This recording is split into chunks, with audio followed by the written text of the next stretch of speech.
and here we go.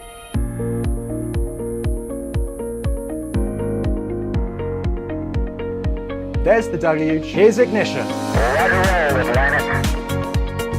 Doubling up. Did it just do a Kerbal? Back to the moon and beyond. Put that in the big bag, Jingle. Back at home, we all have a lot of work to do, but from here, it sure looks like a perfect world. Propulsion continues to be normal. We did have an observation. Equalization. 343 unfolds to go. It's orange. Water towers can fly!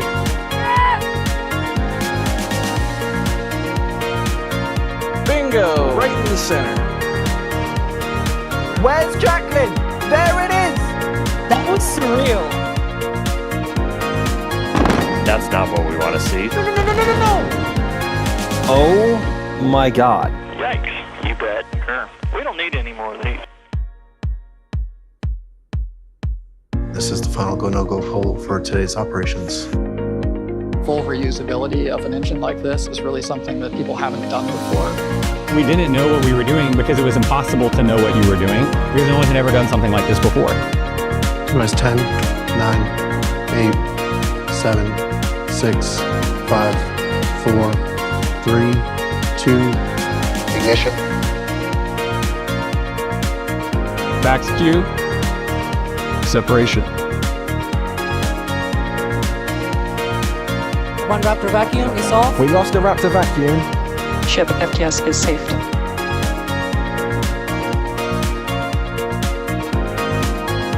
Starship is turning for final approach to landing site.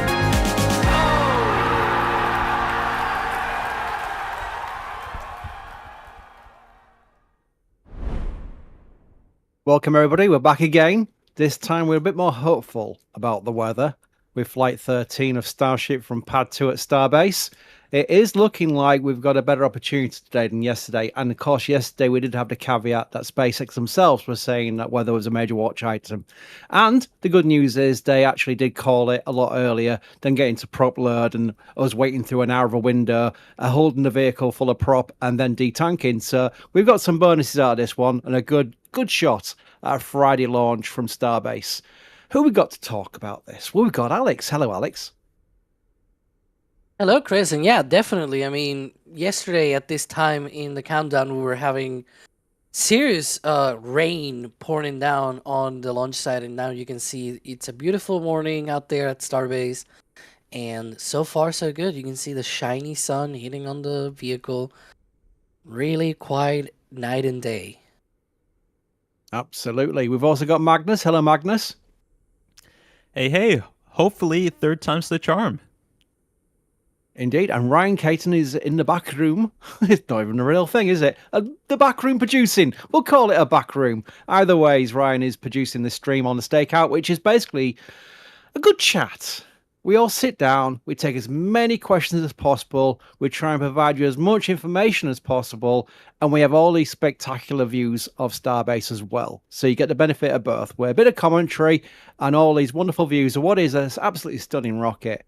I think, Alex, we're going to come back to you first and just discuss what we're looking forward to, because I think we've all got a bit kind of like stuck on the weather and the technical issues of having to send it back out for another test and then destacking it and this, that, and the other. Flight 13, what's it really about, Alex? What's the objectives?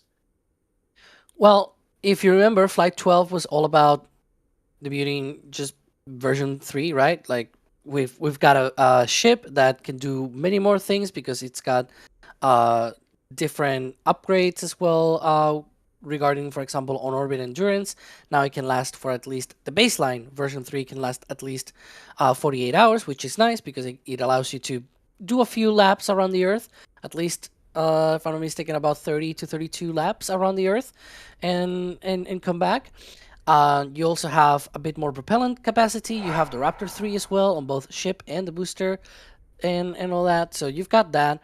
The booster has also been upgraded. It's probably the major visual upgrade, if you will, of version 3, which you've got all of the upgrades, for example, with the grid fins. You can see there's only 3 of them instead of 4. They've also been optimized. They are larger. it's on the methane tank. It's not on the intrastage, right? The intrastage itself has been turned into a truss that also is the hot staging interface. So you've got all of these different upgrades, and the thing is, they put them to the test on Flight 12. You can see here that footage from Flight 12, and there were a few things that were not completely perfect, right? Like the overall flight, yeah, the ship went all the way to the Indian Ocean or whatnot, but the booster did not flip in the right direction. Engines went out during the boost back burn. They want to try and fix that on this flight. The ship itself was not able to do an in-space relight test of the Raptor engine. It also had an RVAC engine going out during ascent. So they want to fix all of that. They want to try and actually have the booster splash down in the Gulf, softly splash down in the Gulf and all that, doing the boost back burn, doing the landing burn, control through atmospheric entry with the grid fins, doing the ship in space relight demonstration. And with all of that, that will allow them to be able to move on to better and more operational flights. The idea will be that if this flight is successful, then maybe Flight 14 can be an orbital flight. And they have not specifically talked about what sort of the planning in terms of catches or anything like that for the next flight after this one, after Flight 13. But I will guess that if they want to go into orbit, then that probably includes very soon a ship catch as well. And of course, if the booster splashes down successfully as well, you can imagine perhaps a booster catch might be on the deck as well for Flight 14's plans. So there's a lot of different possibilities that can be opened up once they get a successful Flight 13. So you can call it, I don't know, like the key to a big door that then opens and it gives you so many interesting missions for the future of Starship. Indeed, really is. I'm watching these views that Ryan's put up on screen, and I'm looking forward to seeing that again. The coverage that we get from the vehicle itself during its flight, and thanks to Starlink and thanks to being able to see re-entry as well, thanks to the larger mass of the vehicle compared to even the spatial orbiter, is really impressive and something I'll never get bored of. And that's even before we get back into the catches, which we're all looking forward to and why we're all hoping that Booster 20 does a really nice, good boost back burn and a nice targeted splashdown in the ocean, because that will work very nicely indeed. I want to thank some people, by the way. I will say while I'm thanking people that you can ask a question. It does not have to be a super chat. We'll take as many questions as possible. We will never get to all of them. Simply impossible. There's so many questions that come in. We do the best we can, but don't ever feel like we've missed you on purpose. It's simply because of the amount of questions we get. But let me thank some people and get into questions. Nella's become a Padrat member. Stuart says, don't tell my wife about this. Okay, thank you for your support there. We've got the Matty. Hey. Sounds like Marcus House. It's launch day again. Thank you for your support. John Mr. Coffee today. A regular supporter. John is always in our streams. As his flippers. For some Greg rolls. Don't say that. I've just started commentating and I'm hungry now. May we get some R3 emojis? Oh, Raptor 3 emojis. I wonder if we can work on that. We did get the patch emoji in. I wonder if somebody in chat wants to have a go at spamming it. Don't spam it too much, otherwise Nightbot will get you. But we definitely try and do as many emojis as possible. I think we do need an audit on emojis there to get them all more up to date. Because there we go. Look, there's a Starship one from the Sonic there. Also, we got SCLGD. I've probably mispronounced that because there's probably a name in there. Have you ever noticed SpaceX Command is layered out opposite NASA? Is laid out opposite NASA. LD front. Oh, right. The actual mission control, the controllers, LD front and center for SpaceX, and LD they went all the way back for NASA. Why is that?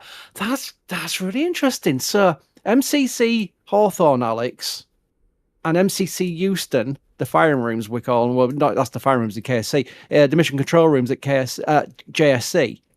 Have you ever noticed that? I've never actually thought about that. You mean that on the NASA Launch Control Center, they are back to the pad and things like that? Back to the windows? Well, I'm thinking now, you've got me thinking with this question. At JSC, the flight director and the Capcom are about 2 desks down from the back. I believe it is. Mission evaluation room people and controllers and managers are at the back. At Hawthorne, where is the flight director's at the front, isn't he? Well, Hawthorne is not launch control center though; it's mission control center. Yeah, well, let's go with It's mission more- control. Yeah. It's more like Houston. In Houston, they're all looking at the screens. So I don't know. Leave that with me. I'm going to take some screenshots of both and try and work out the difference between the two control rooms. How about that? That's probably the best way. We've got Ellie Alfan saying, are there any guesses on Artemis 4's crew? Mine is Commander Matthew Dominic, Pilot Stephanie Wilson, Mission Specialist 1, Kayla Barron, Mission Specialist 2, Rosemary Coogan. You know what? There's a thread in our forum where we do flight assignments. It's got like 1 million views because it's been going since the shuttle days. And people get super angry in there about people guessing assignments. I don't know why. It's always been a case where people just do not like people guessing. But we can do that on YouTube, can't we? Magnus, let's have a little think about Artemis 4's crew. Anyone come to mind that you would like to go on there? Because we are speculating. If we're doing speculation, I'm probably going to throw Victor Glover out there. I would love to see him on one of the lunar missions. Alex, any preferences on a crew?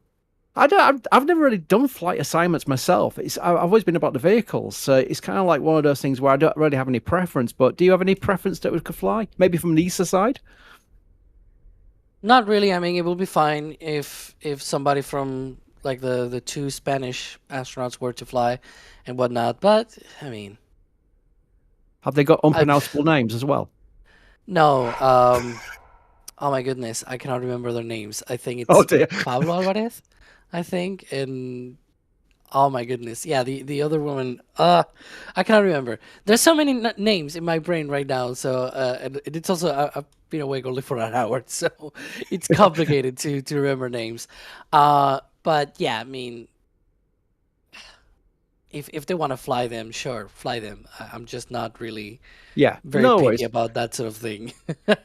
I just know that I probably won't be able to pronounce their names anyway. I'm terrible with Spanish names, as you know. I'll be happy whoever flies. They're all great people. I know that. Yeah, that actually is a point. I mean, the crews that have been selected of late for even, the inspiration for Polaris Dawn, the Artemis missions, they've always come across as like, wow, they have picked the right people here. It's almost like there's a pool of amazing people that get to fly. And I'm really happy about that because it really does make a difference with the public, especially when you're showing, especially because it makes the news. These big missions make the news. And that's where you got the wider audience. And you really want these impressive people to come across on the screens, and you never know who that gets interested into spaceflight. So it's always a good thing. But I keep thinking that to myself. They just keep picking the best people. They're amazing, really are. A technical question about Starbase here on future flights, Alex. Steeler fan wants to know: did Ship 42 complete stacking this morning? I saw a last section rolled in. Any guess as to when they may do a cryo? Based on what we've seen with Ship 41's timeline? Well, it sort of depends. Because you can think about a few reasons why you may hold some of these ships, especially if you need to learn certain things from flights. But yeah, they fully stacked Ship 42 this morning, or at least the final piece of the puzzle, if you want to call it like that. Went into Mega Bay 2 this morning. So we'll see when they go for cryo. It could be in a few weeks. It's usually just a few weeks normally.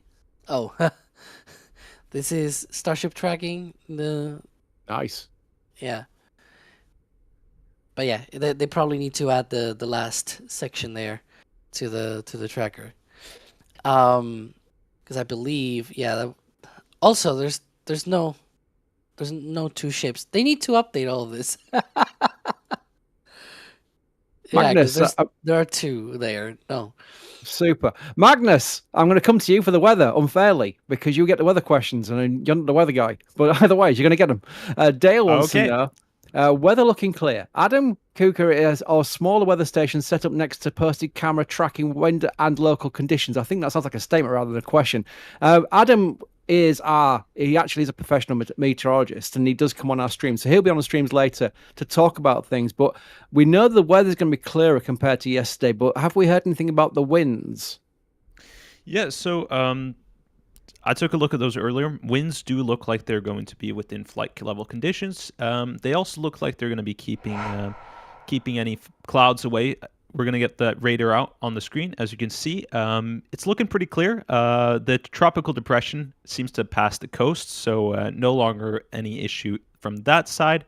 If we can get the weather radar up on the screen in a second, you can see there's nothing on the weather radar. So there's not going to be any rain, not any clouds, not any thunder, lightning, anything is expected there. So weather is looking really good for launch. Should not be really any clouds in the sky. So I think on a weather front, we are looking good. Awesome. That's good news. Of course, it is the world's largest, most powerful rocket ever constructed on its 13th flight. So people should set their expectations accordingly. We have been spoiled by many first launch attempts, regardless of the outcome of the mission occurring. So people are less kind of like forgiving of the fact that this is still test flight. I mean, Alex, I've seen many questions about weather. So many people asking about the weather, but the rocket itself, what would you say is the biggest kind of like hope it goes well point for Starship with this Block 3 version? Oh man, I mean, the ship reusability, because so I'm not talking fast reusability, but at least some kind of level of reusability, because they really need to start reusing the ships. The boosters, we've already seen them being reused, right? But if they really, really want to increase the cadence, they really need to start reusing the ships. And if they come back with like holes in the fuselage and things like that, that's not great, right? It is true that in previous ships, at least prior to version 3, they flew these ships with holes in the heat shield, basically. They didn't fly perfect heat shields on purpose. Like, they will remove tiles on purpose to be able to figure out what sort of the endurance of these vehicles. So I really want to see more of these clean reentries, more of these clean returns of these ships, and being able to have clean vehicles on return and have them catch a ship maybe later this year and start, getting some of that data back and looking at reusability of the ship and things like that. Because I think that's going to be the key for them to be able to ramp up cadence. Apart from all of the infrastructure as well, as we've considered many, many times in the past, that they also need to increase with the pads, with the air separation units, and all of the natural gas that they need for Starship and all that. And so, yeah, I mean, that's basically sort of to the side, but definitely from the vehicle side of things, as you mentioned, that's definitely the ship reuse. It's my thinking. It's going to be make or break, I think. Really, I mean, this is what they've set it up for. A rapidly and fully reusable launch vehicle. The fully is the big thing. We talk about Falcon 9, the booster landings. That's amazing and great, and it's working out great for them. But the second stage on Starship is the ship. The second stage on Falcon 9 is Expended. So this is where game is, and also the extra capability. It makes sense that if they can make this work, it's going to be game changing and a half. Magnus Sigfries wants to know, good morning. Here's to a flight that could use Starship. Oh, here's to a flight. That's the end of that part. The question is, could Starship use XB-70 B-58 style ejector seats for crew escape on pad, or maybe even before belly flop?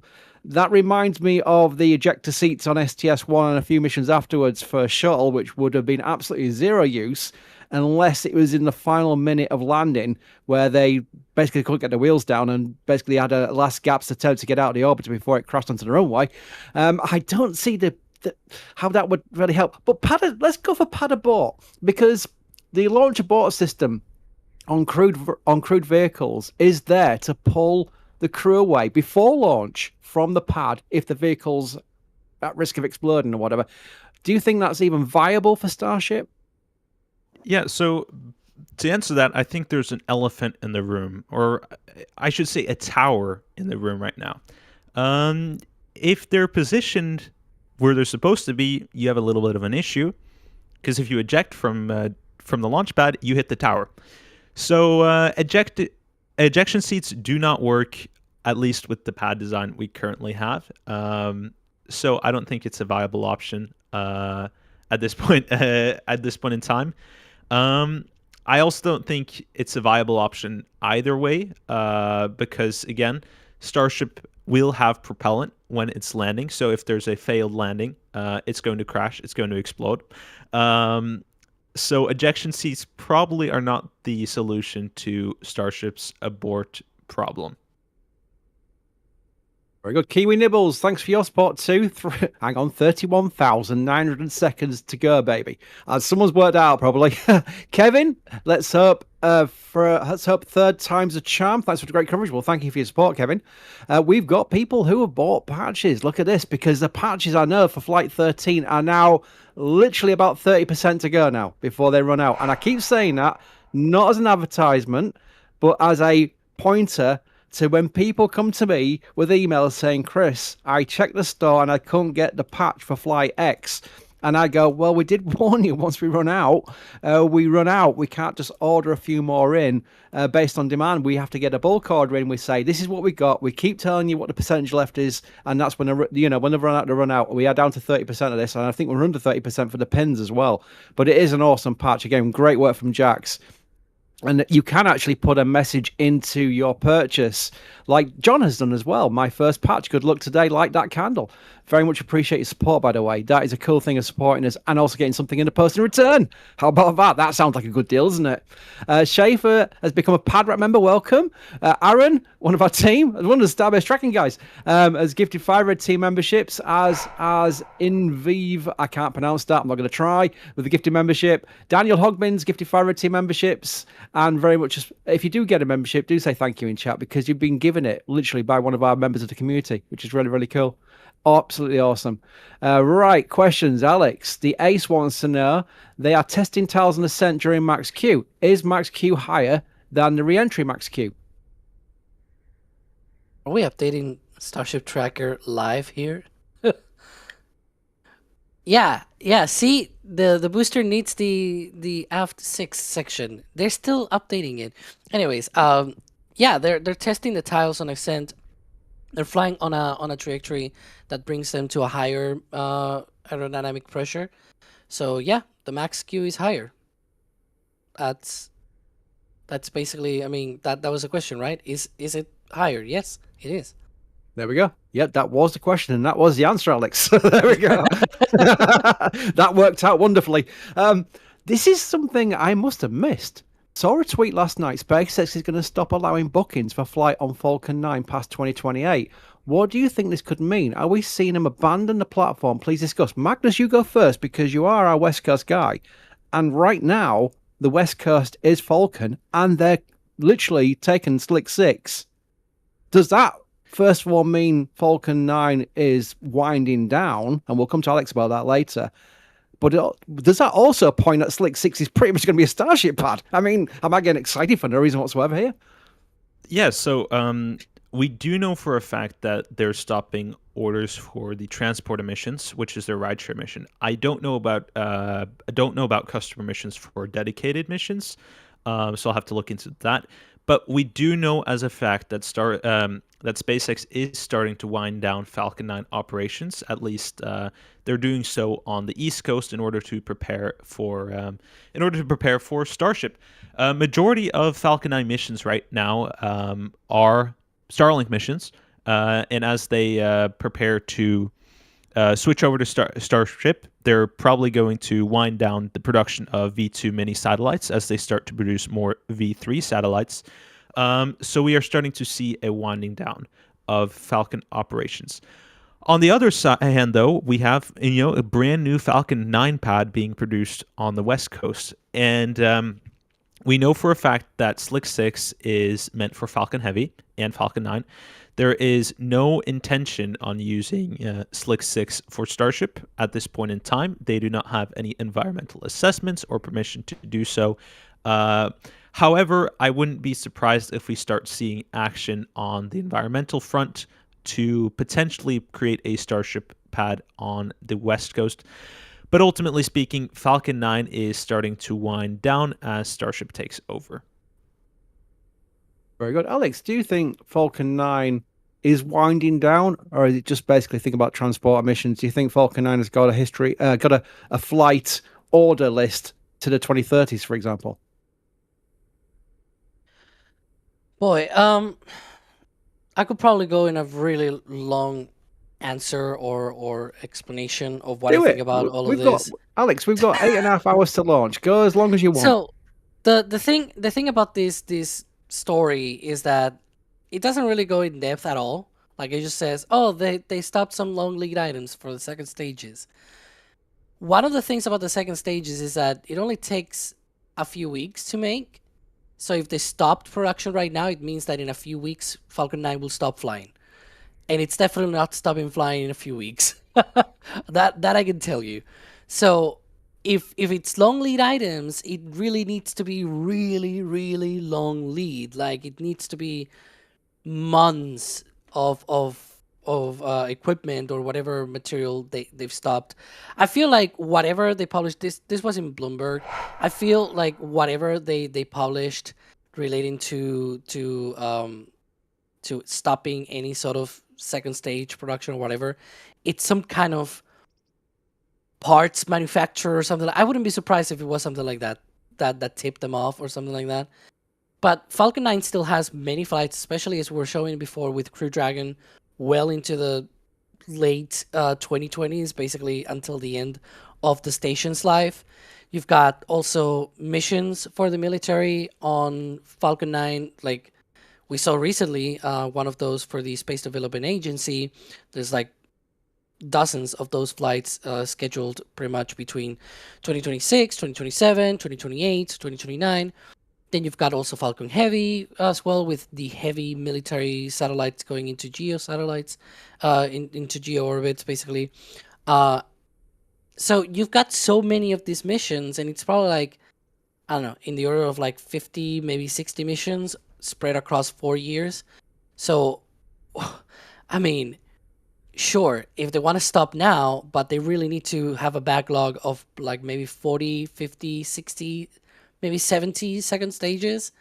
And if they stop right now, you would stop seeing any Falcon 9s being built or launched in like a few months, basically. They pretty much build them as they launch them, or rather the other way around. They launch them as they are built, basically. So I don't know. And there's that part. The other part as well is the dependence that the whole launch industry has on Falcon 9 right now. Stopping Falcon 9 at all seems like a really quite of a wild move. I know that SpaceX has no like, they're not at fault for everybody else not having their stuff together, right? Rockets that blow up on the pad during a static fire, or rockets that have crumpling interstages on their test ends and things like that. Like every other rocket in the class of Falcon 9, or at least trying to even eat up part of the market of Falcon 9, is just struggling to get even to the pad, or struggling to get to a cadence. And everybody else is relying on Falcon 9 right now. And removing Falcon 9 out of the picture is not going to be great for those people, because you might think, well, Starship is out there. It's right there on the right-hand side view, right? The problem is SpaceX is telling people, yeah, you either build your satellite to fit in our piss dispenser, or you gotta have weight. And they're not building, like, there's only a couple of people building satellites fitted to the piss dispenser. The rest of the industry are not, because they were relying on things like transporter missions or bandwagon missions or things like that, right? So yeah, we'll see what happens, but definitely a bit, I don't know. I think I will take that with a pinch or a mountain of salt, perhaps, as to what exactly is being stopped in terms of production and things like that. So we'll see. like that. A pinch or a mountain of salt. Yeah, One extreme to anyone the in other. between that. Yeah. Basically. The fun thing is, we've known that, especially in recent years, that if SpaceX read a report in a big media organization like Bloomberg, they'll put an angry tweet out saying that's completely inaccurate, and they'll go to town on it, and Elon will retweet it, and then next thing you know is like they have to kind of like answer for it, which is kind of good. I like that. Hold them to account, because there is a lot of, iffy reporting. I'm not saying if it's true or not, I don't know. But either ways, I would on a lookout for a SpaceX post if that is their case of wanting to fight against that. But the main concentration right now is on the big rocket at Starbase on Pad 2, which I've always said, and I've seen a few questions in chat saying, do you think it looks aesthetically beautiful? I do. I really, really do. But there's a question here which we can give to chat as well, and I'll start with Magnus, which says, if there was a rocket beauty competition, which rockets would be in your top 5? Now, top 5 is hard. I'm going to start first of all by saying the shuttle would be in there, because it was beautiful. It was a beautiful rocket. Yes, there were problems. Yes, I as a shuttle fan, I don't need reminding of the problems with the space shuttle, but aesthetically, it was a great looking vehicle. I'd also put New Glenn in there. I do think New Glenn looks nice. I really do think it looks nice, especially with its, with its little strakes at the bottom and what have you, and the gold. It does look great. But Starship is right up there. Magnus, I'm letting chat join in, but Magnus, what would you say would be in your top 5 rather than just say top 5, because that's really hard? Does the launch site at all contribute to it? You can add that. It's your choice to reference it as part of your aesthetical beauty of a rocket with its launch site involved. Because if we involve the launch site, it's going to have to be Spectrum at Endoya. That has to be with the Northern Lights. I think it's hard to beat, at least on the pad. So that's probably my favorite. Delta 4 is up there as well. Delta 4 Heavy was a very special rocket. So it's hard to rank, but I still think Spectrum's probably my all-time favorite.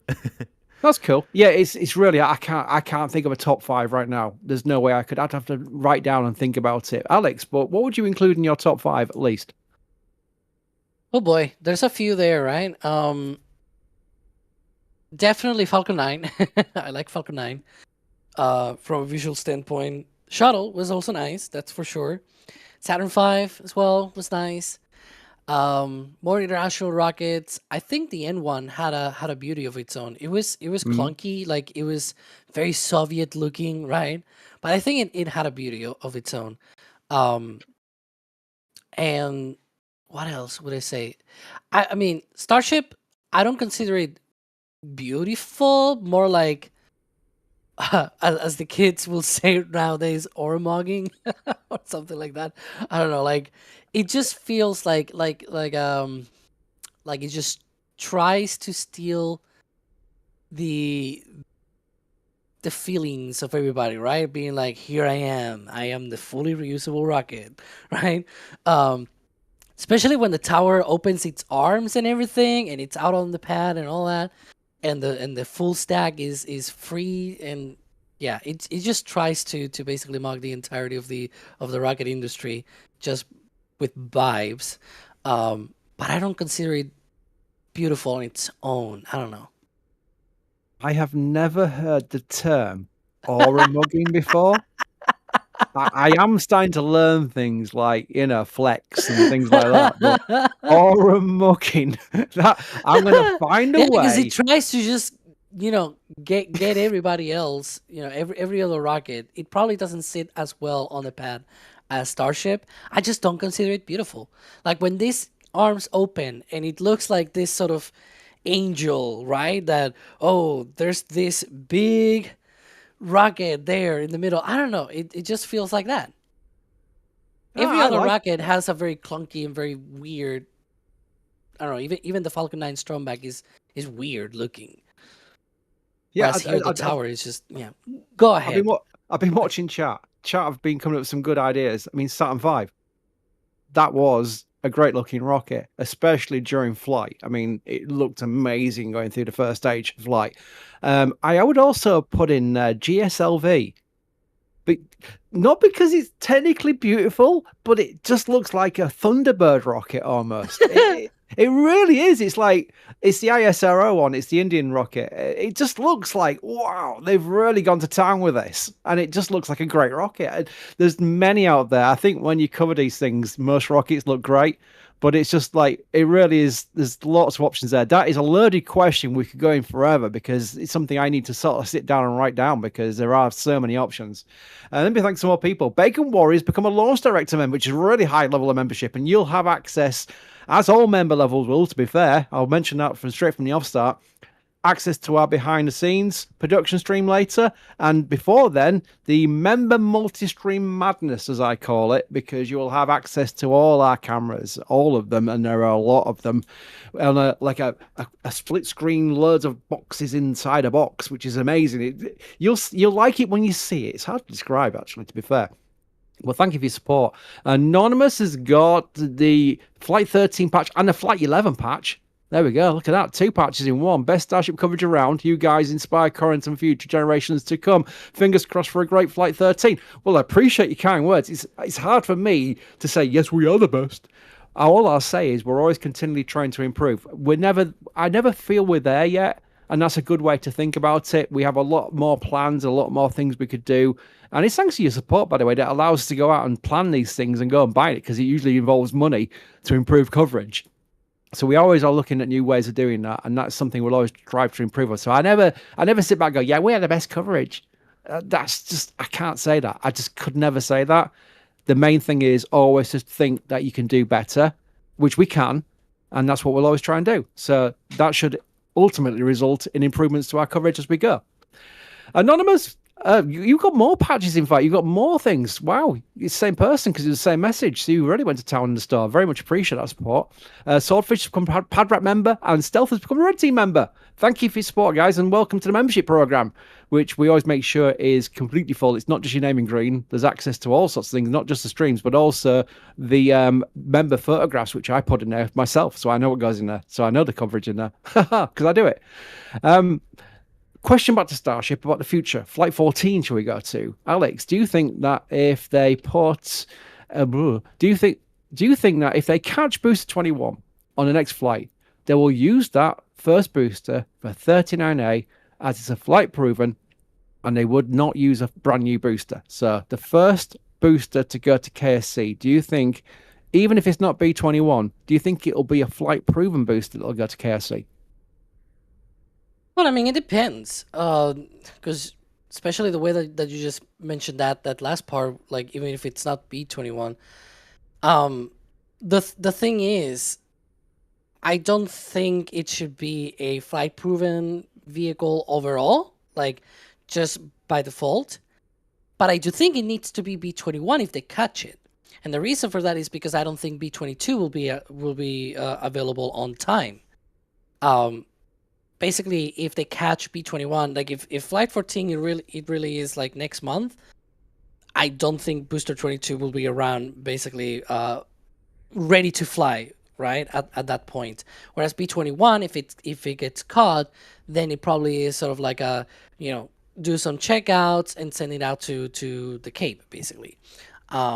Maybe change a few engines and look at the vehicle and whatnot, but it could be maybe like 2 weeks of work at most, and then you send it out to the Cape maybe in September timeframe or something like that. So, but if you said, well, Booster 21 is not caught, they expended, or the catch fails or something like that, and then you gotta send a booster, then I'll probably send, I don't know, Booster 22, or maybe wait for 23.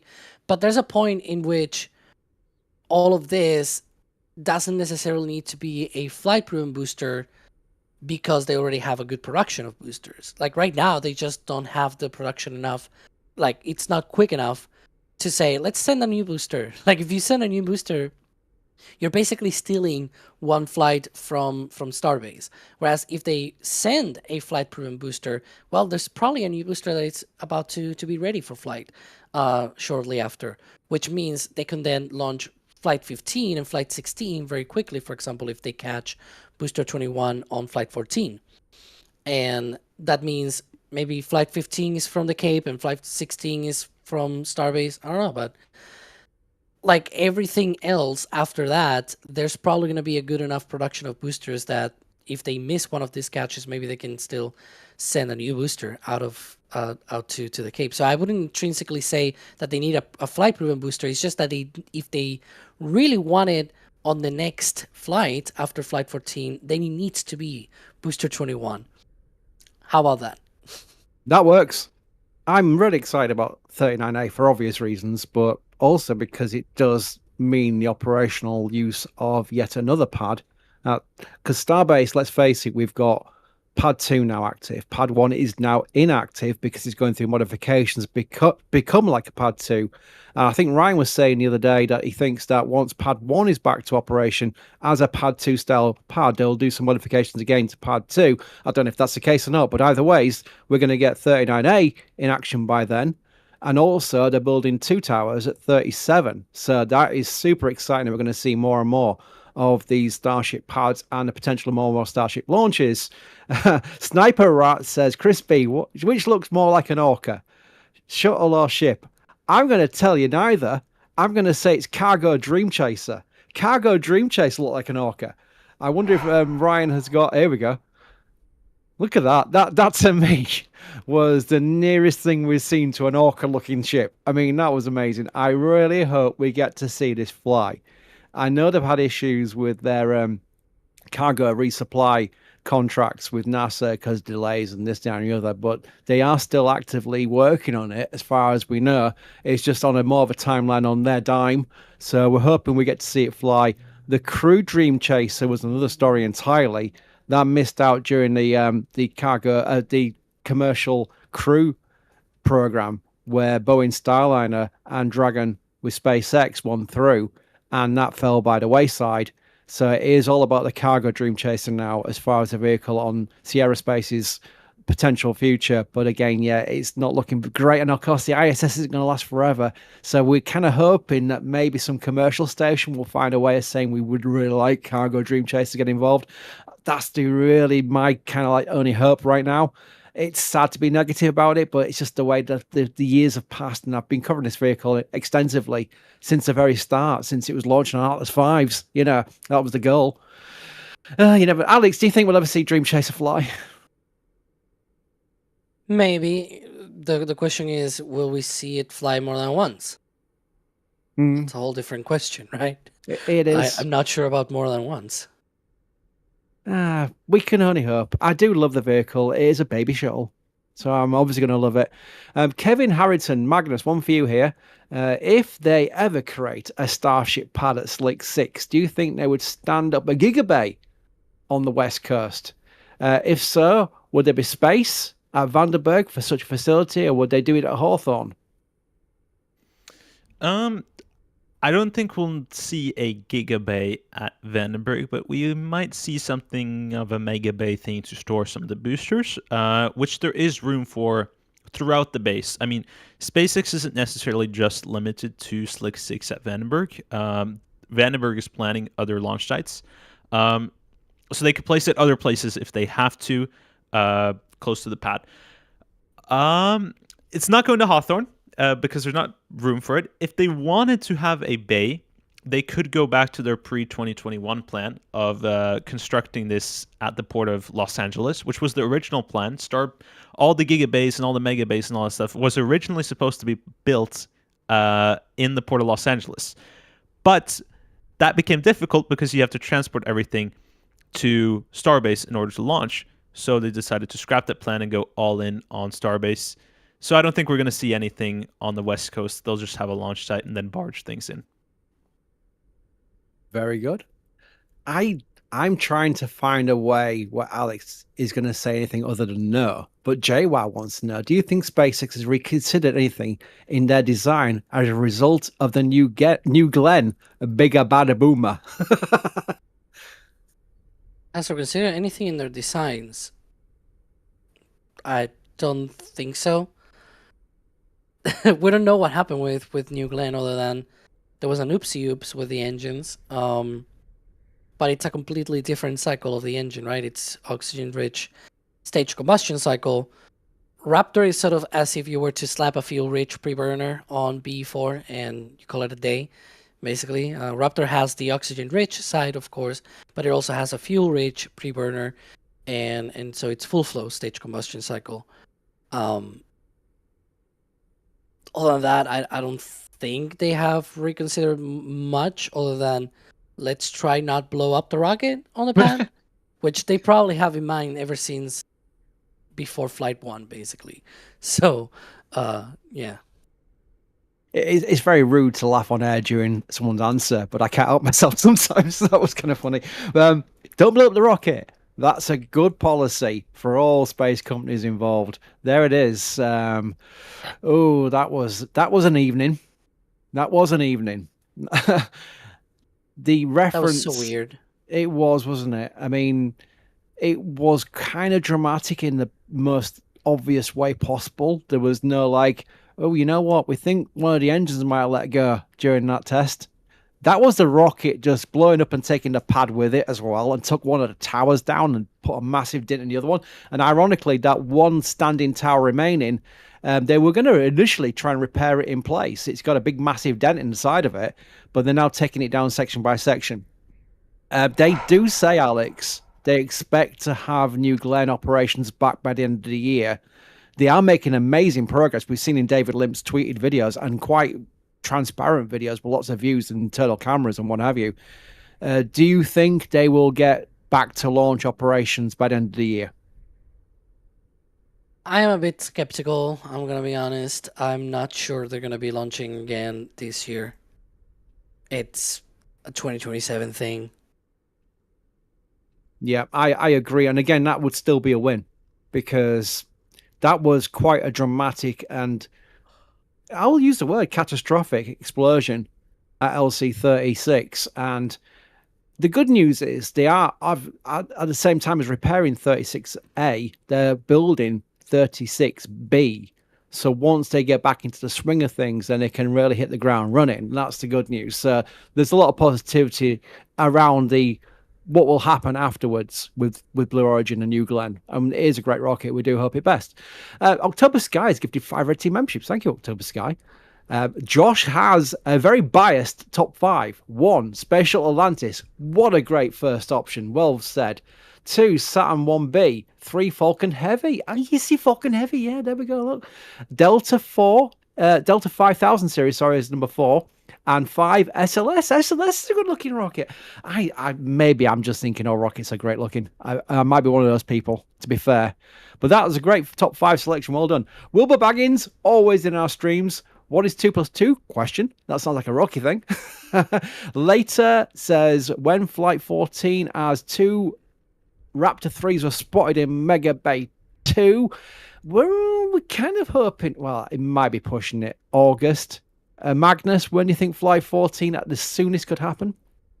I mean, depending on if this is completely successful, nothing says they couldn't make an attempt late August. They've done from Flight 5 to Flight 6, they were able to do approximately a 30-day turnaround. So if they have a ship and then they have a booster and they have a successful flight, nothing says they couldn't do it as early as late August. But I think I'm leaning very late August to very early September is my guess.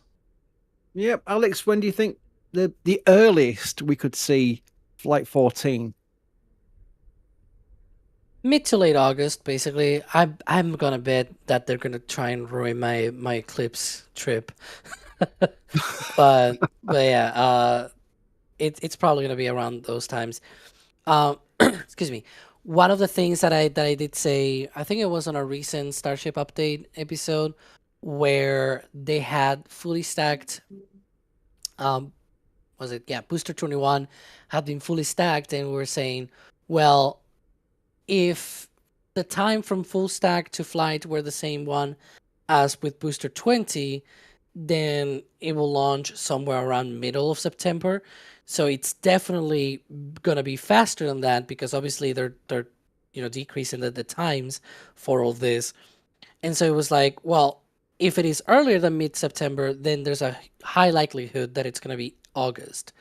And we said maybe like mid to late August sort of time frame. So I'm going to stick with that. I think it's probably going to be around that. Yeah. Very good. Jonah wants to know a question we know the answer to. How are they planning to move boosters and ship to the Cape? Well, we've seen the trials already. We've seen them use what they've called a barge called You'll Thank Me Later, which is almost like a Pegasus style barge where they've got an enclosure, and it is kind of cool how they've done a trial already where basically you've got almost like, it is very much like a Pegasus, to be fair, Alex, isn't it? It's like a Pegasus. I can't really describe it another way. Yeah, that's basically what they've done. It's got a canopy on top, and it sort of protects whatever it's inside, and that is a great way to keep everything nice and tidy. Is that a live view? No, it's recorded. Okay. Yeah, that is. Jumps. There is port. I mean, basically, they've done a trial already. We saw it arrive at the turn basin at KSC. They call it a turn basin because that's where they turn the ships around. Would you believe it's named after exactly what it does? But that is an iconic view where we saw Pegasus, ironically, often arrive with shuttle external tanks and then later with the core stages for SLS.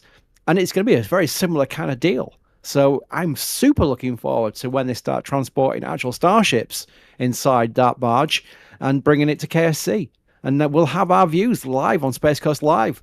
So that is a real cool thing to look forward to. We'll get to see it, which again is a privilege if you think about it in these days of live streaming. And also the fact that KSC is not like Starbase. You have to be like media approved to have such cameras live streaming from their facility, and it was a long process to get that done, a really long process. And yeah, we're looking forward to utilizing that. A future mission coming up that everyone's excited about is the Nancy Roman telescope launch in late August. A question here from Amy who says, I'm psyched about KSC on Pad 39A. So it's a Falcon Heavy 39A launch, isn't it, Alex? Yep, launching August 30th. Late August as well. It's going to be super exciting. It's going to be the same week as Flight 14, probably. Oh, yeah, it could be. Hey, you know, if it is, it is. I'd rather us be excited about lots of upcoming missions, all keeping us busy, than having gaps of 3 months between missions, as the Space Shuttle was. The best, I mean, that was actually quite a high cadence, 3 months between missions during the Space Shuttle program. It really was. So it is a completely new era we're in right now for these people, new people thinking, this is normal. It's not normal. This is now improved cadence with all these missions and these rockets. Alex wants to know, can I ask a question about yesterday? This is one for you, Alex, here, because there was a question about future cargo Starship flights, and you mentioned Starlab. I don't know who mentioned it, but Alex will be able to answer it. Can you talk more about what Starlab is? Starlab is a space station slash also space station company, because they sort of spun that off as its own company.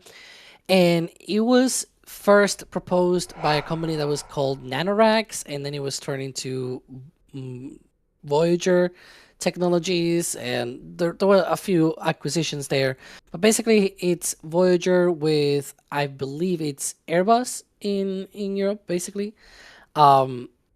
And so they have this whole partnership, and they're also it's just a monolithic. You can see there that render. It's just one single module that is huge.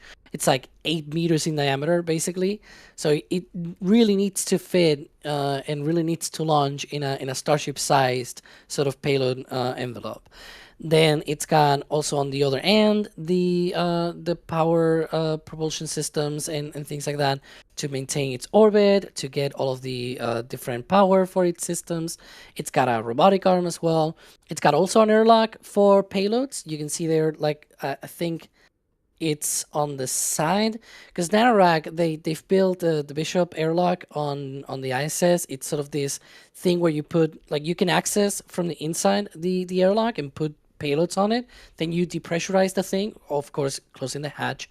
You depressurize the thing, and then you can remove it with a Canadian arm, with a cannon arm, excuse me, outside on the station. You can basically expose it to the vacuum of space. Like, you can just have the arm expose that thing to space and then put it back on, and then retrieve the experiments, which is really nice. So yeah, they have that, and it's supposed to launch on Starship. It was interesting when they announced that they were going to be launching on Starship, because Airbus is one of the companies involved in this, and you know, traditional aerospace, if you want to call it like that.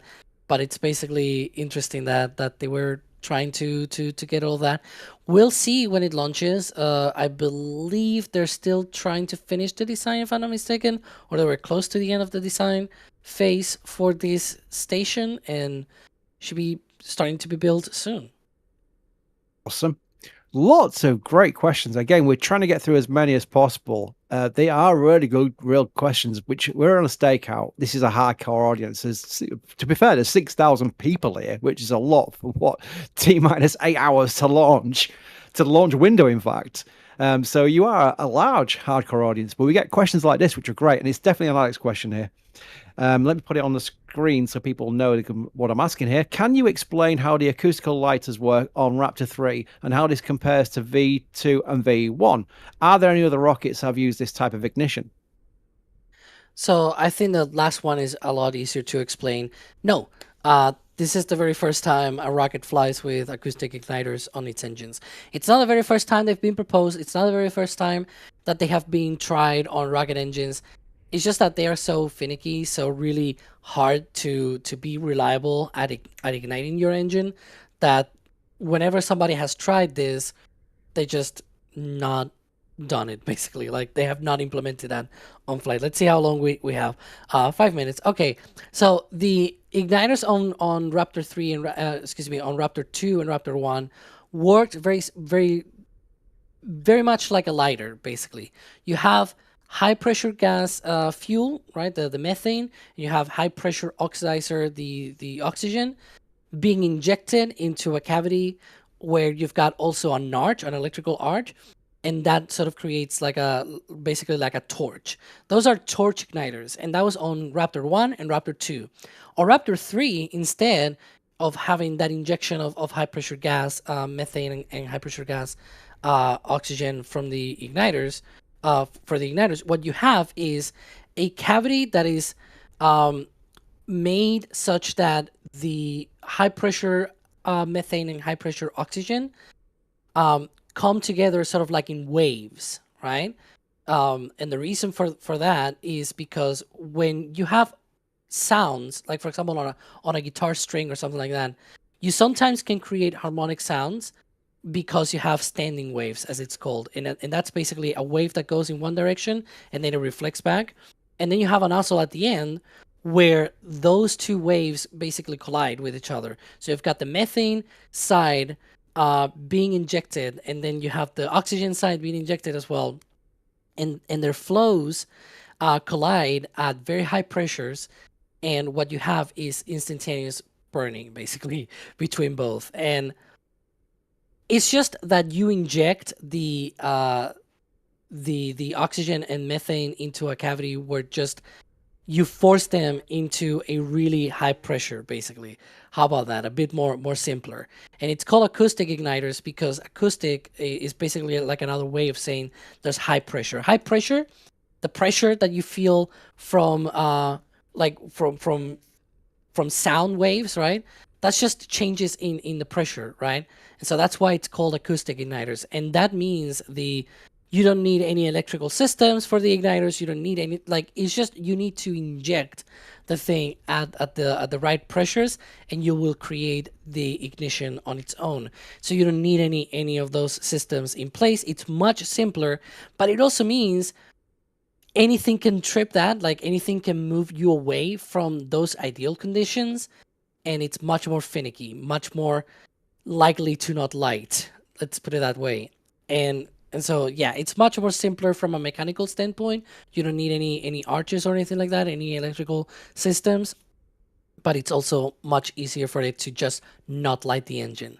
But that's basically more or less how it works. Again, without any diagrams that we could show or anything like that, it's complicated to talk about these things.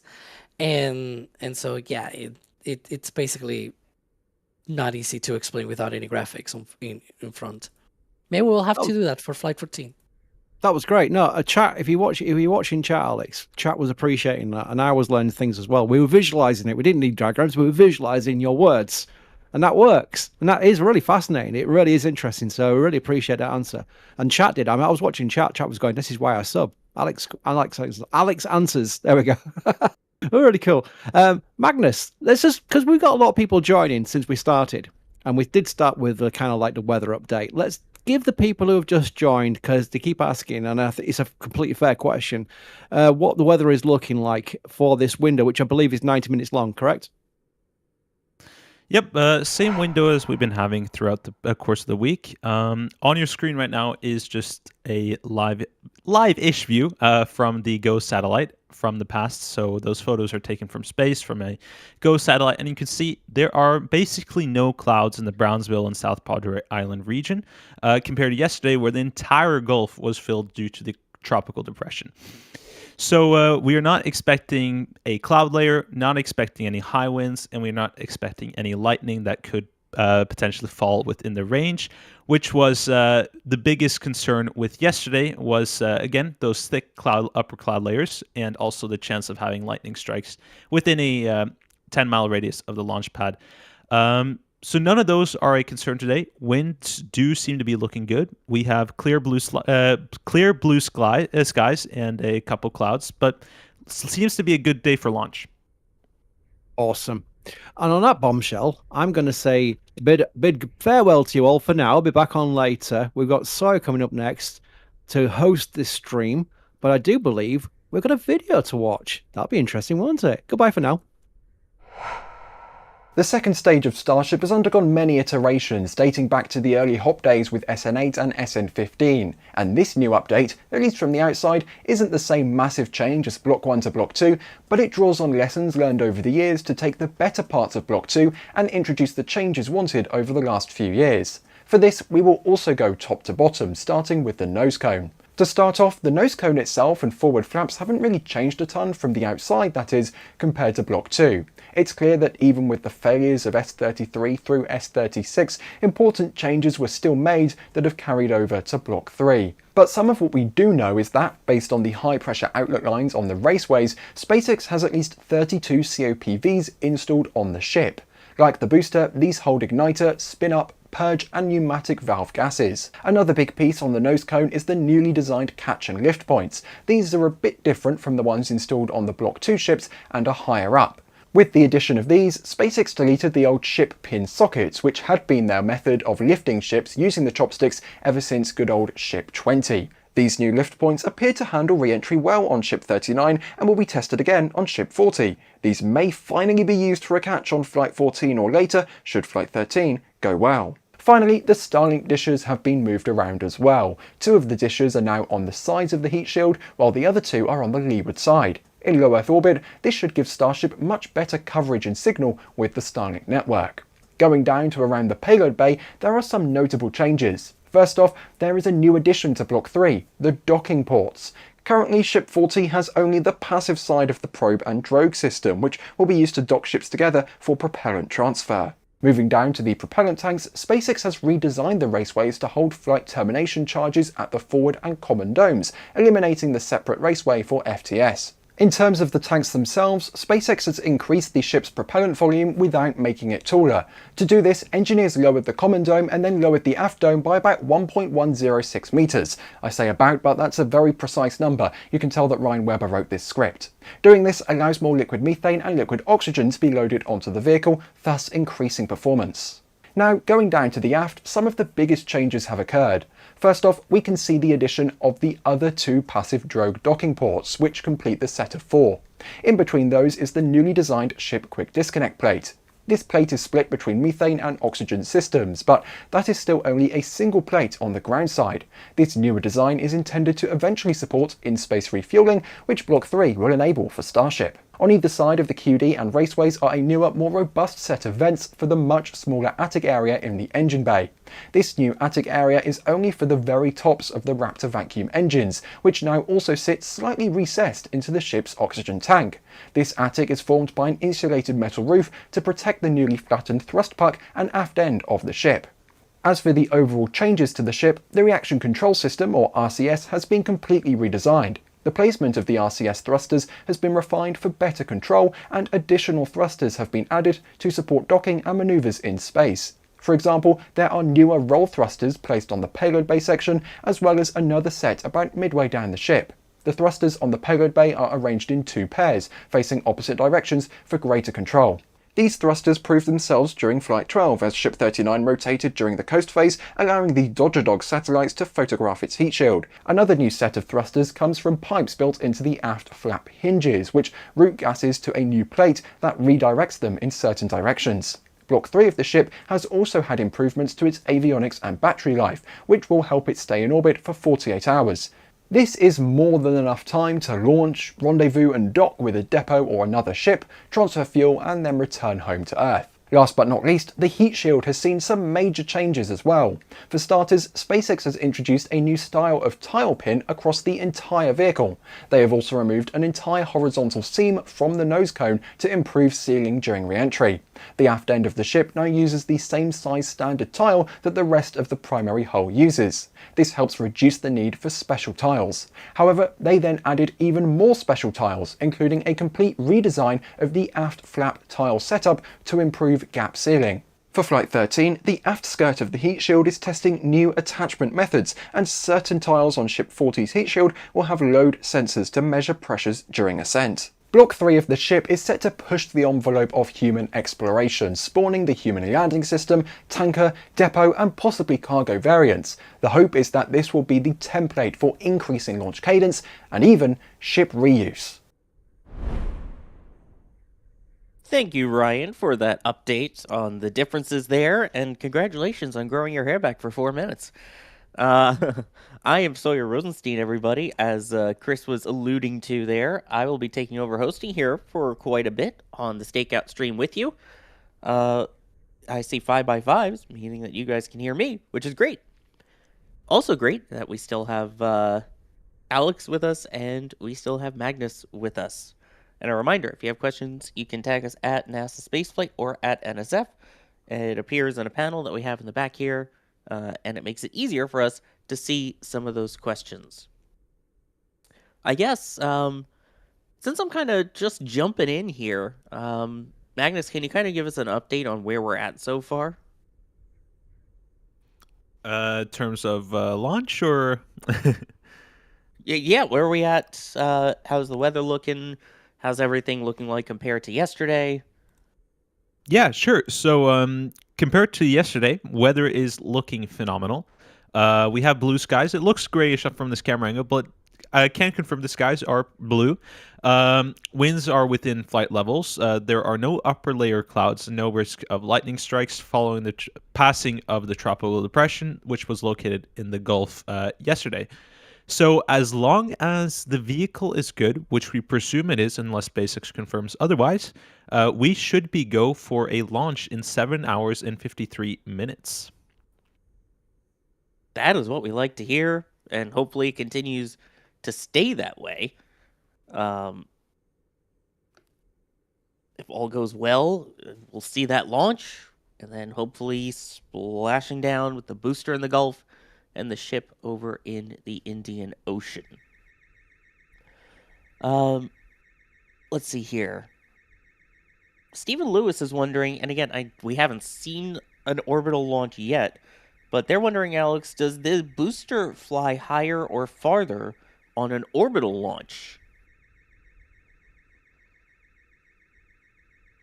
Who flies higher on the booster?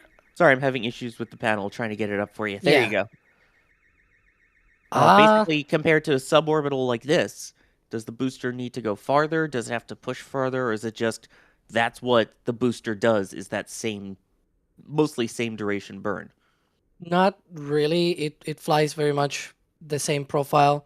Like, the difference between the orbital or suborbital launches is basically the ship doesn't burn for a few more seconds. That's it, basically. Yeah. So it's all on the ship. The booster does the same thing.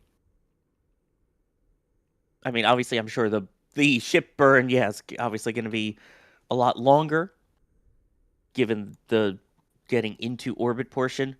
But one thing at least we saw now is when it comes to reaching said trajectory or said orbit, unfortunately we found out the hard way, but we know that it can do single engine out still and make it into its planned trajectory. I mean, I guess, Alex, that's one of the few benefits of having an engine go out on launch during a test is you get the data.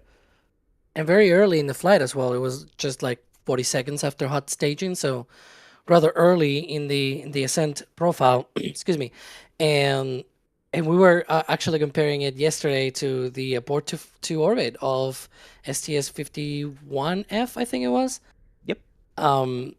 And because we were talking about the different abort profiles of Starship and things like that, there were like wild theories, and I was like, we already saw an abort to orbit yesterday, not yesterday, on the previous flight, excuse me. We already had that abort to orbit, and so that's at least one of the abort modes, if you want to call it like that. But yeah, it's one of those things that at least gives you the confidence that they can do that. They were able to lift, like in the trajectory that Starship was on, and based on the kind of, like, this is another thing as well that a lot of people don't realize, that whenever ship enters orbit, it has remaining propellant still on board and dumps it. It basically just lands with the one that it's got on the header tanks, but the one that is remaining on the main tanks, that one is dumped. So you see a lot of clouds right after the ship enters orbit, and well, whatever you want to call the suborbital trajectory, right? That it enters, and you see a lot of propellant being dumped. That's basically what could be turned into more payload into orbit, because it really doesn't take that much more propellant to get into orbit. It doesn't really take that much. It's like maybe a few more seconds, like a couple more seconds of engine burn of those engines, and that's maybe like an extra 5, maybe 10 more tons of propellant, not that much more. And it definitely dumps more than 5 or 10 tons of propellant, that's for sure. Yeah, I would imagine so. But, I mean, that's technically also worth noting, Magnus, that it's not uncommon to say, all right, we're going to get it into space and just vent the rest of it. I mean, Falcon 9's second stage does its passivation, right? Yeah, every time prior to, at least for Starlinks, they send the second stage, do a retrograde burn, and send it back to burn into the atmosphere. But prior to following the burn and prior to re-entering, they will vent all the propellants out in order to passivate the stage and make it a safer re-entry despite having these pre-cleared re-entry zones. So passivation and venting and all that stuff is relatively common within spaceflight. In fact, we saw that also with Ship 35 on Flight 9. Remember that they already knew that the ship was not controllable, and so the ship automatically said, okay, I'm going to passivate. And so it dumped all of its propellant, it depressurized the tanks, and drained all the things, basically. The other thing running were basically just the cameras and the computers. That was it. It was sending telemetry, and it was sending all of the data and whatever. And we saw it burn up, remember? Oh, I remember. I definitely remember. That was cool.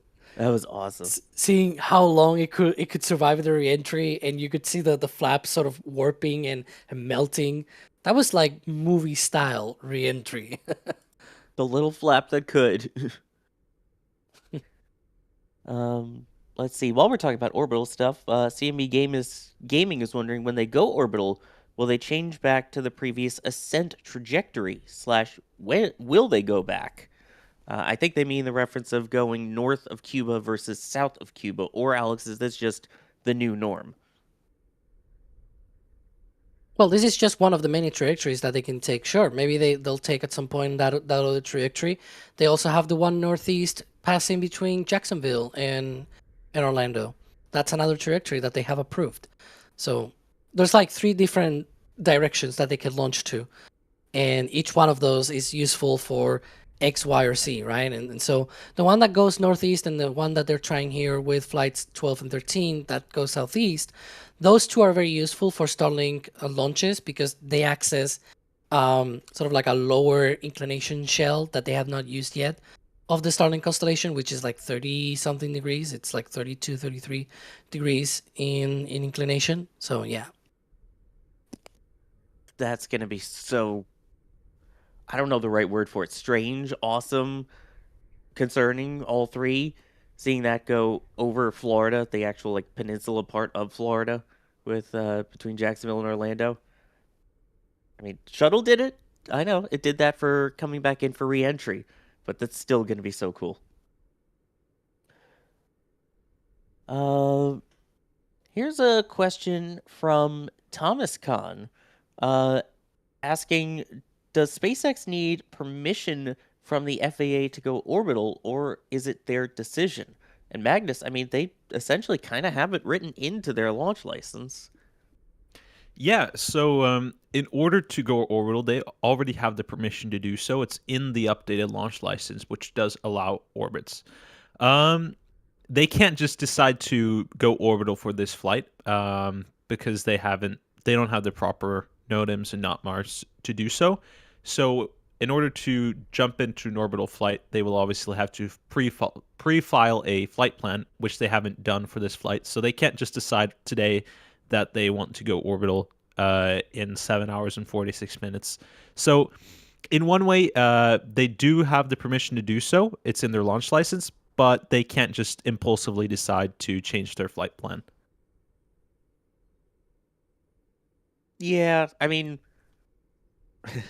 I normally wouldn't put it past SpaceX to do it, but at the same time, they have gotten so much better over the years since SN8 of actually following the rules and going with all the FAA regulations and everything. So as much as it would be awesome, and as much as I'm sure Elon and Gwyn and all the team would love to say just send it if all goes well, yeah, they kind of can't. Plus the fact that they're still waiting for that version 3 in orbit, in space engine relight test, which is one of the objectives on this. Since they had the engine out on the last flight, they didn't really get to do that test.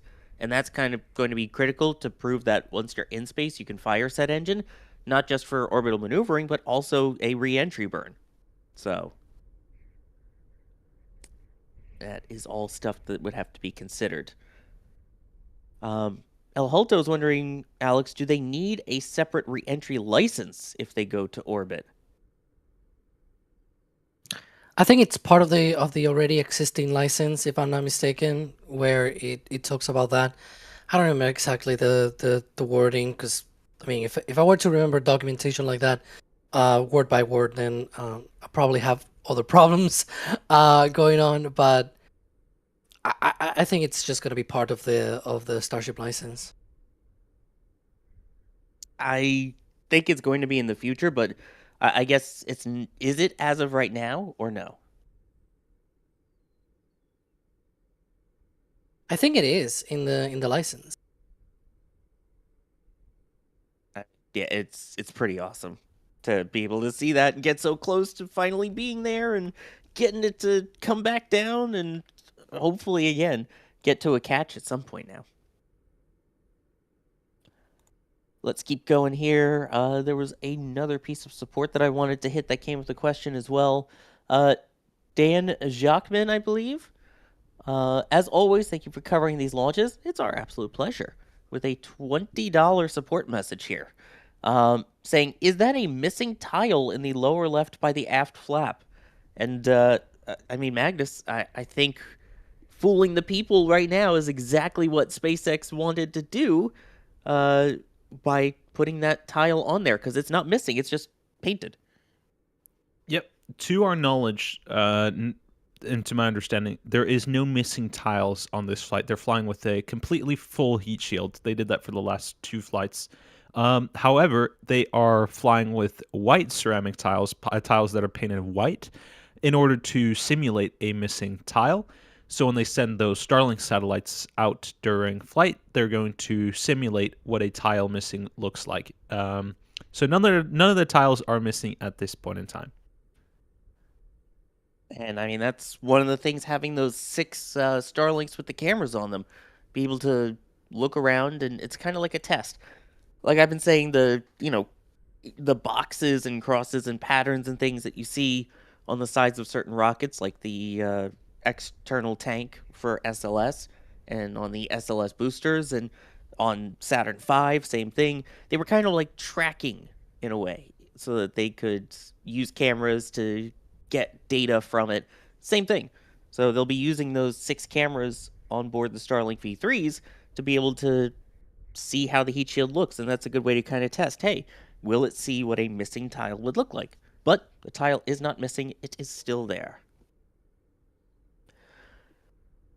I saw a really interesting question. I mean, obviously the weather right now looks very nice, and the clouds have cleared up. Blue skies, definitely better than the cloudiness that we saw yesterday. But we were always talking about, how resilient it is. Could they static fire in the rain? Could they launch in the rain? And I know the concern is always usually no, because lightning. You don't want the rocket to go through and either have lightning or create lightning. But Andrew M. is wondering, could Starship survive a lightning strike? I don't know. What do you think, Magnus? Because we had this a couple days ago. For those who don't know, this was a Chinese rocket. I think it was Long March 3B. It was yesterday, yeah. It lifted off, and it got struck by lightning on the way up. It survived. It deployed the payload exactly as intended. But golly, look at that. I don't know, do you think Starship would be able to survive something like that, Magnus? Yeah, so I'm not concerned about having like a full stack ignition or explosion due to a lightning strike. The propellants are separate for a reason. There's no oxygen in the fuel tank, so there's no way to combust and cause a full stack explosion. However, lightning has the potential to mess with the onboard electronics and avionics while in flight, which could cause some sort of issues. However, following Apollo 12 lightning strikes in previous vehicles, we have learned from that and added redundancy. We can't protect against everything, but there are definitely backup systems in place that should potentially kick in if everything works well. I think it would realistically survive a lightning strike. Depending on how the avionics handle it, we should still see a relatively successful flight if it were to happen. But because there is a small chance of something going wrong, it is not worth the risk, and it's better to just wait out the day and try again when it's clear on the next attempt. And yet, you see China launching in this. We've seen Soyuz launch into this. I mean, it's kind of crazy, Alex. Yeah, there was also, I linked this missions, because it's on next spaceflight, of course. There was a launch failure actually caused by lightning. And that was with an Atlas G that launched in 1987. And it got struck by lightning during ascent. And it basically tripped the onboard guidance, and it made the rocket veer off, and it broke apart, basically. So something like that can happen. From a structure standpoint, sometimes, not all the time, but in certain occasions, a lightning strike can damage the fuselage. It's happened on airplanes. Like, I know some people say, well, airplanes get hit by lightning. Yeah, and that's not a great idea. Like, it's not that it happens all the time, but if only a small percentage of those do cause harm, you really want to avoid that. And there's been incidents also with planes where the lightning hits and it breaks a part of the fuselage as well, and it's not great. Especially like on winglets and things like that, it tries to mess up it with that, because it's very easy for lightning to just hit one of those. For example, it's the pointy end of the plane and things like that.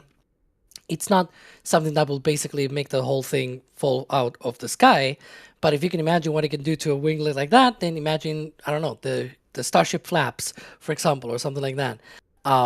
It's not a great idea, basically. You don't want to risk your chances. If you have at least even like 0.001%, right? You don't want to risk it and lose your payload and lose your rocket and lose everything. But yeah. Yeah, if you can wait 24 hours and not risk destroying your electronics, why not do that? Yep. Let's see here. Let me thank some people. BA Dude becoming a PadRat member. Amy Carcatero. Will 2 Capcoms, Jenny Gibson and Christina Birch, go into space together on the ISS or Artemis 4? I don't know. NASA doesn't talk about their crew assignments until they're assigned. So, Wayne becoming a Pad Rat member. Thank you for doing that. And again, all levels of membership will get access to the members multi-view and the behind the scenes as we get closer to launch. So you can see all the different cameras that we have, as well as getting to see the behind the scenes of the production of what it takes to bring the launch portion of the stream to you. Tom is wondering, why can't Ship V3 only stay in Leo, or why can Ship V3 only stay in Leo for 48 hours? That makes it only a delivery vehicle. I mean, that's kind of the point of it, Alex, right? Yeah, that's what a rocket is. I mean, that's the baseline endurance of the ship. You got to think about it like a car, right? With all of the custom things that you can add afterwards. And so you have the baseline. Now, if you want anything else on top of that, then you got to pay extra, right? Like, oh, I want a fancy, shiny new interior, or something like that. I want some, fancy wheels, some whatever. You get what I mean, right? Like, if you want something extra on top, then it's got to cost you. And so extra things on top, for example, you need more battery life. Well, you need to maybe add solar panels or internal combustion engine or something like that. Maybe burns off the methane and oxygen remaining in the tanks, and that creates a bit of electricity that you can recharge the batteries, for example. Those sorts of things cost you extra, both in payload performance, because it's adding more mass to the vehicle, but it's also extra in terms of just room inside of the ship, right? Because it takes space in the ship. So the baseline gets you 48 hours, and that allows you to do every single Starlink mission that you can think of, except, I guess, beyond low Earth orbit. Like if you want to send Starlinks to Mars or send Starlinks to the moon, even then you could probably just send those like in a transfer orbit or something like that. Point the ship back and then turn around and come back with the ship and just send the satellites that way.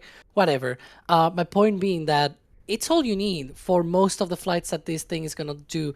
Even tanker flights, you go up, you refill the depot, and then you come back. It's the other vehicle that needs to stay up there for a long time. So just have those specific different things on top of that on the other vehicles. Instead of having the majority of the vehicles last for 6 months, 9 months, a whole year or something like that, that costs you. That adds more complexity, more mass, more rather less room on the payload bay and things like that. So instead of having every single vehicle be like that, just build something that gets you a minimal viable product, an MVP sort of thing, and then you can add all of those extras to the few other vehicles that are going to need that, such as the propellant storage Starship, basically the depot Starship, the HLS Starship, the Mars Starships, all of those that have to go on long duration flights.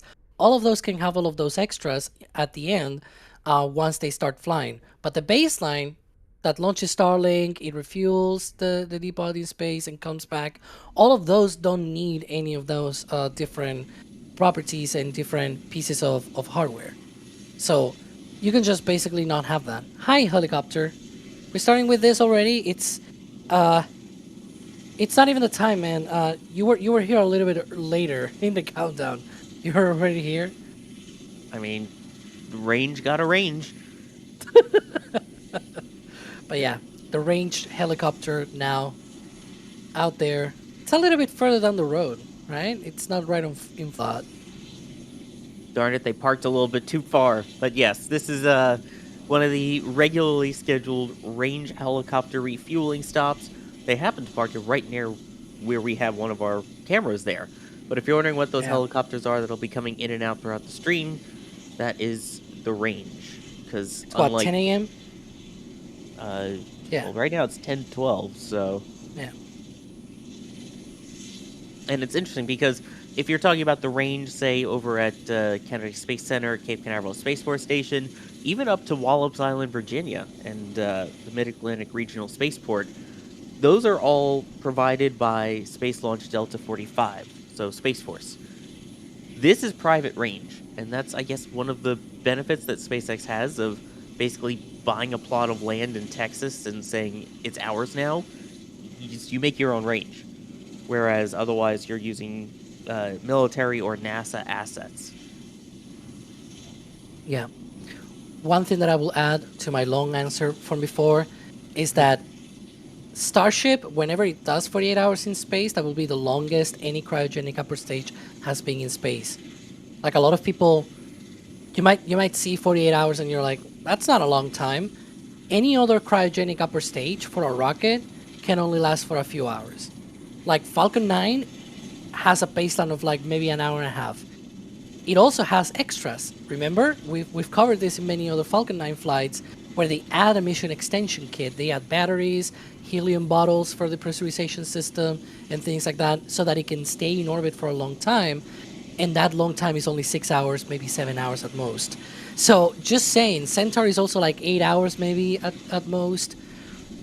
48 hours, it's bonkers in comparison. Just, yeah. I think most people are used to thinking of like the space shuttle, which I guess is in a way a second stage, or something like even, Crew Dragon. It's not that the second stage stays with it, it separates away, and then it has its own trunk and all the other maneuvering systems and, pressurization and obviously life support, so. Exactly. And Yes, with I the shuttle, again.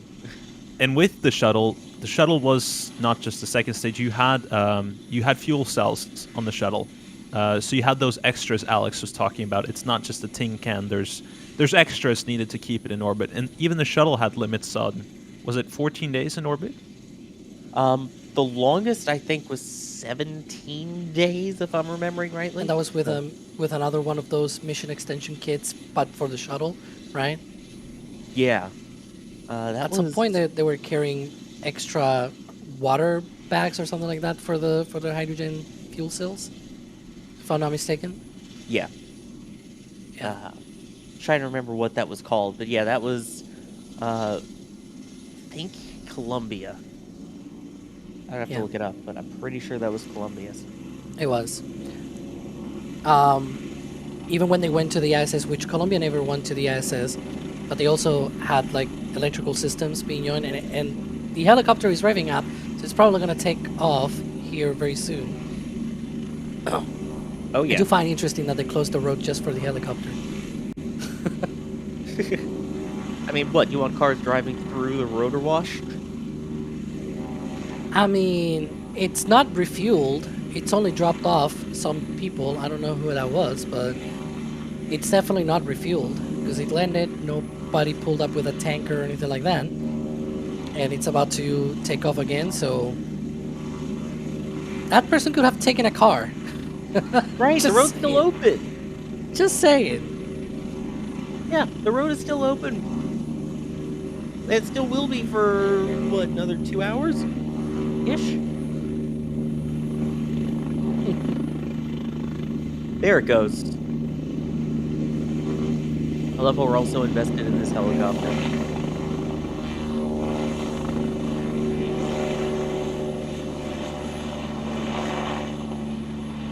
Also, shout out to our team of robotic camera operators, too. And there it goes. Alright. Now that I can also hear myself without the rotors, let's get back to more questions here. Matt Shocks is wondering, on Tower 1's roof, there was an antenna. Is it not needed on this tower? I mean, Magnus, the trajectory that it's going to be taking to come back in for catches, especially for the ship, is going to be quite different from what we saw over on Pad 1. Yeah, I'm going to be completely honest. I don't know what the purpose of the antenna really was, apart from that it was considered one of the causes for the catch abort on Flight 6. But apart from that, I'm not actually completely sure why they have the antenna, apart from some sort of communication is my guess. But I don't know the details. Because I know there's the risk, obviously, given the plan that it's going to have to come over the tower and the direction that the ship is going to have to come into to be caught. It's going to blast the roof, and I guess you don't want to blast a giant antenna at the top if you don't have to. I mean, if you saw how crooked the antenna was after Flight 6, It makes sense you might not want to basically land a super heavy on top of it. And I believe that the antenna on the top is still crooked. It looks crooked to me, but I don't know if it actually is. It does look crooked. This camera's leveled. It does look slightly crooked. It looks crooked. Oh man. And again, that's not a lightning protection system. Turns out, being near the Gulf Coast in Texas, there's a lot less lightning than in Florida. Go figure. So there's not as much of a need for a lightning protection system. You know, you can't ask, what are the 4 towers for? Because there aren't any.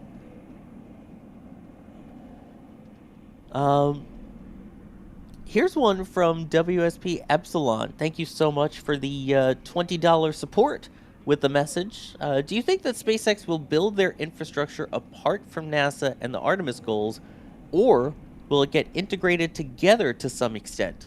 Also, when you think a 100% private SpaceX flight to the moon will happen? RIP, dear moon. Let's go with that first part, Alex. Do you think they will build infrastructure apart from NASA and Artemis, or will it all just be integrated? Well, they're already building their own infrastructure on their own. And so I think the first answer is probably very, very easy. Yes, I think, because I'm seeing already that happening live right now, right? As to a 100% private space flight to the moon, it might happen early next decade, basically, like after a few, just like commercial crew, right? Like after a few flights of the HLS to the moon for Artemis and all that, then you can imagine maybe like a private space flight, I don't know, on HLS. It also will need somebody else to do it. Like, it's not just SpaceX saying on their own, yeah, let's go to the moon, right? Somebody needs to buy that. And so far, SpaceX hasn't said, yeah, let's go to low Earth orbit with Crew Dragon. No, it's always being somebody else buying that ride, like Jared Isaacman buying Inspiration 4, buying Polaris Dawn, and things like that, or Chun on Fram 2. So those sorts of things only happen when you actually have the customers for that sort of trip, which I imagine will be very in demand, very much in demand once they start doing those moon landings, because you know, once you actually demonstrate that the thing works, then people will probably start buying those trips. But first they need to demonstrate that. Then they'll do the private missions. So probably, yeah, early next decade. Yeah, I mean, again, I still remember the announcement for Dear Moon and all of what that was going to be. The main problem was, Starship wasn't even close to favorably launching yet. It was still being built, for that matter. I don't think. What's the expression? Putting the cart before the horse, or something like that. Yep, that is the expression, actually. So, yeah, that's basically that. Like, to be honest, if that person had waited a little bit longer, maybe they just would have been around still for Dear Moon. But like, if you really buy a trip on Starship, you really need to be very, very patient. Yeah, let's put it that way, because it's not, you know, just snap your fingers and suddenly you're on the moon. It doesn't take that quick of a change. And yet we have a private mission going to Mars, allegedly. Yeah, Chun won. He actually bought a sort of like a flight to Mars. It's more like a flyby of Mars, because he thought, well, if SpaceX is pivoting now to the moon, I am at least gonna try and force them to send people to Mars by at least having a flyby mission, because it doesn't take as much technology. Because if you land on Mars, it's a one-way mission, mostly, until you develop all of the in-situ resource utilization, that you need to create the fuel for the return trip. But if you just do a flyby, well, the gravity of Mars sort of turns you back, and just need to hold on the header tank propellant just a little bit longer. Just a little bit. Also, the whole not having crew on any of it yet, so I still think we're going to see quite a while before we see a crew Starship launch, at least. Because, I mean, there will be the HLS variant, but that's going to launch without the people on it. It will launch, and then Orion will dock to it. and then Starship will do the burn out to the moon, and so on. So I still think we're going to be a while. Yeah, I think he also, prior to him publicly announcing this with SpaceX, he made the mention on X about a 2034, I think it was, opportunity. It's like 2033 actually is when you launch, but you fly by Mars by 2034 because of the cycles and everything, and then you return something like 2035 or something like that. It's like a 2-year mission, having a flyby of Mars. But he was talking about that, and to be honest, for just a flyby, maybe 7 years from now, it's probably not super duper unrealistic, especially if the Starship is not alone, if maybe it's got like other sorts of ways. I don't know, like you can in theory craft something interesting in terms of a flight to Mars, that is not super risky and it's just like a flyby, and it could probably be doable within the next 10 years with the technology that we have. I mean, I think maybe in the next 10 years. Of course, I still really want to see HLS go first. Once we see a crewed version of Starship, at least in space, yeah, I think that's when it'll feel more real. And we see even the first uncrewed HLS on the surface of the moon. I think that's going to be a big turning point, and that's when Starship is going to be the vehicle for going beyond Earth, and I'm excited for that. And when I said 2 years, I meant the total trip time, not the trip to Mars. I said trip to Mars, fly by, and then come back. Because of the alignment and everything, you have to actually look up the exact thing, but it's almost 2 years, basically. I mean, yeah, it's 6 to 9 months to get out there, depending on how fast you want to go, and crew comfort and all that stuff, too. We are now 7 hours and 20 minutes away from the opening of today's launch window for Starship Flight 13. You can see the ship and booster out on the pad there, ready to go. The weather looking a lot better today. Now, Magnus, they did mention yesterday that it wasn't so much rain or lightning or anything, it was clouds. Why was that a reason to call off a launch attempt? Yeah, so there are two reasons for the clouds being an issue today. An issue yesterday. Number one is their plan is to take some high-res imagery of Starship's heat shield as it passes through max Q. So you can't do that if you can't see the rocket. So an important part of that is having conditions like today, where they're going to be able to have a ground track or an airplane track of the heat shield in order to see how it handles max Q at this inclination. There's one more thing though, and that is when you have thick cloud layers, particularly close to the freezing point, you have the risk of having those let me find the exact name of it. You risk having a was it tribal I don't know, Alex, what's the name when you have the magnetic event in the clouds that causes tribal an electrification? Issue? Exactly. That's what you're saying. Yeah. Yep. Okay. I do not know the name, but that was a risk of having super thick cloud layers as well. So those were the two main factors. But one thing is tribal electrification, and another thing is triggering lightning from the vehicle going through the atmosphere. Tribal electrification is just that you build up electric charge from hitting the atmosphere. You might think, well, that happens all the time. It depends on the atmospheric conditions. Like a very dry air, for example, might create that much more easier. So you'd be risking having a China event, like we saw 2 days ago or yesterday, and you again, if you want to try to avoid that if possible. Yeah, you kind of want to. So, one thing that you mentioned as well was the observation that they have to do. I mean, can you kind of explain, Alex, the point that they mentioned with wanting to look at the pressure or things like that with the heat shield. What exactly did that mean of why they specifically wanted that clearer imagery? Well, it seems like they're going to have assets on the ground, maybe also in the air. We'll see. But they want to image the heat shield.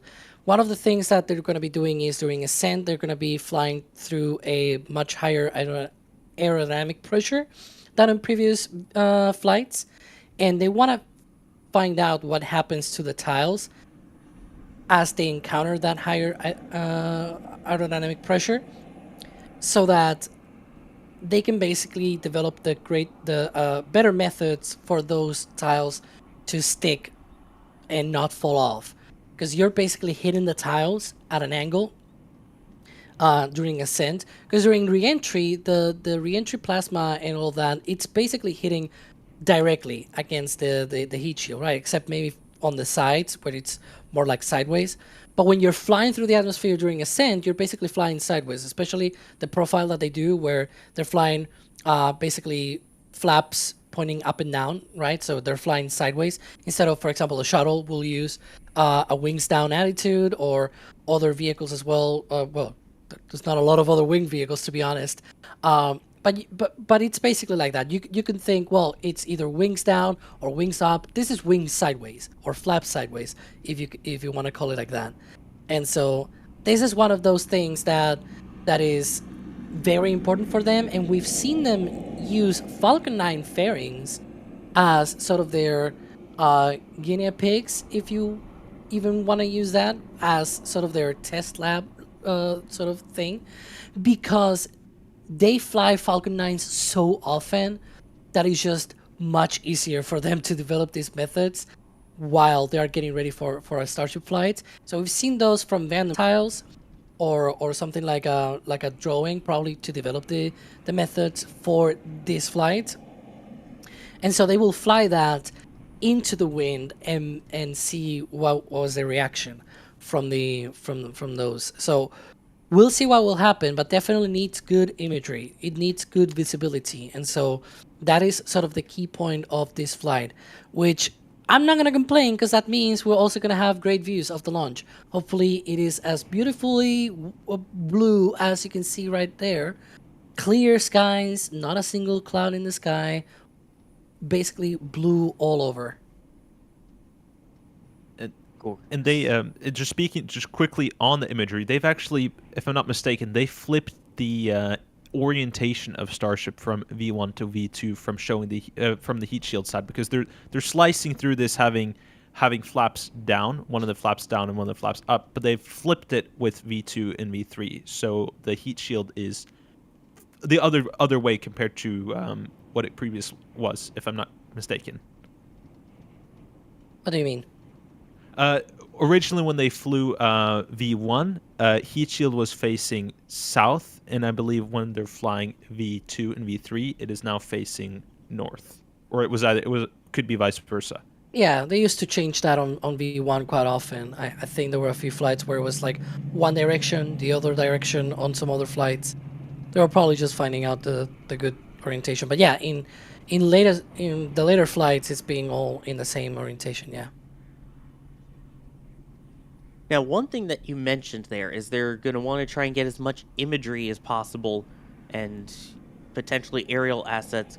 I know everyone's favorite thing is the WB-57. And I mean, Alex, there were some people getting a chance to fly in the WB-57. Remember, we were seeing that they were doing loops on that first launch attempt? Yeah. You found this post from NASA Johnson. Yeah, so there's that. There's also the fact that in the NASA website, on their own website, it says that it's part of their NOAA partnership for the Sabre program. But yeah, so that day they did 2 flights. One of them was out there in the Gulf, and they were doing some loops around and everything. And a lot of people were saying, well, that's the splashdown area for the booster. It's like, no, it's actually further out. It's way out there. And then the other one, I think it was like more like a couple of flights from Houston down to like South Padre Island area, sort of Corpus Christi area, and then back north again. I did not follow that one too much because, to be honest, we were already deep into the launch countdown, and so I did not pay too much attention. But yeah, part of those flights, as you can see here, is also training for future astronauts to fly into space.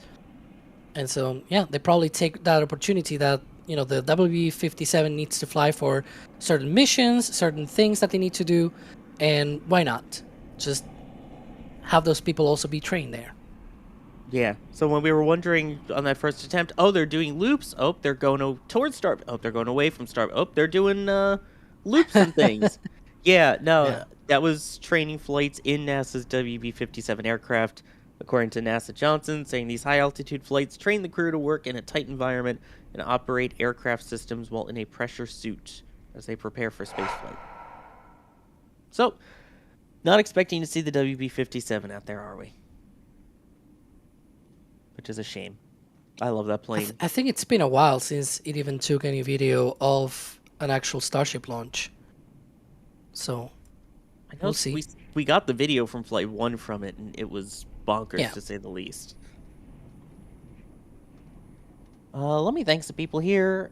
Per saying 3rd time's the charm. Continue the amazing work. Thank you very much for that. Forward gave a thing over to Chris for some Greg sausage rolls. Echo Deal when the helicopter was there saying get to the chopper. And Andrew saying make rocket go now. Yes, Rocky want rocket go now. Unfortunately, they can't, but that would be awesome. But thank you for grabbing the Flight 13 patch, which, in case you didn't know, our Flight 13 patch is now under 30%, I believe Chris was saying earlier, approximately 30% of our supply remaining, and once it is gone, it is gone.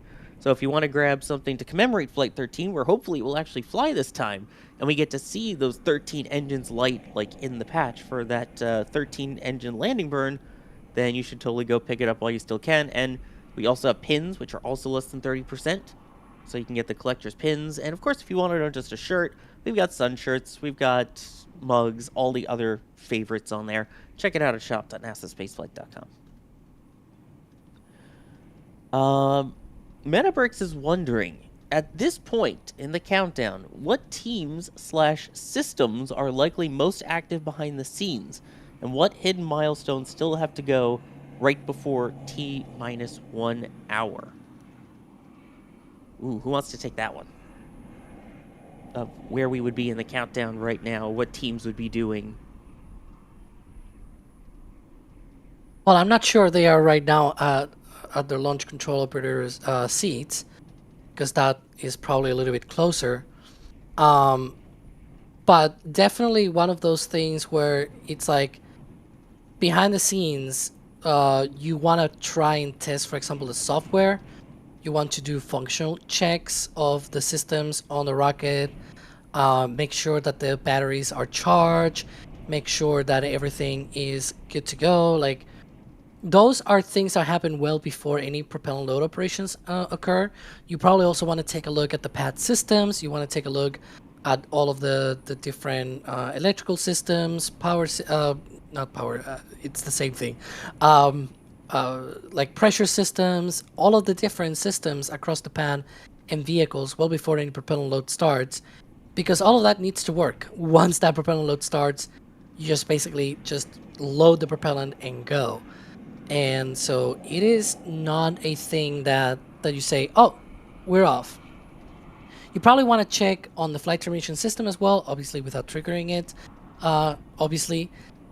And there's not a lot more. I guess you can say maybe checking on the pad systems on like the launch mount itself and things like that. But other than that, it's just all about, well, I can think of another one. Hang on. Communications, that's probably a very important one. You probably want to check that as well.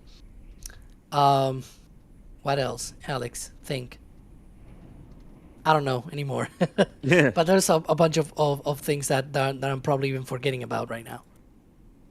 I mean, if you're SpaceX, you might still be doing Pad 1 work at this time. We saw that last week.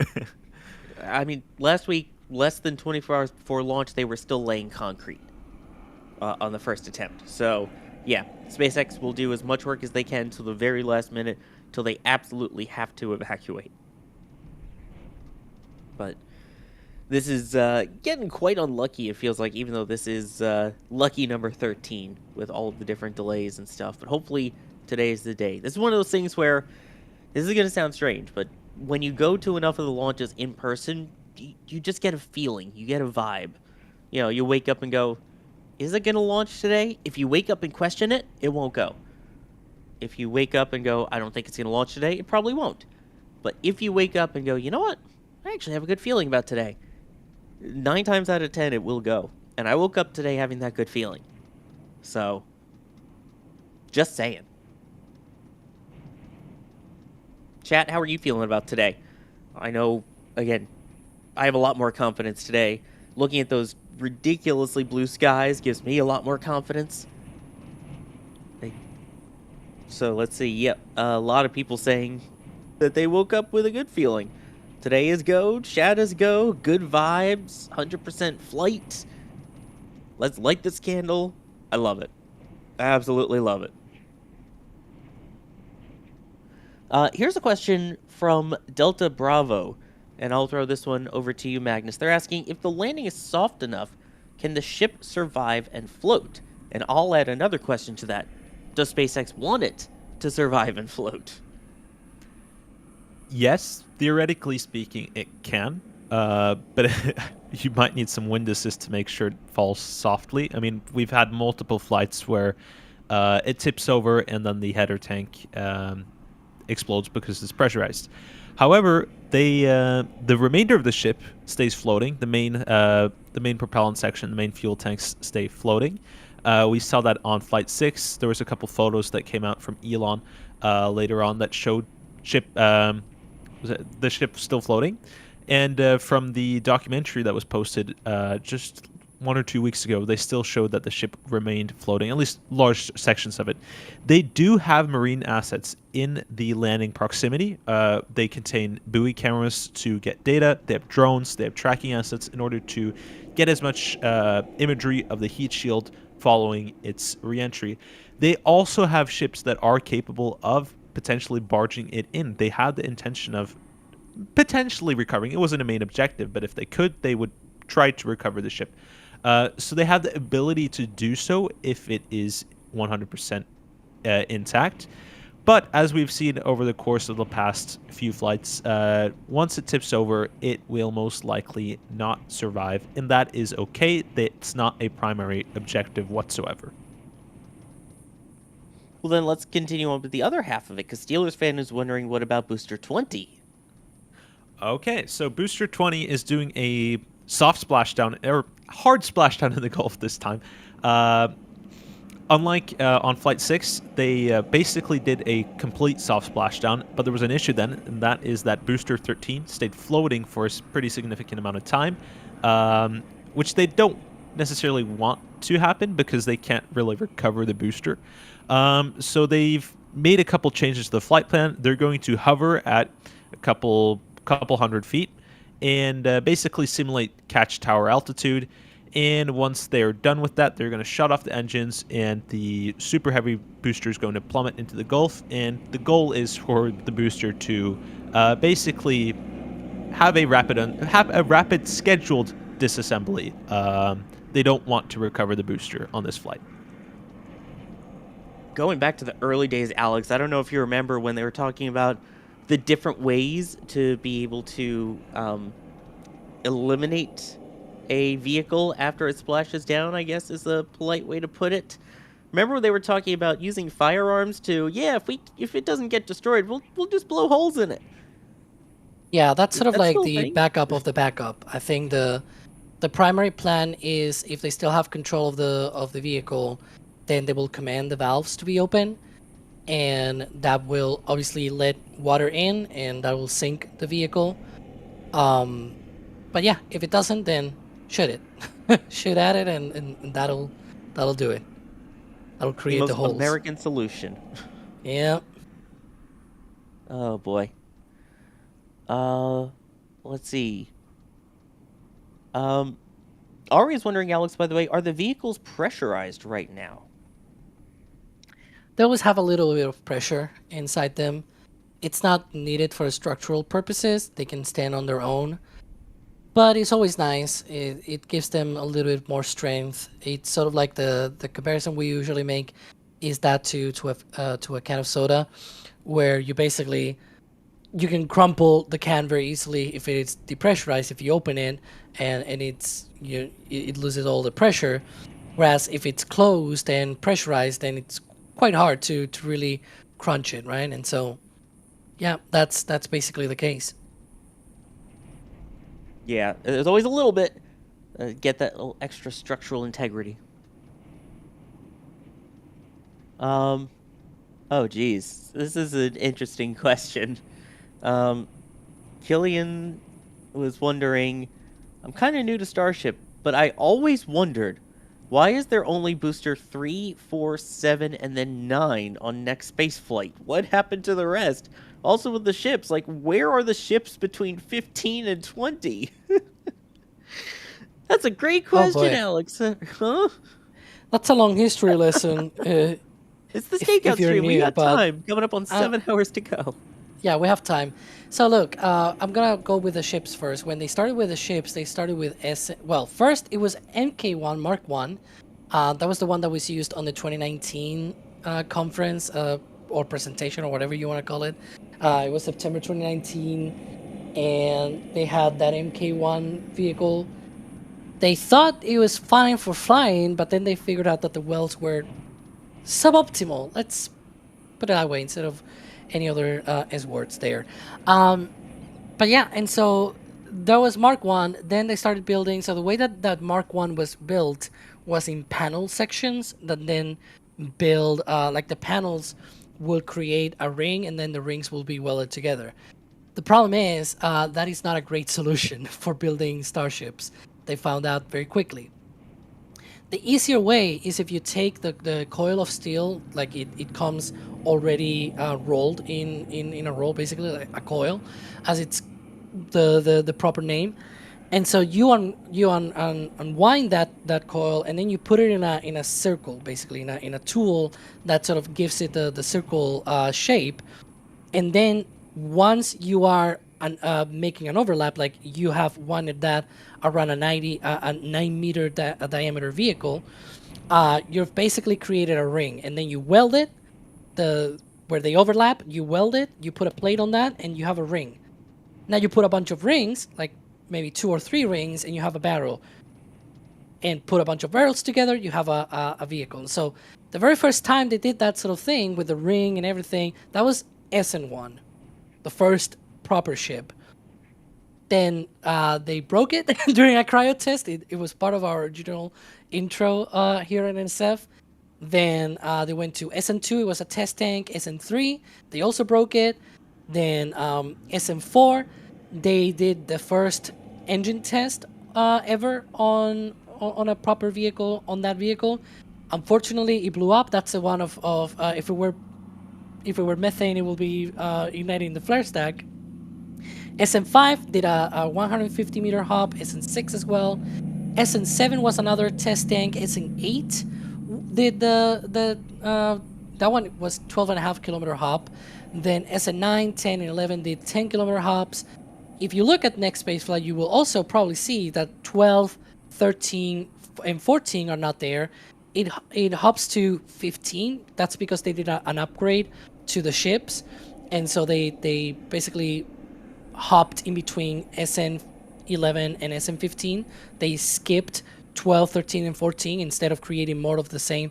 They hopped into 15. 15 had a different a few different construction ways of making the ship. It had also upgraded Raptor 1 engines, sort of nicknamed 1.5 engines, a bit more simplified than the Christmas tree of the regular 1 engines. From there, since 15 worked, they had already built 16, but the problem was, since it had already worked and they had already done that landing, they just wanted to go straight away with full stack flights. So they scrapped 16, 17, 18, and 19. Basically, all of those 4 vehicles were scrapped, and then they went to ship 20. They stopped using SN for those. So they went to Ship 20. Ship 20 was the first one that actually carried all 6 engines with the 3 sea levels and the 3 vacuum engines. They did some engine testing on those as well. It was the very first time they did engine testing on the RVAC engines. They were able to do full stack integration, full stack testing. It was a lot of things that they were able to prove with that, and that's why there's that gap. With the boosters, booster BN1, booster number 1, or booster 0 number 1, or whatever you want to call it, BN1 was sort of like a proof of concept that they could build basically a booster scale sort of vehicle, because they had never built anything as huge as the booster, and especially in the way that they wanted to build a booster.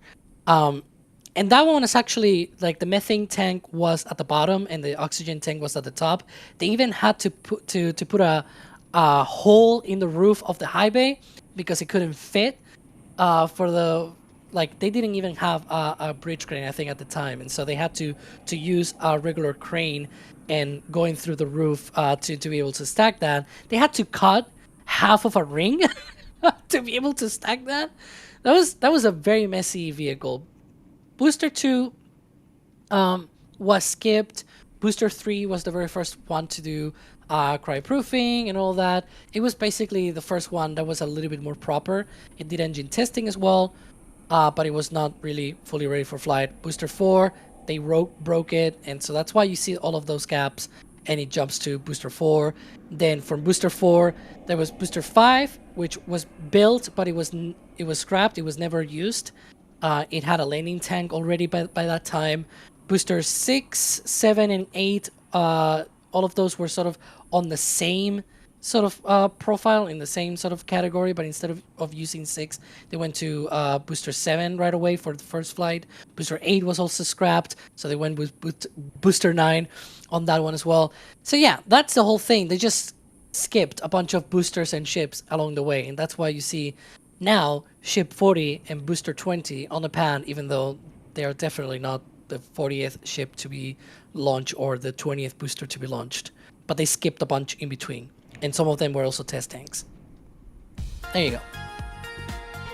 And we have some cool non-Starship breaking news, but still cool news nonetheless. So, official announcement coming in that Blue Origin will now be testing their second stages over at NASA Stennis in Mississippi. In fact, they will be using the B-test complex over there.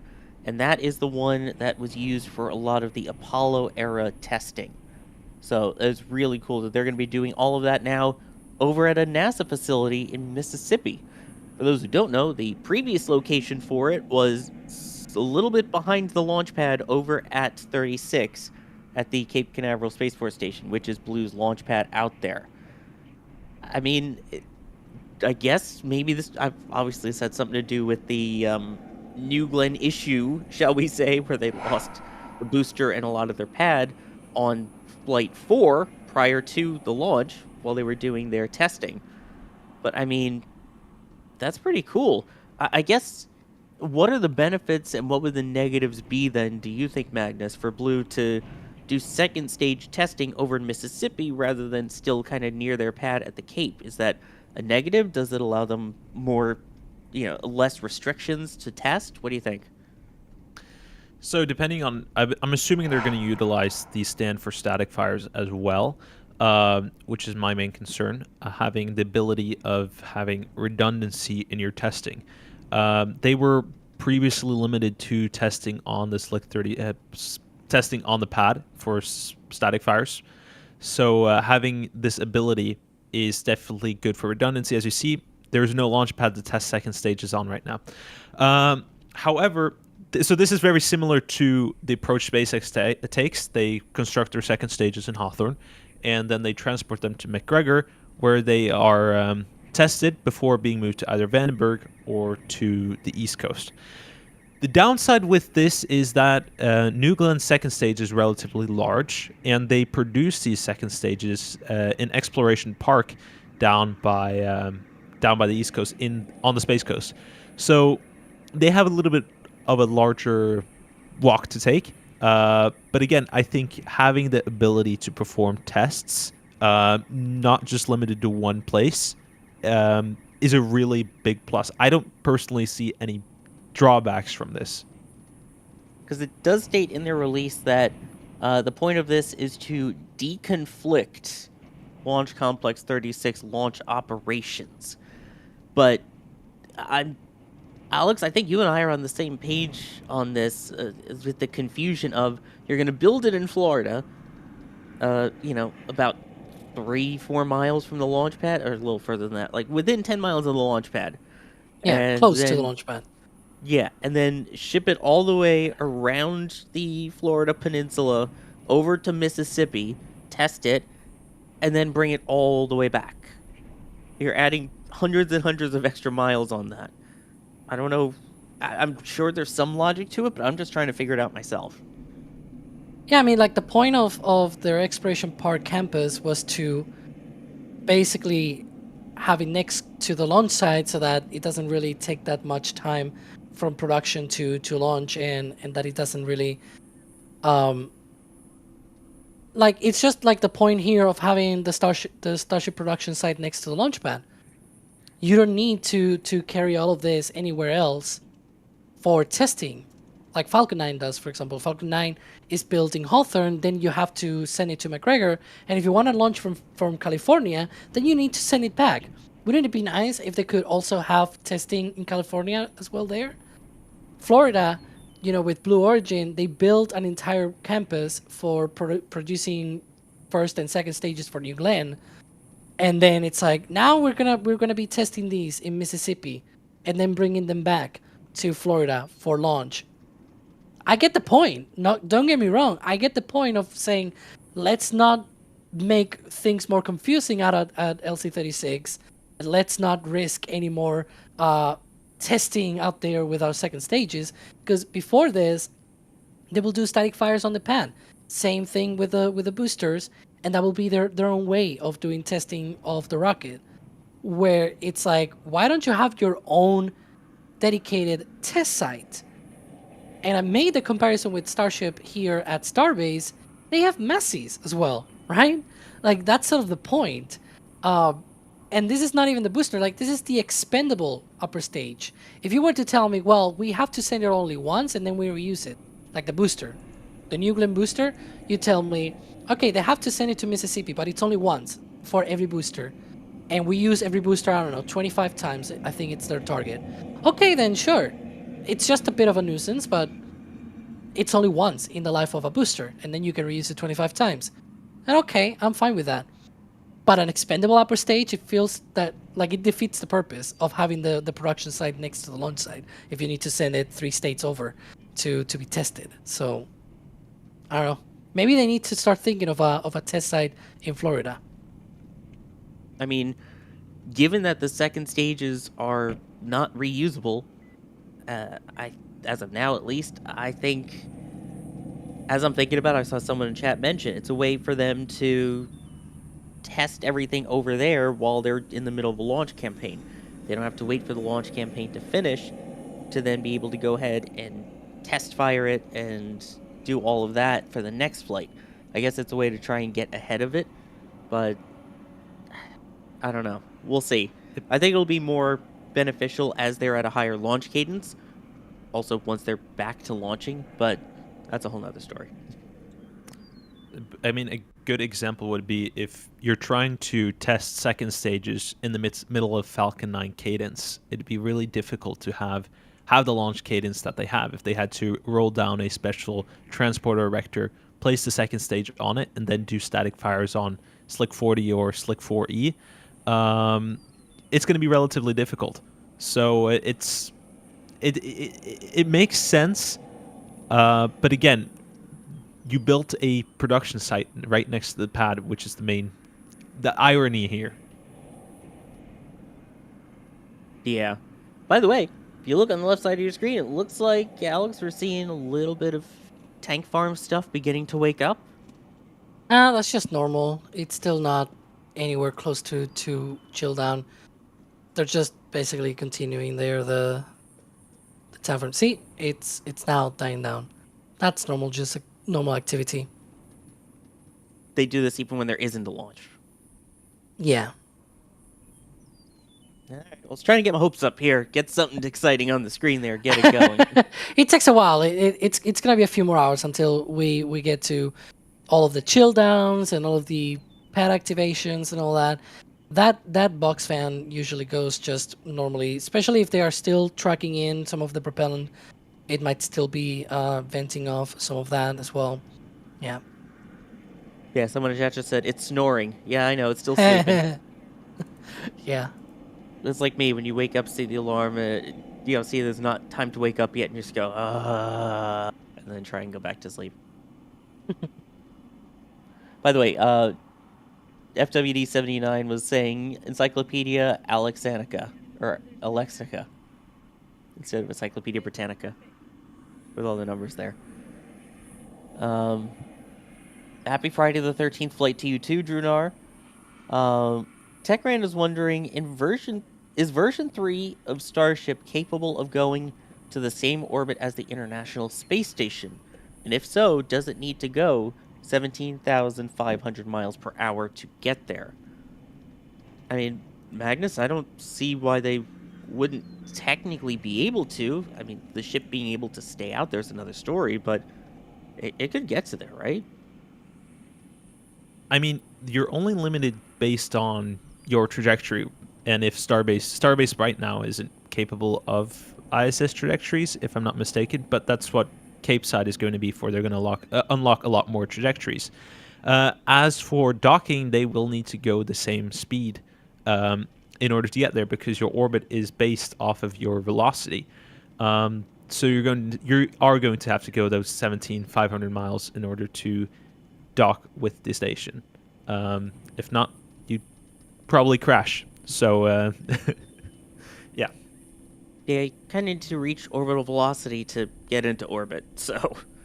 Usually speaking, especially if you want a soft docking or a soft rendezvous, you probably want to keep a similar velocity.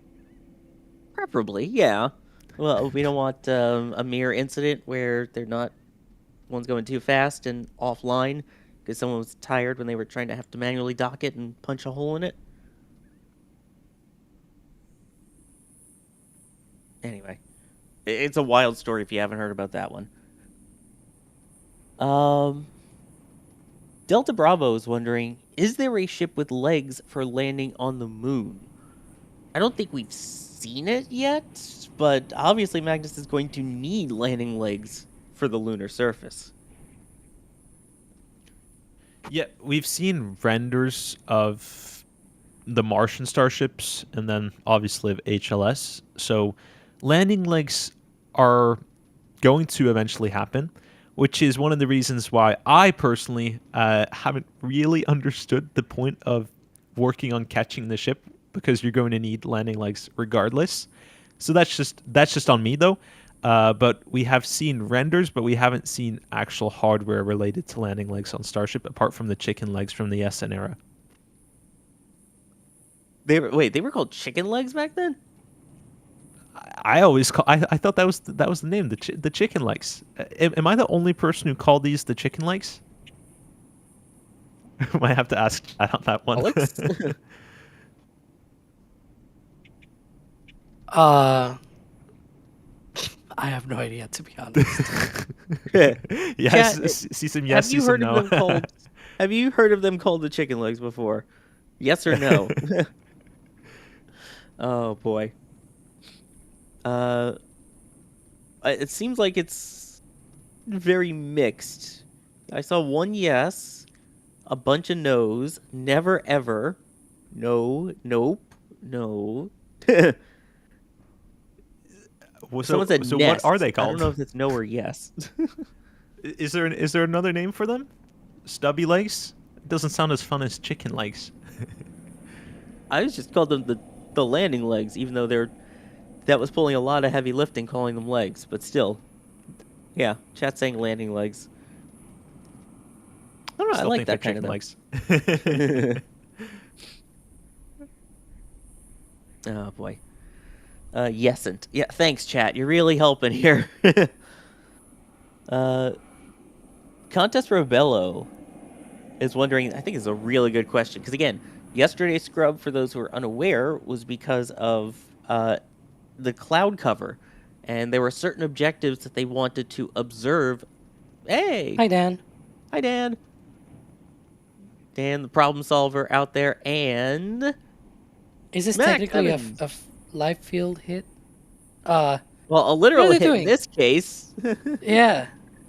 It was too much of a hit, boys. Our team obviously hard at work out there. No, I'm kidding. They're getting a lot of work done out there, getting all the remote cameras set up, getting all of the final preparations ahead of launch. It was great. Ah, so that's why Max was taking longer than to prepare today. Oops, did I say that on air? Yeah. Ouch. But anyway, the whole point for the question, sorry, I got distracted by Dan and Max. They were scrubbed yesterday because of cloud cover, and they wouldn't be able to see certain objectives with the heat shield that they wanted to study. Contest Rebello was wondering, Alex, what can ground-based imagery of the heat shield during ascent reveal that onboard sensors can't? Well, I mean, say that the telemetry fails, or for whatever reason they don't really get a lot of that. Well, you still have the backup of the flight ascent footage. Also, if a tile falls off, maybe you will also be able to see that better with your own eyes than even, like, maybe say a sensor says, oh, a tile fell off. How do you really ensure that that's truly the case? Right? You know what I mean? Like, sometimes sensors can be deceiving. So if you have a backup way of corroborating what the sensors are telling you, then that's nice. Like, that's a really nice way of backing up what the sensor is telling you. Like, say again that it tells you, oh, a sensor a tile fell off, and then you go look at the pictures and it's like, nope, it's still there. That tile is there. Maybe the sensor is just broken, or it told you something that it's actually not there. It got confused or something like that, right? Like, it happens all the time with technology that sometimes you get a wrong reading, and that sort of thing happens. Look, for example, like, you have to look no further than the flame change itself. Remember when it tripped the second static fire, tripped the sensors on the flame bucket, and they had to say, okay, let's not look at the sensors then. Let's do other ways of figuring out how the flame bucket actually goes through when it's on a static fire test, because it just shook off the sensors and it tripped an automatic abort. And it's like, yeah, probably not a great idea to have this happen all the time. Yeah, probably not. And again, I mean, one of the best tools is the Mark 1 eyeballs. You can see it with your own eyes, and it's hard to kind of fake what you're actually seeing. So, better to have as many different views as possible. Again, considering that Starship, I would still consider it in a test phase at this point. You know, it hasn't gone orbital yet, so they're still kind of testing, but you want all the data that you can get. More data, more better. By the way, Dan, in chat here, coming in saying, I took Max out. Very cool, Dan. There was a question, though, from Big Red, was asking, can I buy that NSF hoodie that Dan had on? You can, actually. That's available at shop.nasaspaceflight.com. I think he was wearing one of the solar hoodies that we have, which is available as part of our Starship Flight 13 collection. We have ones that they're super lightweight. They are really nice. They are really lightweight. It has the hood in it as well. And they're UPF 50, which I know we say that all of the time on the site. It's like, what does that even mean? Well, it means that it blocks out about 98% of UV light coming in. So it's a great way to stay cool, to not get sunburnt, and still be out there looking cool while you're doing all of your workout in the sun. So you can get it like that. We also have the patches and pins, of course. Those are limited supply, the patches and pins. But go check out all the different designs that we have on it at shop.nasaspaceflight.com. And trust me, if you get one of those UPF sun shirts, you will not be disappointed. Justin, by the way, also came in grabbing one of the pins, saying, can't wait for what the future holds. Definitely. No holds. Oh no, no. Well, T-minus 60-second hold is okay because they kind of planned for that. But yes, no other holds, please. Which we still don't know why they switched it, because it used to be that they had the opportunity to hold at T-minus 40 seconds, and now it's T-minus 60 seconds. We don't know why, Alex, do we? Come again? Sorry. I was like, we don't know why they switched from the T-minus 40-second hold option to the 60-second hold option. They only said that they wanted to have a little bit more time for checkouts during those final few seconds. That was basically all that they said. They did not mention anything other than that. They probably just changed the stuff. Is that a drone up there looking at the ship? Do you see the little black dot there to the right, to the left of the ship? Oh, I see what you're saying. It's going up. I wasn't sure if that was a splotch on my screen. That looks like it. Yeah, that might be a drone up there. Probably checking the heat shield or something. That or a very big bug. I mean, we had that on the stream yesterday. We don't need more of that. Yeah. But yeah, I mean, that's one of the things that they said, right? That they changed their hold point to give it a little bit more time. Other than that, they did not say that much. Doesn't that also unify it with the startup time of the vehicle? I know Falcon startup is at 60. Is Starship startup also at 60 seconds? Yeah, but that's a whole different thing, I think. It's two different things in the sense that for Falcon 9, it's also when there's no hold. That's for sure, and also it's when the when they do the handoff between the ground computers and the onboard computers. It's more like the SLS at T-minus 31 seconds when it does the handoff. And then they also pressurize the tanks and all that stuff. Here, I think they do things like the onboard computers already take over before that, if I'm not mistaken. They were explaining it a little bit better last week, and I have to listen back again and listen to exactly what are sort of the procedures that they talk about. But yeah, they also have to unpin the arm. Remember, that was one of the problems as well on Flight 12. Yeah, I mean, hey, at least we got to see in the Critical Path update all of the stuff that went on behind the scenes with that, so. Oh, man. I can just imagine how long the video is going to be for the next one between the two different, this being the third attempt now of what they're going to talk about. I wonder what they're going to title that one.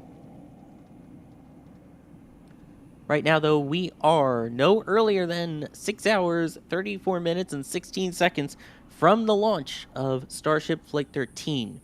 That NET means no earlier than, and that is the opening of a 90-minute launch window. Again, that opens 5:45 p.m. Central Time. Once they do fuel Starship, though, it can hold for approximately 15 minutes after that. So once they fuel, they only have about 15 minutes of wiggle room if needed. Doesn't mean they're going to need it, but they have it if they wanted said option. This comes after yesterday's attempt was called off due to clouds, as we were just discussing, and the first attempt had an abort after engine ignition, which Marcus is wondering, Magnus, without a static fire, how confident are we that all of the engines will actually light this time? I think there's a pretty decent chance for so. 32, 33 is my guess. They would not be launching if they did not have confidence in the vehicle. I think that's just important to mention that they're not rushing this to the pad. They are confident in this vehicle having a success today. If not, they would not be putting this vehicle on the pad if they were not confident in the repairs they did. And we did see them do that leak test as well a couple days ago. So obviously they've checked on their repairs or replacements.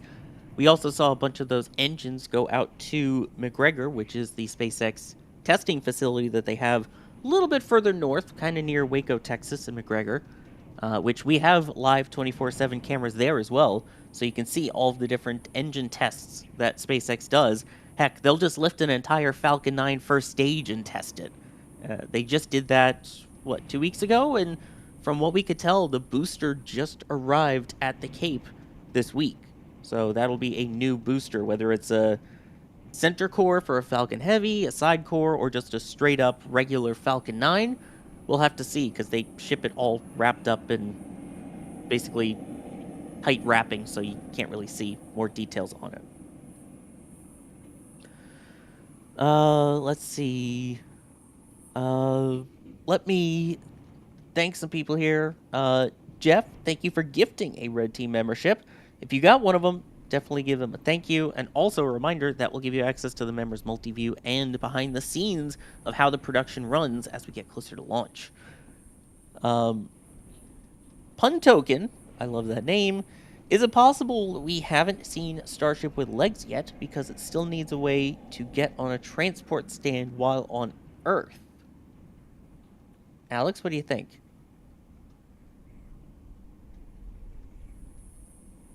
I'm not sure what do they mean by that. I mean, we haven't seen a Starship with legs because they have not put any emphasis, or like, they really don't need that. They catch the ships. It's not related with any booster, with any transport stand or anything on Earth. I mean, they just have the chopsticks and the catch system. If they really needed legs, then they will build transport stands to accommodate for that. It's that simple. Yeah, right now there's no plans for a land landing or a barge landing like we see with Falcon 9. It's all catch towers. Doesn't rule it out for the future, though. Yeah, that's for sure. You can retract the legs. You can just accommodate for the leg. Like, there's so many possibilities there. I don't think really it's anything related to any transport stands or anything like that. At some point, they were thinking of putting wheels on the legs. Yeah, and they tried that. Like, they had little stands with wheels that will go on the legs, and that was their original idea to roll the ships out to the launch pad. I'm not joking. You can look it up. We saw that Mary caught video of that way back in the day, something like in 2020, maybe 2019. I don't remember exactly, but it was way earlier in the day when they were still, only catching the boosters, but maybe still landing the ships on landing legs. Yeah. Wow. They tried it. That's wild. I could not even imagine that. Yeah, put wheels on the legs and just roll it out. That was the idea. Trust me, I can relate to that ship. I get it. Let's see. UK Hudson was saying, have a poll to name the Starship legs from the SN days. They vote stubby legs. Chicken legs is too long for what we had there. I mean, they really were stubby. They were the tiniest little things. I was always surprised. I'm like, wait, that's going to hold up the ship? And as we saw in SN10, it kind of bounced hard and didn't really do so great with that. Were those using crush cores back then, Alex? The legs were sort of their own crush cores. On SN10, the problem was that the ship landed with too much of a speed for even the legs to lock. That you could see the legs dangling because it was not slowing down enough for the legs to lock up. On SN15, though, the ship was decelerating normally, and they locked, and they actually landed. It did not even crush a lot, because like the ends of the legs were it's sort of its own crush core, so to speak. And so it basically just did that. It was like on flight on the SN10 flight, they couldn't lock in, and so a bunch of them were not even properly deployed, and so all of them got crumpled. But on SN15, you could see the legs, and it landed so softly that you could see barely any crumpling on the crunch core. So it was quite a soft landing, that one. Which is saying something given how wild those were. Also, when it actually did land, because if you exclude SN8, SN11, all of that. Let's see here. Maud is wondering, Magnus, for those kind of tuning in just now with 6.5 hours to go, what is the weather looking like today? Yeah, it is looking a lot better than yesterday. I made the mistake yesterday saying it wasn't going to look a lot better, but it is looking a lot better as the tropical depression is no longer located within the Gulf. We have that live views from GOES. Those have been taken from the course of the morning. And as you can see, that tropical depression is no longer located in the Gulf. There is basically no clouds in the Brownsville and South Padre area. So we are expecting to see a clear launch throughout the duration of the flight, which was one of the objectives needed in order to take some high-res imagery of the heat shield. There is also no lightning within the proximity of the pad, which is a big factor as well. And at this point in time, the winds seem to be within the launch criteria. So as long as the vehicle continues to operate nominally, we should see a launch as early as 6 hours and 26 minutes. That is what we would love to see. Oh man, someone just brought up something in chat that gave me a huge flashback to like 10 plus years ago. They were saying, I miss landing pad bingo. Does anyone remember that from the forum? It was basically you'd have a picture of the drone ship and people would place their bets on where on the drone ship Falcon 9 would touch down. I guess... Yeah. Would there be a version of that for Starship? Maybe a map of the Indian Ocean or of the Gulf and saying, where do you think it's going to splash down? Where on the chopsticks is it going to land? I would hope on them, but... Well, there's a big landing rail there. It could be a little bit closer to the tower. It could be a little bit further out. As long as it lands on the rails. But yeah, landing rail bingo. Ooh. Chris, I think we have an idea for the forum for L2. By the way, we do have a forum, and we have a free public side that everyone can access. And then there is also additional things over on the paid side. For L2, you can get a subscription over at the shop, and it's a great way to find other photos that you will see nowhere else. A lot of them that our members have taken and our crew, plus some other historical ones that we've gathered over time. Some amazing documents, especially going back to Shuttle. Some of the old ideas for Starship that never came to be. You should totally check it out if you haven't, and it's, in my opinion, well worth the subscription. And there's Chris in there, pimping L2. But yeah, Chris, we need a landing rail bingo now for trying to pick where on those rails it will touch down.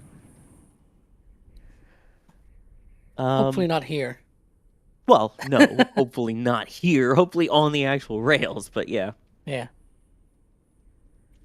Here's an interesting question.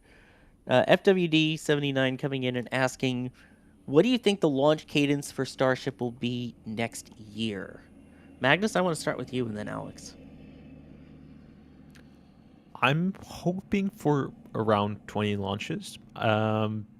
Which is about a launch every 2 weeks. Sorry, no. Yes, every 2 weeks. So I think that's might be optimistic, but if they are able to achieve a booster catch now and a ship catch, I think it's realistic if they're able to achieve those by the end of the year. So we might see 15 to 20 launches next year. That's very optimistic, though. What do you think, Alex?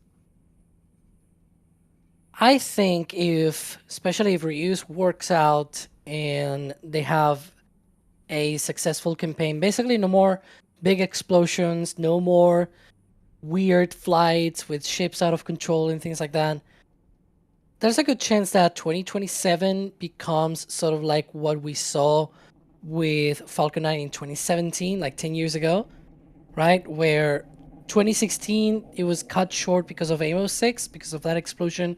And they only had 8 flights, basically. But Then in 2017, which was their first year of reusing boosters, they did 18 launches. And that was all customer missions, by the way. Like back in the day, this was not, there were no Starlink missions or anything like that. And they did 18.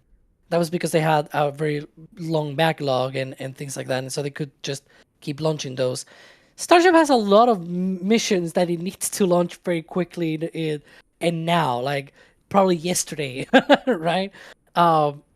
So once they start knocking out all of these different milestones, I think they are in a very good position for next year to at least have 10 flights, if not even 20. Like that range of flights. I think there's a good chance. We'll see. We'll see though. Hopefully I'm not super optimistic here in the sense that they end up launching less than 10 or something like that. About that, Alex, I was just looking because we the end of last year, beginning of this year, on a flame trench, went through and made predictions of how many times we think Starship would launch in 2026. Do you remember what yours was? I think I said something between 8 to 12, if I'm not mistaken. It was more than 10 times. More than 10, yeah. And how many were we so far this year? Well, that was when I thought they were going to be building these things more quickly, but apparently they did not rush that much until now. They are only now picking up the pace on production. But yeah, and that was already after Booster 18 did its boom, and it was also after I had already said I don't see Flight 12 until April timeframe, and then it happened in May, right? Back then, everybody was saying, you are crazy. It's going to be January because the SpaceX said it's going to be the first quarter, blah, blah, blah, right? Like, I remember those conversations. I do remember them clearly, and guess what happened? So, yeah, but I did say, and I remember this perfectly, I don't know if it was on that specific flame trench, but maybe a few flame trench shows after that, where I said, I do see the turnaround time between Flight 12 and 13 being quickly because Flight 13 will be in the July-August timeframe. And somebody said, wait, so you think that it's going to be July-August? Why? And I'm like, yeah, because Flight 12 is going to be like April. So I thought maybe like 3 months maybe of turnaround time, maybe 4 at tops. And yeah.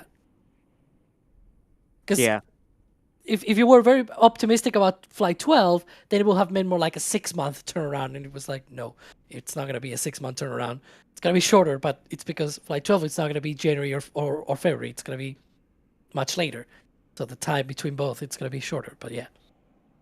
Yeah, I will say in terms of those guesses, Max and I were both on the lower end of approximately 6. I won't say our exact numbers. EJ was 8 to 10, and then yours was 10 plus. So that was the original predictions. At this rate, I don't know if any of those are going to be correct because we don't know when we would have Flight 14, although it seems like obviously they're trying to push for it. We did see on some paperwork that they were originally targeting mid-August for Flight 14 already, or basically advising the FAA and air traffic controllers to keep an eye out for that in mid-August. So they're really trying to pick it up. Then we'll see what ends up happening with which vehicles they have left, which ones end up moving to the Cape, which ones stay launching here at Starbase. A lot in play.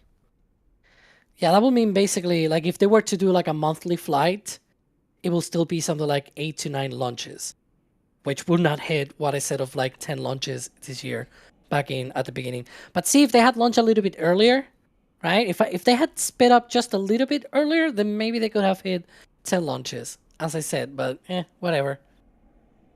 Things happen. Yeah, come on, SpaceX. Messing up Alex's numbers here.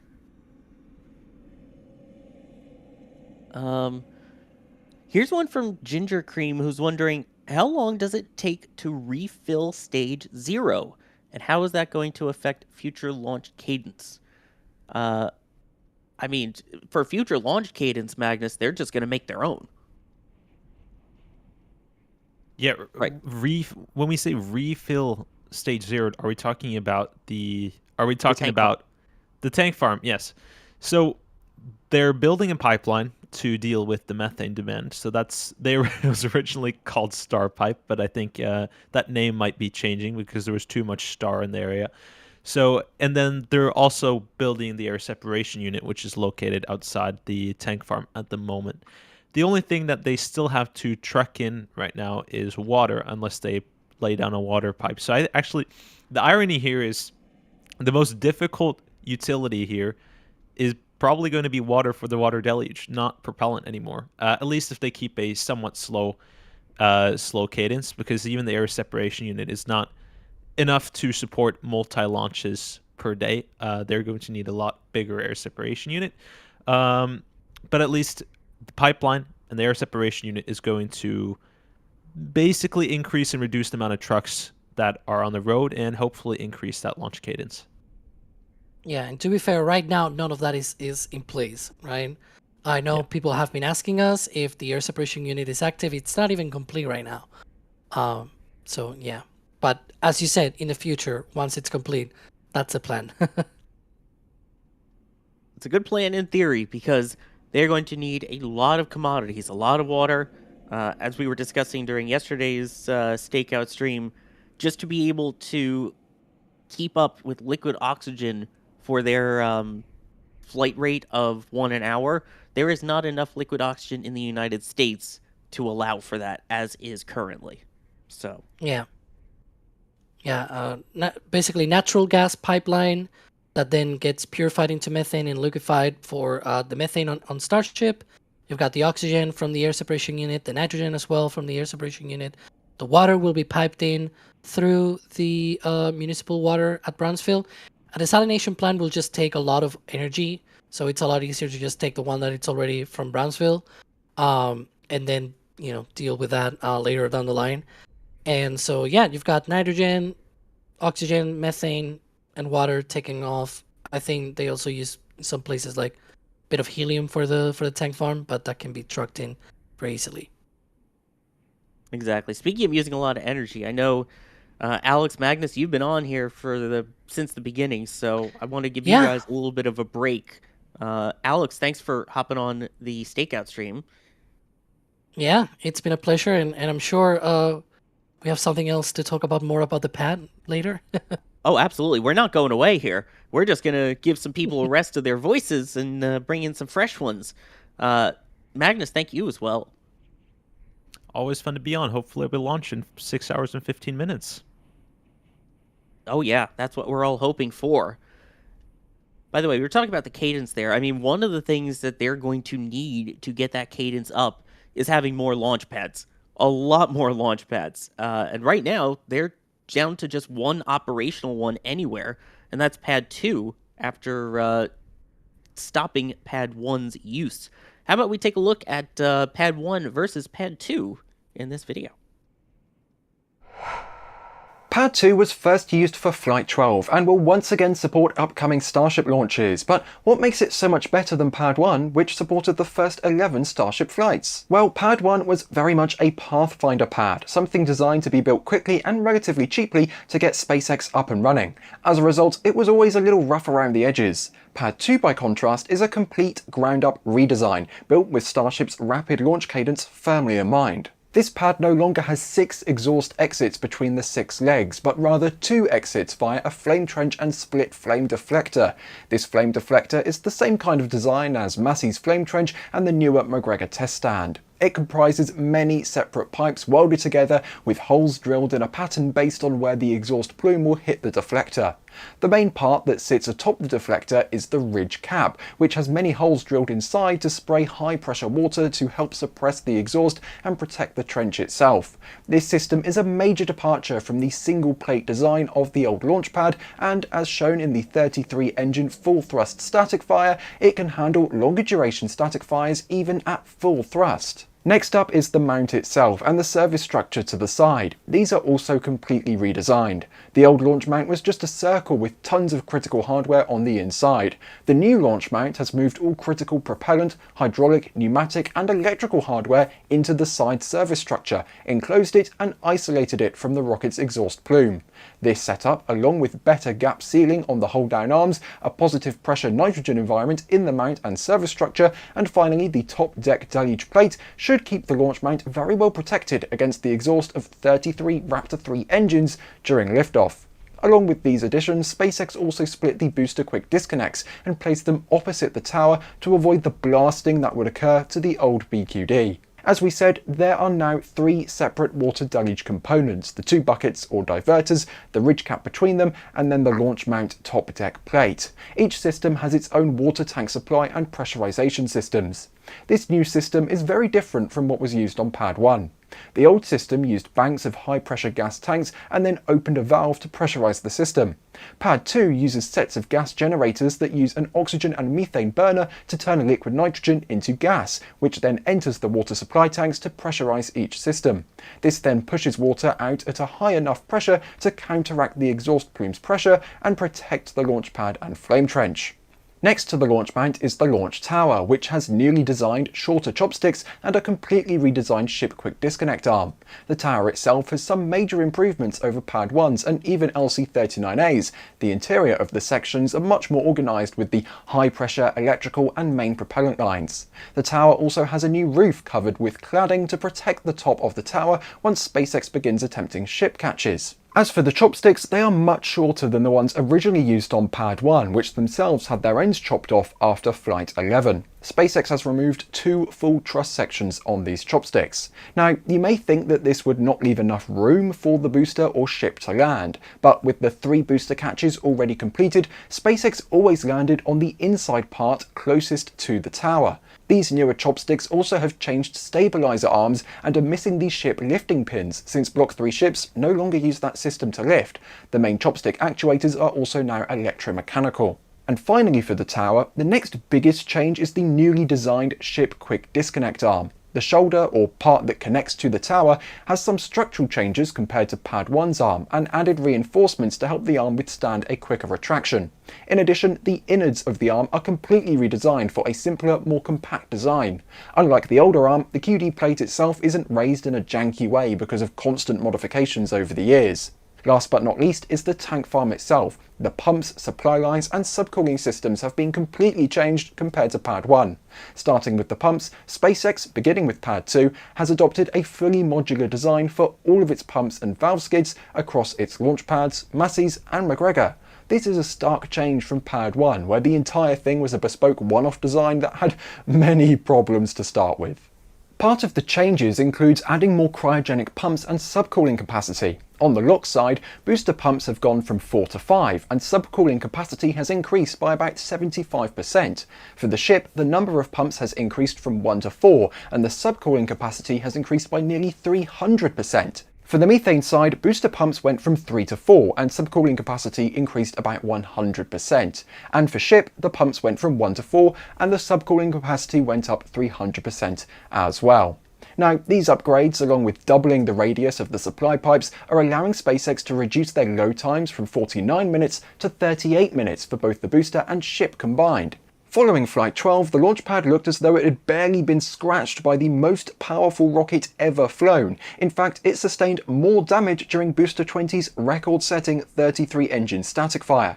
A few changes have also been made to the tank farm, where the liquid and vapor return from the booster's liquid oxygen chill-down system now feeds back into a dedicated set of tanks. It is possible the same change has been made to the tower as well, although SpaceX had not used it as of the time of recording. We'll have to keep a close eye on the tower to see when the tower vent next comes to life.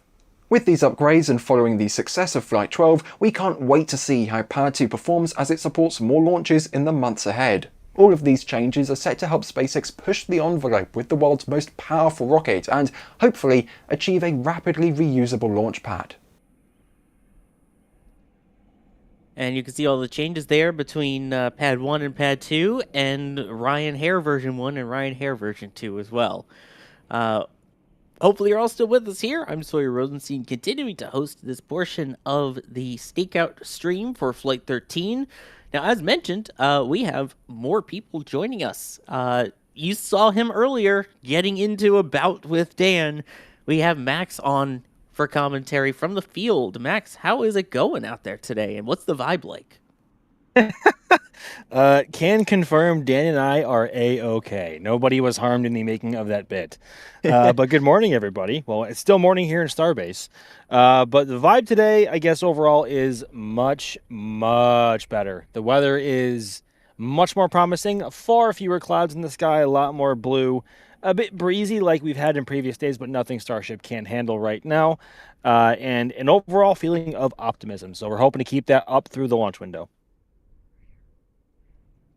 Oh, yeah. I don't know if you're the same way, Max, but there are certain launches where you wake up and you're like, I just don't feel like it's going to go today, and then it doesn't. There's others where you get that vibe of it's going to go today, and it does. I don't know if you feel the same way during any of these.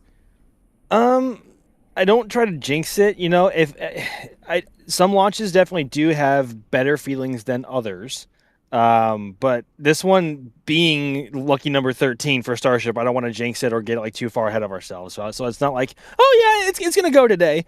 But I think its chances of getting off the ground are certainly the greatest than the other two tries. So we'll see what happens.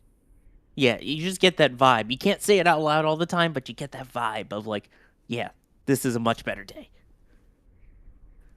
I don't know if our next person also feels the same way because, which by the way, everyone was wondering in chat, where's EJ? Where's EJ? EJ's here. Hi, EJ.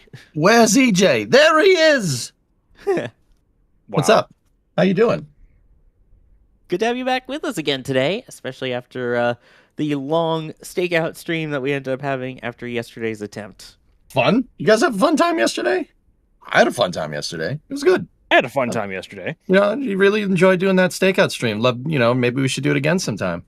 Like now. Yeah, just maybe not with no launch attempt with it. How about that? Well, there's no launch attempt during any Stakeout streams. That's all I'm saying. Facts, no printer. Or we end the Stakeout stream and are able to transition over to the launch stream so that it will actually lift off at its planned T0. Yeah, no, that's fair. All right, that, you know, see, that's technically correct, and that's the best kind of correct, Sawyer. All I got to ask then, do you kind of get those vibes as well, EJ, for certain launches? Does today feel, as it says on the ticker, favorable? Oh, why is it spelled? Oh, no. Did Chris do that? No, I think that was Ryan Caton. Favorable.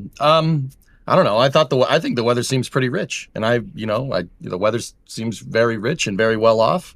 I would congratulate the weather on all its success because it was poor yesterday. You know, it probably smells terrific out there. Just saying. But I think the weather. Serious time. I think the weather looks great. Very, very clear skies. I was watching the Stakeout stream earlier when we had the radar. Well, not the radar. It looked like a ghost satellite picture up. Yeah, it looks like the clouds are through. And you guys remember the reason why they didn't go yesterday was not necessarily because of Bertha, because of Tropical Storm Bertha, which is due north a little ways. It was because it was too cloudy. And this is a test flight. And ideally during a test flight, you want clear conditions, right, Sawyer? Like we want clear conditions. So that's why they're going today. And it looks a lot clearer today, right? It sure does, yeah. And obviously Max being out there can confirm that too. It's also incredibly hot today. I don't know what it was. I mean, I just pulled up to River maybe 45 minutes ago after spending the morning getting cameras refreshed and ready for the launch attempt today. But I stuck my head out the window when I pulled up, and I was like, oh boy, it's certainly a warm one today, but it's also July in South Texas. So what do you expect? Yeah, for those wondering, at 11:40 a.m., it is 90 degrees Fahrenheit or 32 degrees Celsius out. So, and it's only going to get hotter from there. I know you love hearing that, Max. I mean, it's like, this is nothing that we're not used to from Florida, obviously, but we are actually a bit farther south than we would be in Central Florida here. So the sun does feel ever so that or just feels just that much stronger. But it's just part of the game out here. But does it really feel that much stronger? Are you wearing one of the NSF sun shirts at shop.nasaspaceflight.com? Oh my god. Oh my god, Sawyer. Oh god. We but saw it yes, on the screen, so though. I know Dan was. Were you wearing one as well? I was, and this is not meant to be a store plug, but like a sun shirt out here is like one of the must-haves. I mean, if you're going to be outside for more than 10 or 15 minutes, like you need something to cover your skin, unless you want to get, or unless you want to look like Mr. Krabs, right? Just completely roasted. So like having adequate protection from the sun here is a must. And genuinely, I know I say it all the time, and it sounds kind of cliche, but I literally wear one of the many that I have every single day, whether it's here or in Florida, at this time of year at least. Yeah, no, you definitely need it, and if you don't, you will. I promise you, you will regret it. And it's also great for at night too, because then it blocks the mosquitoes with the long sleeve. Well, it's better at it. I mean, it's kind of thin, so the mosquitoes can, I guess, kind of bite through, but it does give them something else to get through before your skin. But yes, the bugs out here are also no joke. Yay, Texas and Florida, nothing changes when it comes to the bugs. No, same, but different. Yeah, true. That's fair. But yeah, definitely go check out the sun shirts shops at nasaspaceflight.com. They are UPF 50+, which I was looking it up, means they block out more than 98% of the UV light. So prevent you from getting burnt. What we're trying to say is that the sun shirts will give you a legendary farmer's tan if you buy the short sleeve versions. They will give you a legendary farmer's tan. That's what we're trying to tell you. Legend. Wait for it. Dairy. Yes. Oh, such a good show. Mary, or username Lady May, saying, thanks guys, fingers crossed for the successful launch today, getting one of the regular shirts. And then Alex getting one of the patches, which again, once those are gone, they're gone with the patches. Saying, thanks for the amazing views. Unfortunately, I'll be working during the entire launch window, but looking forward to the replays. Looking forward to seeing it launch too, and the replays. Topfall is wondering, how close is Starbase to fully self-sufficient LOX and methane with the air separation unit and star pipe planned? EJ, what do you think?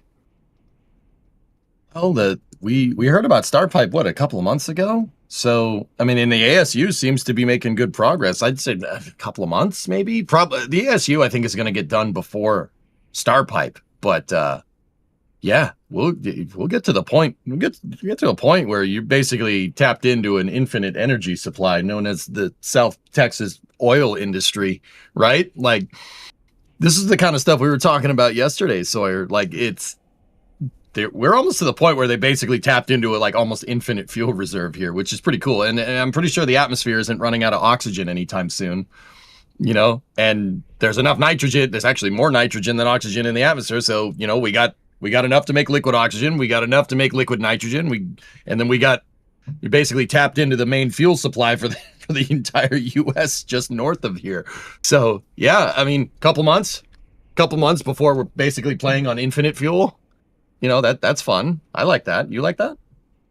I like that. Especially anything they can do to reduce the amount of tankers coming in and out of the launch site to ease traffic is nothing but a bonus. Because that's really all it is right now. Is just a whole bunch of tankers, and especially after, whenever they have to abort a countdown, especially once they've been into prop load or have completed prop load, immediately after the count stops and the road is open, it's nothing but tankers for like a mile and a half down the road. It's absurd. So anything they can do to reduce the amount of tankers coming in for each day and each attempt would benefit, I think, everybody. Oh, yeah. And again, there are other places that need liquid oxygen and things like that. It's medical purposes. There's plenty of other uses for it. So yeah, other places are kind of going to need some. So it's better just make your own. I see people saying in chat, Brianna, I see what you said. It's a pipe dream. I mean, yes, that is correct because they're making a pipe. My God. I mean, and you said Sawyer was rubbing off on me? I didn't, dude. I didn't make the pun. Chat did. Sure, but you were the one that blame chat. Blame chat, sure. I will. I am the streamer, man. That is my job. Anyway. Starbase Sam going the extra mile, going to tips.nasaspaceflight.com for some support as well, which helps more directly, which we appreciate. Saying thanks for their great coverage as always. Godspeed, Ship 40 and Booster 20. Thank you so much for that. Space Gaucho is wondering, and this is very much an EJ question if I've heard one. Does temperature change max Q by any meaningful amount? Dude, that's a really good question. Let me think about this for a moment. Okay, so I mean, it probably does. I wouldn't say it's a meaningful amount because I mean you're going to have shifts in pressure, but if you think about shifts in like atmospheric pressure, and I know this from flying around in flight simulators, so like you have there's localized pressures, but the pressure doesn't really. I mean, what's the lowest pressure you've seen like in your flight sim days, or like 2.8? 2.8, 2.7 maybe. There is a shift, and it probably does affect it to an extent, but not really. It's really much more about the surface area of the vehicle that's getting exposed to oncoming velocity. So it's more. It probably has something to do with it. I wouldn't say it's an inconsequential amount, but it's more about the shape. It's much more about the shape of the vehicle and the speed you're going at the altitude that you're going at. That has a lot to do with it. But yeah, I'm not going to say pressure and temperature don't change that. It's probably there. It's probably something you have to take into account. But I'm not going to say it's like the difference between launching and not launching, right? It's, if anything, I think temperature and pressure have a greater effect on the speed of sound than they would on max Q on the rocket. So, depending on temperature and humidity, the speed of sound can vary anywhere from like 2 to 10 miles an hour, sometimes more.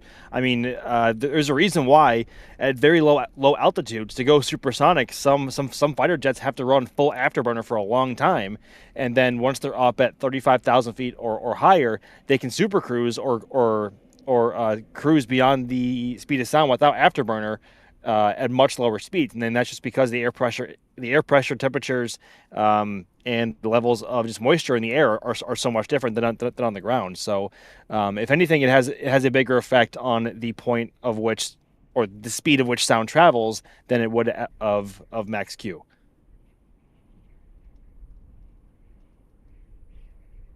I love hearing just the back and forth on that and trying to think it out in real time. It's one of my favorite things to listen to. Also, max Q would be a great X handle, wouldn't it? Some might say.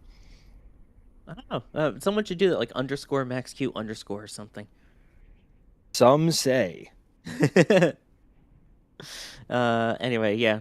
Follow Max on the socials, or at least you follow the NSF socials, and I know we repost a lot of Max's stuff. X, Facebook, Threads, TikTok, Blue Sky, Instagram, all of that.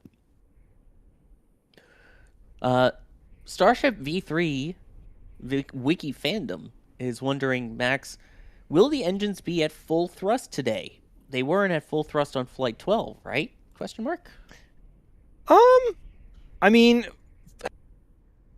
I feel kind of bad for not knowing that officially. Has SpaceX said they weren't at full thrust for Flight 12 anywhere? Because I don't think that was the case. I think they were at full power. And that's one of the main differences of Pad 1 and Pad 2 is that Pad 2 is able to support the forces of a booster or just a full stack launch vehicle at full thrust, whereas on Pad 1, the engines for a full static fire on the booster had to be throttled down to its minimum thrust, their minimum thrust settings to avoid damaging the hold down clamps and the actual launch mount itself. Whereas Pad 2, that isn't a concern. The booster also stays on the pad a lot less for a lot less time than Pad 1, just with how much quicker they're able to ignite all 33 engines and then get the vehicle moving. Right now, each Raptor produces, I want to say, 250 tons of thrust, and their goal was 280. So, but I want to say that they were running at about the full thrust marker during Flight 12. Although as Raptor 3 evolves through time and they make improvements and it's designed for efficiency and power, that obviously that thrust number will go up. But as far as we are aware right now, they were all at full power. I'm excited to see it at full power. And yeah, once they upgrade them even more and we get that 280 versus the 250, it's crazy enough as is. Yes. It's going to be even more insane.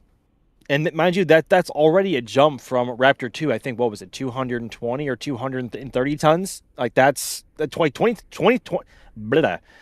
tons of thrust is already a massive improvement for a single engine. And now multiply that amount of thrust gained for 33 engines in one launch vehicle.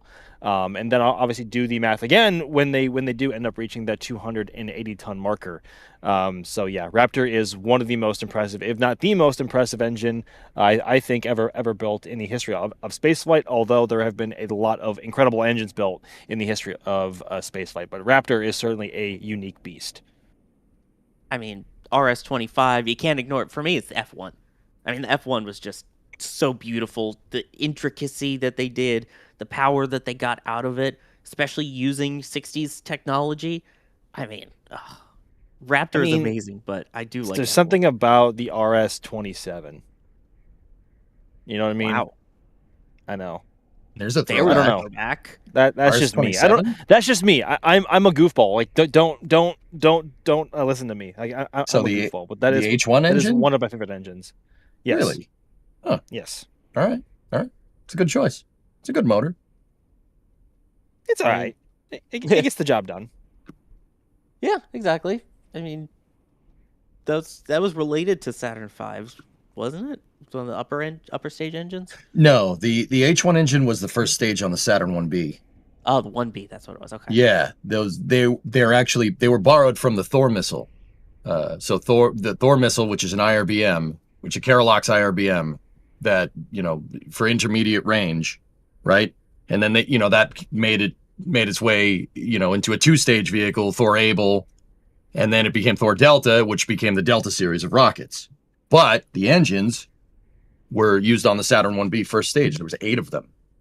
Yes, and mind you, it was an incredibly fuel-rich engine, so it was like rolling coal the entire time it was running. It was one of the most wicked sights ever. But speaking of Delta, EJ, I go back and forth between the RS-27 and the RS-68 on the Delta 4 core stages. I go back and forth. Obviously, Raptor. I don't know. If I had to list all my favorite engines, I don't know how I would classify the order, but certainly the RS-27 and the RS-68 are, I think, at least in the top 5. I mean, yeah, the RS-68 it lit the rocket on fire. I don't like RS-68s. Don't you dare go there. No. How could you not like it? How could you not like the RS-68? It's objectively an awful engine. There, I said it. I mean. Do you know how heavy one of those things is? Yes. They're 15,000 pounds. I never said it was a great engine. I just said I liked it. Dude, no, that's fair. I mean, to be fair, Chad, it does make a good amount of thrust. We're talking over 3 meganewtons of thrust. That's a lot of thrust, but it's 7 tons. The thrust to weight ratio is awful. I mean, if you ever see a Delta 4 Heavy lumber off the pad, there you go. Yeah. There's like I did this thing where I was comparing okay, we had a conditional hypothetical when I was doing a stream on my stream the other day, and we were talking about what to replace RS-25s with on SLS, and I kind of looked like, because at face value I was like RS-68s would be great on the core stage, and then I went and actually crunched the numbers, and no, they wouldn't. The RS-25s would give you way better performance. RS-25s are extremely light for the amount of power. They have great thrust to weight ratio. It's double what the TWR on a shuttle engine or an RS-25 is double what an RS-68 is. And it produces almost as much thrust. The shuttle engine Sawyer putting out about 2,200 kilonewtons of thrust. I mean, once again, the RS-68 will give you 3,000, but honestly, thrust to weight on a core stage or first stage or even a second stage is the name of the game. But the shuttle engines, of course, give you both of those things. You get very high TWR, right? And you get hydrolox efficiency. Like, and you also get the road being closed on your screen, by the way, before we You're absolutely right. that conversation. Want to mention what we're seeing Yes. there. So what I'm trying to tell you is that the RS-68 is like that Cybertruck there. It's big and it's heavy, Yeah, but it has a which, lot by of the way- power. Which, by the way, Max, as you are there, for those who don't know, which Mm-hmm. road closure is this, and what does that typically mean?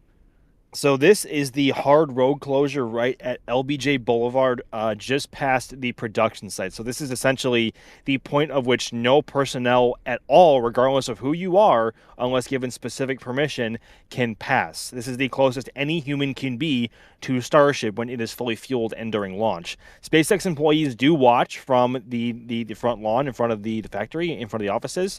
And that's already very close. But also here at River and at Rocket Ranch Outpost, we're also pretty close. I mean, we're only 3.5 miles away, and that's the distance from the press site to Launch Complex 39A and 39B. So we're already very close.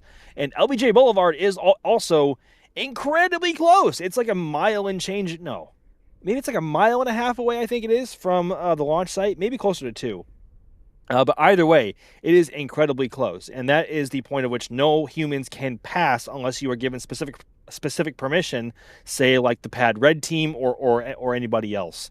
So at this point, we were actually coming up on the start time for the road and beach closure right at 12 o'clock. It is currently 11:58 a.m. local time here, almost 11:50. Oh my goodness gracious, 11:59 here in just a few seconds.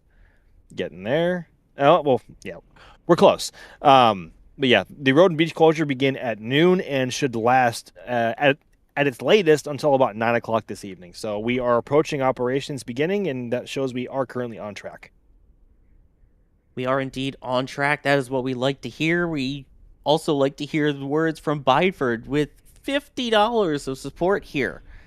Goodness gracious, Bideford, it's always great to see you regardless of that. Hopefully all is well Thank with you, you and your Bideford. family. Yes. Who said first date, not so good. Second date, definitely no good. And now third date, great for launch. Oh, Yes. sounds like my dating life. There you go. Oh, God. Thank you, Bideford. That was beyond appreciated. We also had Archangel gifting 5 Red Team memberships. Perfect time to join with the members multi-view and behind the scenes coming up in just a little bit. So you'll get all the views from all the different cameras we have out. It's over 20 of them, and it will keep growing, the number that you'll see as we get closer to launch and more come online. And then the behind the scenes where you get to see the production side of things of what's going on.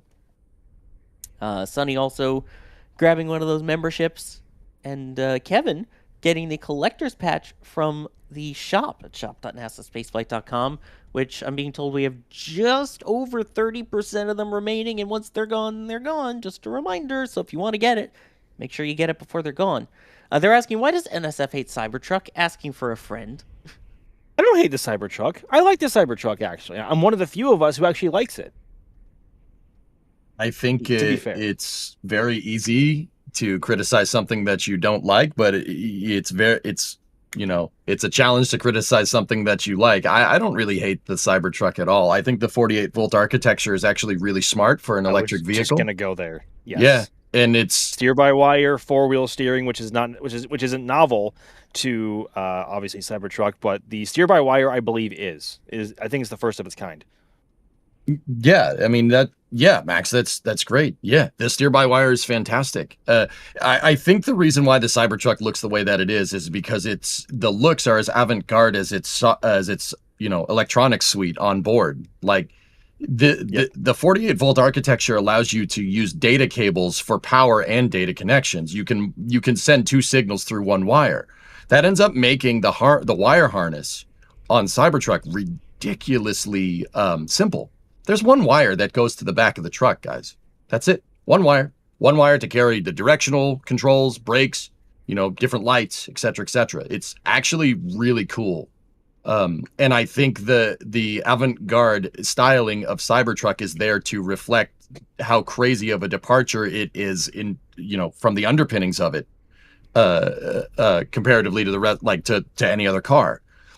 How that thing is put together is like nothing you've ever seen. There's no other 48-volt architecture cars out there, and that's like pinnacle electric car design. It's really good, Hopefully it finds its way into the Roadster. Am I right? I hope so. So actually, staying on the Cybertruck for a second, if I can. As we see a cyber there helicopter coming in to refuel. Ooh, look at this. Ooh, that was a sweeping Yeah, view. so- That was cool. What the heck? Yeah. Yeah. Well, as we Shout take out a to look at SPL Ops. Oh, that's beautiful. Yes. By the way, as we 100%. take a look at that, EJ, I'm going to hand over the controls to you for the next hour or so. I will rejoin you all in just a little bit. But as of right now, the road closures are going into place, and the weather looks good, and helicopter coming in to refuel. Killer. All right. So, Sawyer, thank you very much for popping in. I have the controls. Oh God, he's gone mad with power. Oh no. I've gone mad. I've gone mad with power. So, no, it's good. So, once again, guys, this is the Starship Stakeout stream. We are 5 hours, 42 minutes, 23 seconds away from hopefully a good Flight 13. Now, this is the third attempt. There was one attempt last Thursday, or 2 Thursdays ago, I should say. There was one attempt yesterday, and now we're on the third try. What you're seeing here, though, on the screen is a good sign that, you know, we're good for launch operations today. It's a good sign. Now, unfortunately, you know, on the first attempt, they had a problem with the engines. They got to T0. This was last week. They got to T0, fired the engines shut off. They did some testing on the booster, and they put the stack out yesterday, and we never really got into any of the terminal count yesterday. SpaceX decided not to go because it was too cloudy. If you see, there is clouds, don't get me wrong, but it's not like it was yesterday, right, Max? It was very, very, very, very cloudy yesterday, right? It was, yeah, yesterday overall was pretty much doom and gloom in terms of how it looked for weather. I mean, there was constant cloud cover for the entire day, fairly low altitude. And what I found rather interesting on SpaceX's post confirming the delay or the scrub for yesterday was they wanted to prioritize imaging from the ground, which I never thought was going to be a priority for them for flight. Considering how previous flights have looked, but I guess for version 3 going forward, they want all the imagery they can get, right? So very interesting. But if that is to be one of their priorities, weather today is a lot more favorable, and hopefully the clouds overall stay away, because right now they certainly are. Yeah. We can hope. I mean, this camera shot here, and shout out to the SBL Ops, especially for tracking that helicopter coming in just a second ago. Shout out to the Starbase camera operators. Thank you very much. And then bringing us this shot. This shot compared to yesterday. Yesterday looked like something out of like Blade Runner or something. Now it looks really nice. It looks like we got a clear range. It was like Blade Runner or Day After Tomorrow or like Twister. Like, yeah, the clouds were actually pretty wicked, and they were really, really cool.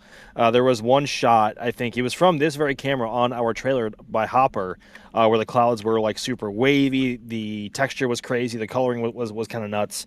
But yeah, we don't want any of that today, folks. None of that today. Yep. So, actually, okay, all right. We have an update in our control. Who's controlling the stream? They figured they must have figured out. They're like, oh crap, EJ has the controls. No. You're not breaking into song in here. Now, speaking of that, Chris, are you there? You gonna run the stream now? Was that your Mary Poppins impression again of an English accent? No, that was Monty Python, man. I've got to get the chimney sorted, governor. Like, what? No one talks like that, AJ. What are you talking about? It's you're not breaking into song in here. Now singing. There is Vic Van Dyke is like, what? What, mate? Well, it's like I get the what is it? Hugh Grant. That's right. Yeah. Oh, Hugh Grant. Nobody talks like that. Nobody talks like that. Americans, trust me. Come over here. Go to the north.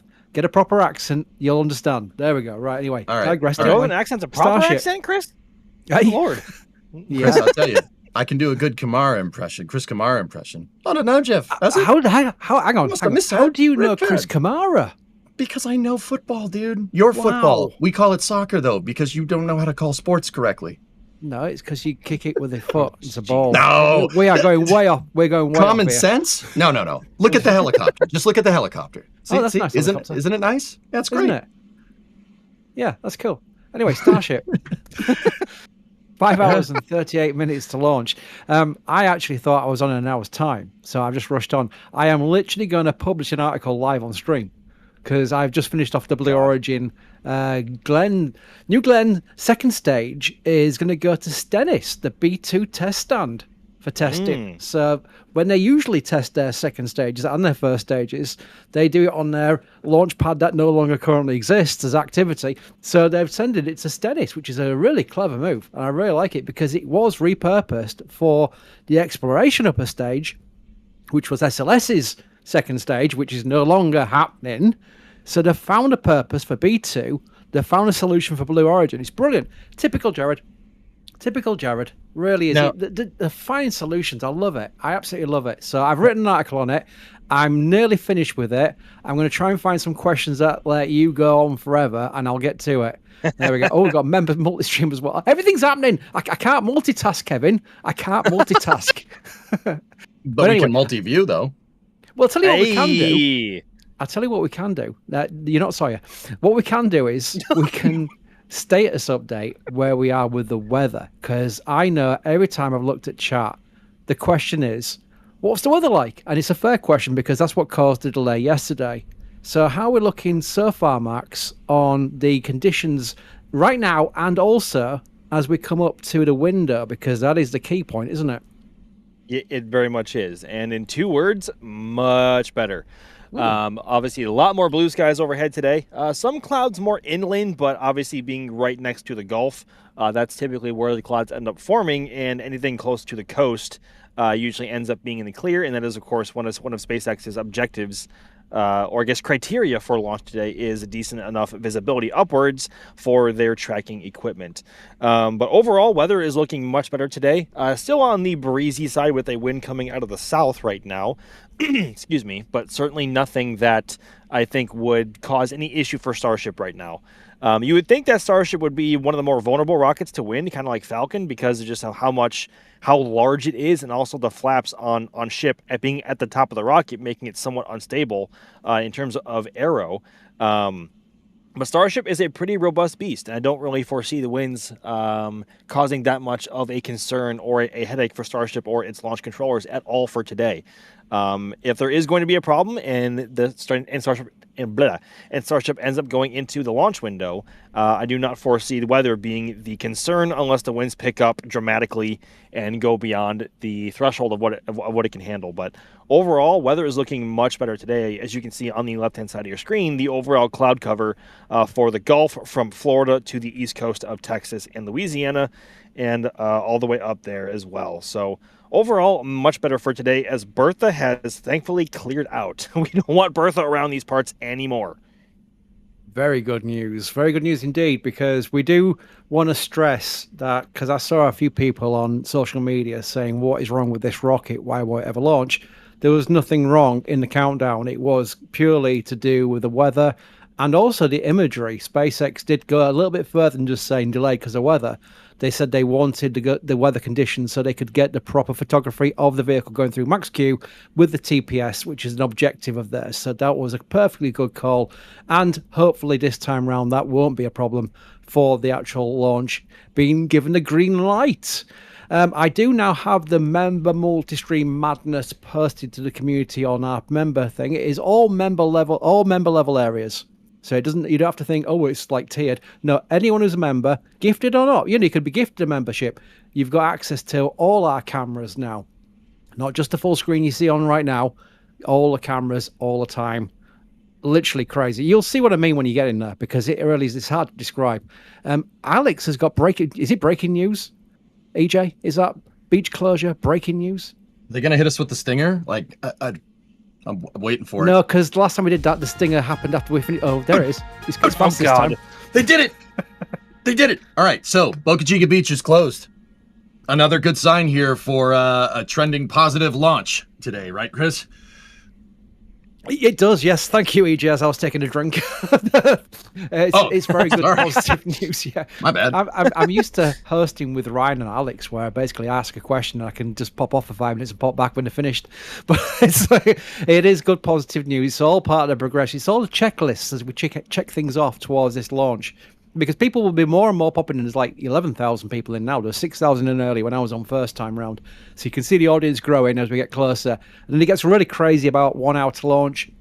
And then properly bonkers at T-minus 10 minutes. You watch that count going to 6 figures. It's crazy the amount of people who just latch on to the last 10 minutes of the countdown, which is also really great because I think that has continued on right through to this Flight 13. It's not something where it was the first attempt, second attempt, and everyone just kind of lost a bit of interest.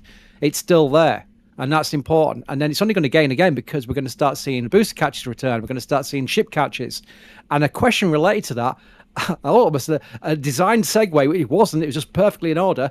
Ian asks, based on the catch mechanics, what do you think is the biggest bottleneck preventing rapid restacking on the pad? GSC recycling or tower inspections? EJ, that sounds like something you want to play with. Okay. Think about this. Based on the catch mechanics, what do you think is the biggest bottleneck preventing rapid restacking? Pads. It's like, I don't mean to, just be so sure about it, but Chris, I honestly think it's the launch pads. I think, Ian, if the question is like, are we going to land a ship? Are they going to land a ship and a booster on the same pad? I think eventually, yeah, that type of what's called con ops or concept of operations is absolutely a thing. It's absolutely a thing that can be done. However, yeah, I mean, unless it's a Starship tanker, right, where you can fill your payload right on the pad, right? The Starship is gonna need some downtime, right? You got to reload it with Starlinks, right? You got to reload the Pez dispenser. You got to reload the payload bay. Or, maybe way into the future, like, you got to get people off of it, right? You could solve the crew egress with an access arm on the tower, right? That's totally doable. But what about reloading payloads? I really think that more pads is going to solve this problem, right? Not necessarily catch towers, guys. Catch towers, I think, would be a temporary measure, right? But I'm talking about a whole pad. With the flame bucket, the bidirectional flame diverter, the whole pyramidal launch structure, sub-Sharpie, you guys know if you watch Critical Path, right? That is really what you're looking for. More pads can solve this problem easier because, you launch one, booster comes back down, they catch the booster, put it back down on the pad, the ship will come back down a couple hours later, land on another pad, and while that ship is landing on the other pad, you can bring a fully loaded Starship out, right? And you could stack it on the first pad, and then you launch it again. I think multiple pads, Ian, is the real big way. That is the biggest bottleneck here. And I think that is the reason why SpaceX is working on 2 pads at Boca Chica, 2 pads eventually at Slick 37, 1 pad at 39A, and then whatever they're going to do with that purchase in Louisiana in Vermilion Parish, I think there's going to be like 8 pads out there. Like, that's just a number I pulled out of the Aether there. But yeah, I think that having more pads is the serious bottleneck there. Chris, we harken back to the shuttle. Their plans with the shuttle was have the shuttle fly a month, have 4 shuttles fly every month, right? And then a month downtime for each orbiter, right? So the idea is that you'd have OPF 1 and 2 at Complex 39. You have 2 orbiters in there. You have 1 orbiter in the VAB being integrated, and then 1 orbiter up in space, right? So it's just a cycle, right? SpaceX is going to use a similar cycle to that, only swap out the OPFs for other pads. Right? And then go from there. If anything, I think it'll be easier just to reuse the booster on that front as well, just because ideally just catch the booster, put it back on the orbital launch mount, either safe it or refill it, and then have the next ship in line ready to be stacked with the chopsticks. I think the booster there, is probably the main bottleneck. I think rapid ship reuse is many years down the line, simply because depending on the ship's purpose, whether it's carrying Starlinks or other payloads or people, it sounds more plausible to get a booster caught and turn around a lot more quicker, considering that is obviously what gets the whole ship off the ground and can just be put on the launch mount and not having to worry and wait for a ship or anything else to be ready. So Yeah, I would also agree with EJ, and that pad is the main bottleneck though.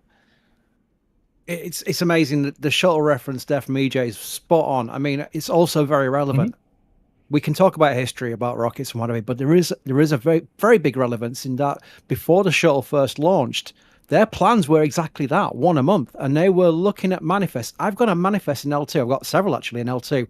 They're PDFs now, but they were originally just paper documents. And one of our shuttle friends, shuttle managers who's retired, had them in his loft, and he scanned them to PDF, and they're actually quite beautiful. They're hand drawn.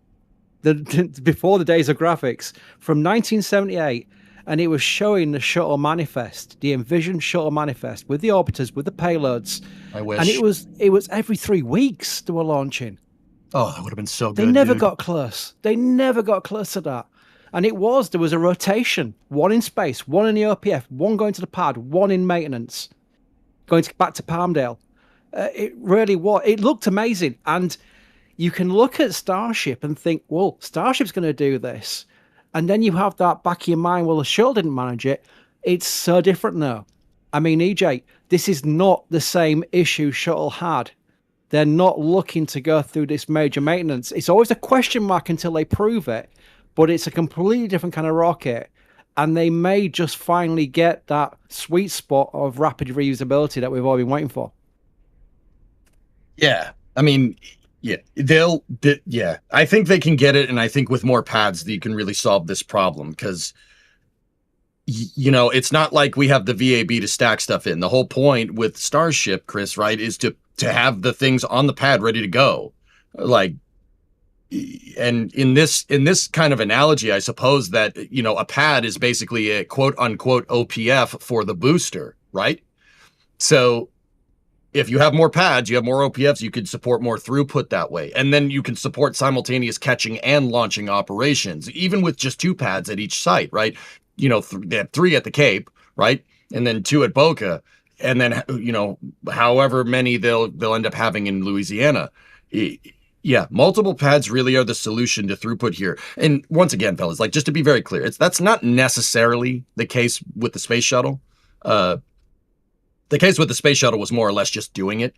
And Chris, I would have loved to have seen that. Like, a lot of people don't know, in 1985, guys, with the shuttle, they launched 9 times. That's almost a shuttle launch a month. That's, if you think about scaling rockets nowadays and how complicated of a vehicle the shuttle is, 9 times in 1985 is actually really good.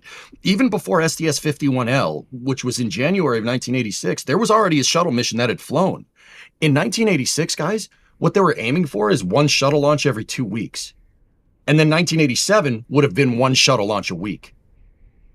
It would have been great, but... But I kind of like, whenever I remember that, I think, wait, that's when it went too far. There's Go Fever. It's a horrendous saying, but there were many factors involved with the path towards 51L where shortcuts were taken, and look what happened. You can't take shortcuts with rockets, and not with crew on board. They learned the lesson the very, very hard way that day. But yeah, we need to go through a shuttle history. We need shuttle Sundays back. That's what we need. Back to Starship though. Max, got a question here from Action Slats, who says, great username. Do you think SpaceX will test docking between Starship and Dragon prior to Artemis 3? Ooh. That's a really interesting thought exercise there.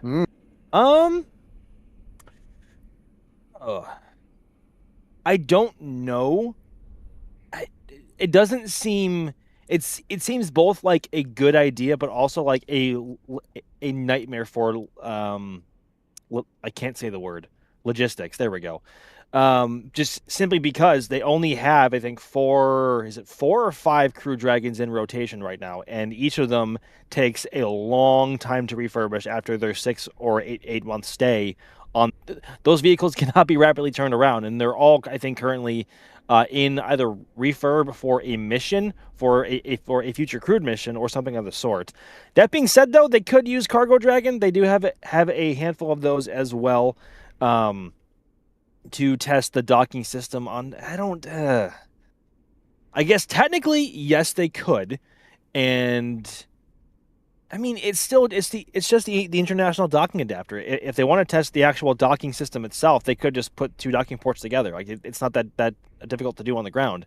But in terms of having it dock with a separate vehicle in orbit, technically, yeah, they could. Like there's nothing stopping them from launching a Dragon up and then launching a Starship up and trying to dock with each other in orbit, to try the exercise. But do I see SpaceX actually doing it? No. I think there's already a lot on their manifest, and they're already still they're all in on Starship right now, and Dragon is kind of the how did Eric Berger refer to it? Was it the something doll or egg? I can't remember what it was. Like it's a very a what? A Matryoshka doll? No, it was an egg, actually. It was a something egg. Anyway, it's a very delicate spacecraft by comparison. So there's a lot of risk there, as well as we can see a photo of 2 docking adapters almost put together here, testing on the ground. But I don't know. That's an interesting thought. I like where your head's going with that. I mean, I'm thinking it through in real time, just as you were asking it, honestly. Yeah, well, tough I mean, to see. Yeah, sorry, go ahead. Yeah, Chris. we can thought process this for about 10 minutes. It really is an interesting question.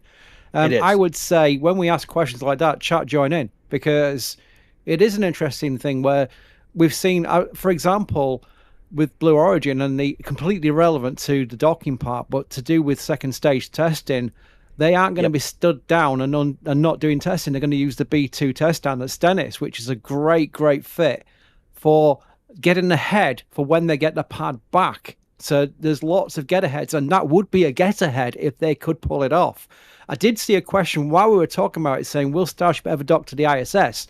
There was a render back in the early days of, it might be in the MCT days or the BFR days, where we saw a render from SpaceX of Starship docked to the ISS, and it looked hilarious. It was like, that's too big. It really is too big. I don't think we'll ever see it. There's no real need for it.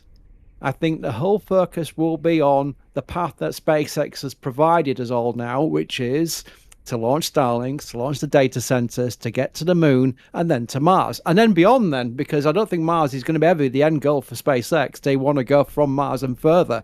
And that's what Starship brings.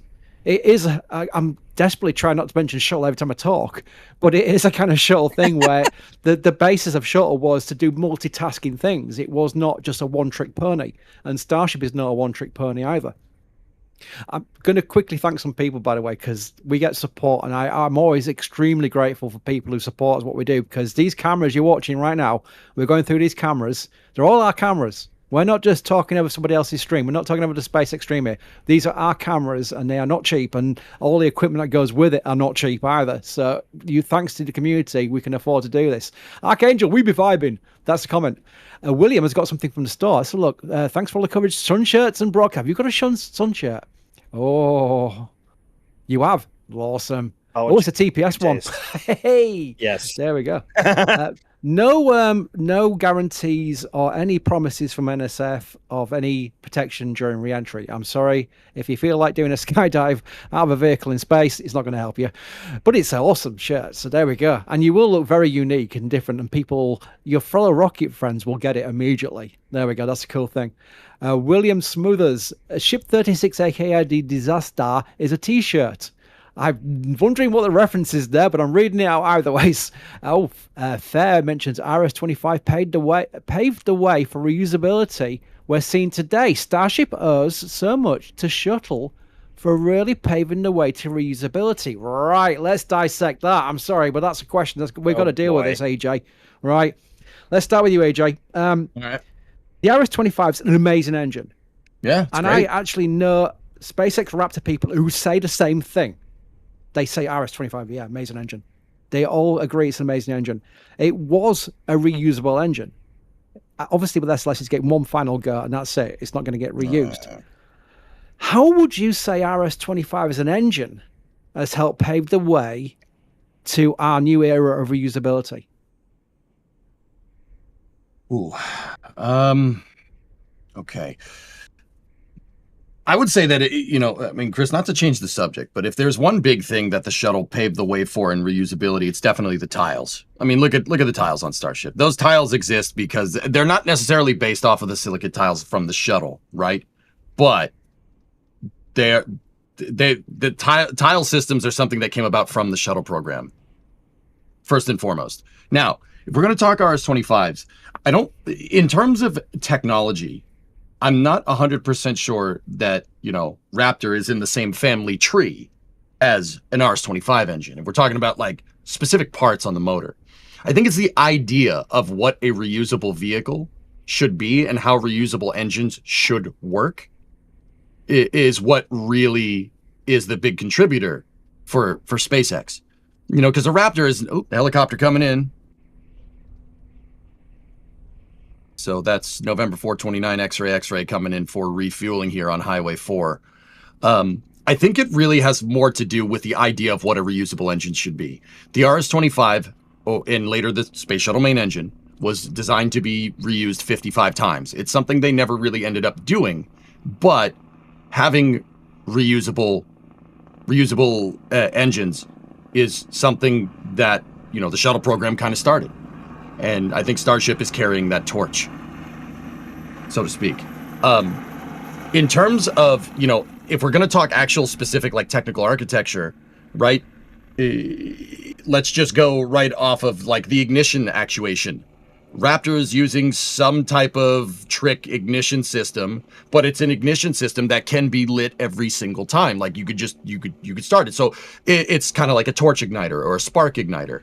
I do believe the shuttle the RS-25s, in chat, correct me if I'm wrong. I do believe the RS-25 is using a spark ignition system, right?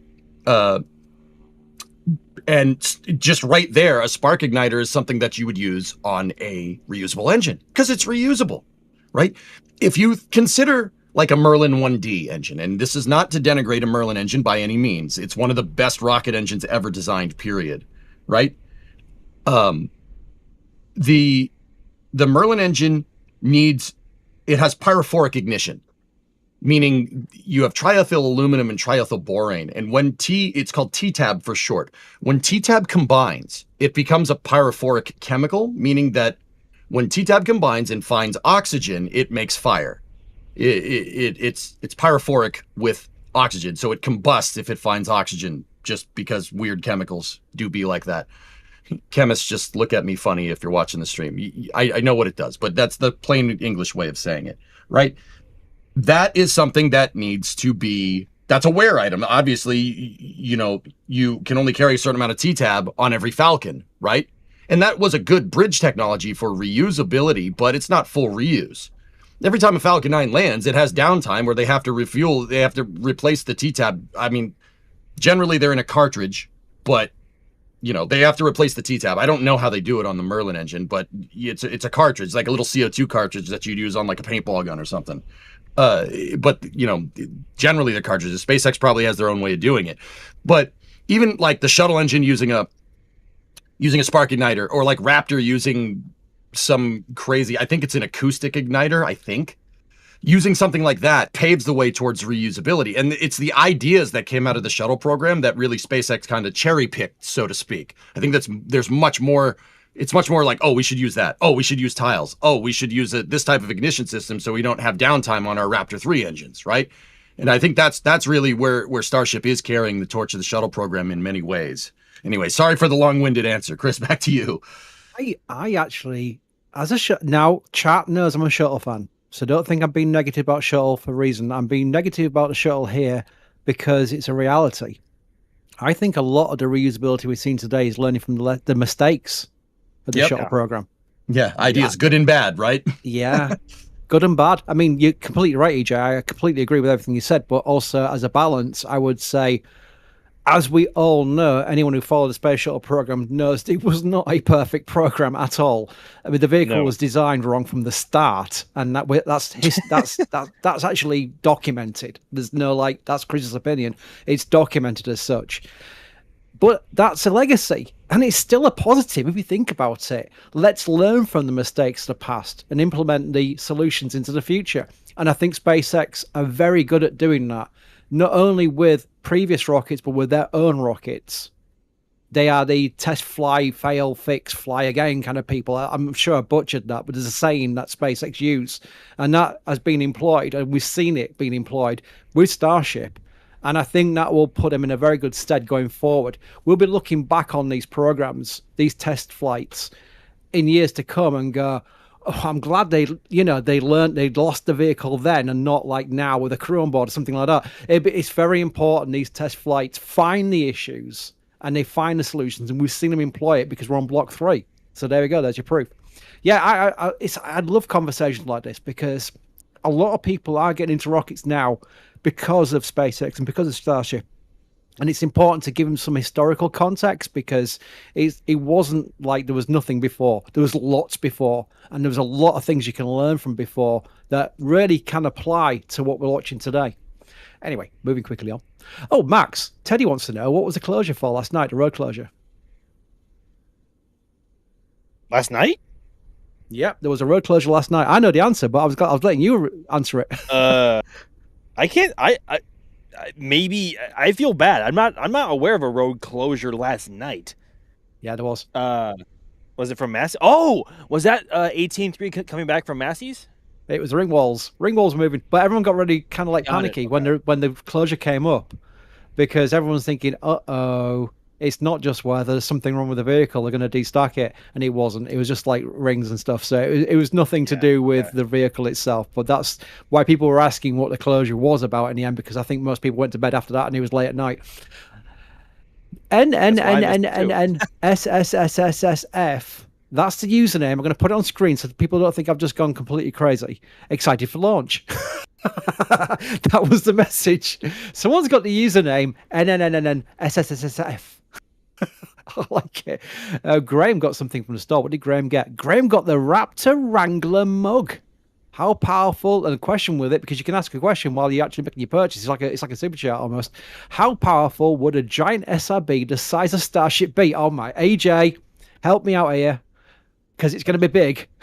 A gigantic SRB? Oh, yeah. I mean, I'm not saying I don't want that. I know a lot of, in the spaceflight community, a lot of people don't like solids. I don't mind solid rocket boosters. Big solid rocket boosters are cool. I mean, just saying, they're really, really good. They're really simple for what they are. You have one moving part, In terms of how powerful would a giant SRB the size of Starship be? So if we're talking about a solid rocket booster that's, the size of Super Heavy, man, I'm not gonna say it'd produce as much thrust as 33 Raptor engines, but it would definitely be up there. Okay, so guys, this is off the top of my head. This is not doing any specific number crunching, and we could if we really want to. There's a couple of factors that would really depend on thrust output, namely, like, okay, so the expansion ratio on the nozzle. So what shape is the nozzle, right? Where are we optimizing it for? Is it a first stage? Are we first stage? If so, are we optimizing it for sea level? Are we optimizing it for 50,000 feet up or 100,000 feet up? How long is the burn time? How long is your duration? And that, and then throat architecture would also have to do with that too. So if we decided on a certain throat diameter, so that's like if you kind of picture what a rocket engine looks like. It's called a De Laval style nozzle, so a convergent divergent design, basically an hourglass, right? What's the shape of the hourglass? That would really denote what kind of thrust you have. Also, what type of solid propellant are we using here, right?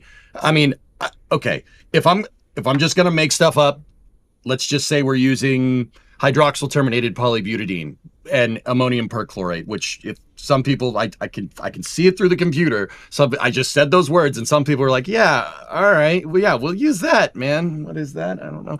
It's very spicy solid rocket fuel. It's what eventually maybe SLS will use. I mean, they're using HTPB and AC, I think, on the Bole boosters, but I digress. Yeah. They use P-band right now, which is a less spicy solid rocket fuel. HTPB is the new hotness, right? Conservative estimate for super heavy, something pushing 40 meganewtons. So that would probably be about 20 million pounds of thrust. That's a very conservative estimate right off the top of my head. I'd have to go do the analysis. But yeah, I'd say about 20 million pounds. So now for reference here, those Raptors are actually maybe a little bit more now that I'm no. Let me dial this back a little bit. We're literally listening to EJ think live on stream in front of 12,000 people. If smoke comes out of my ears, Chris, yeah, just say something. I will say the SRB mixture is amazing. I've seen photographs of them mixing the SRB propellant, and it's called the Forbidden Cake Mix. Don't lick that bowl.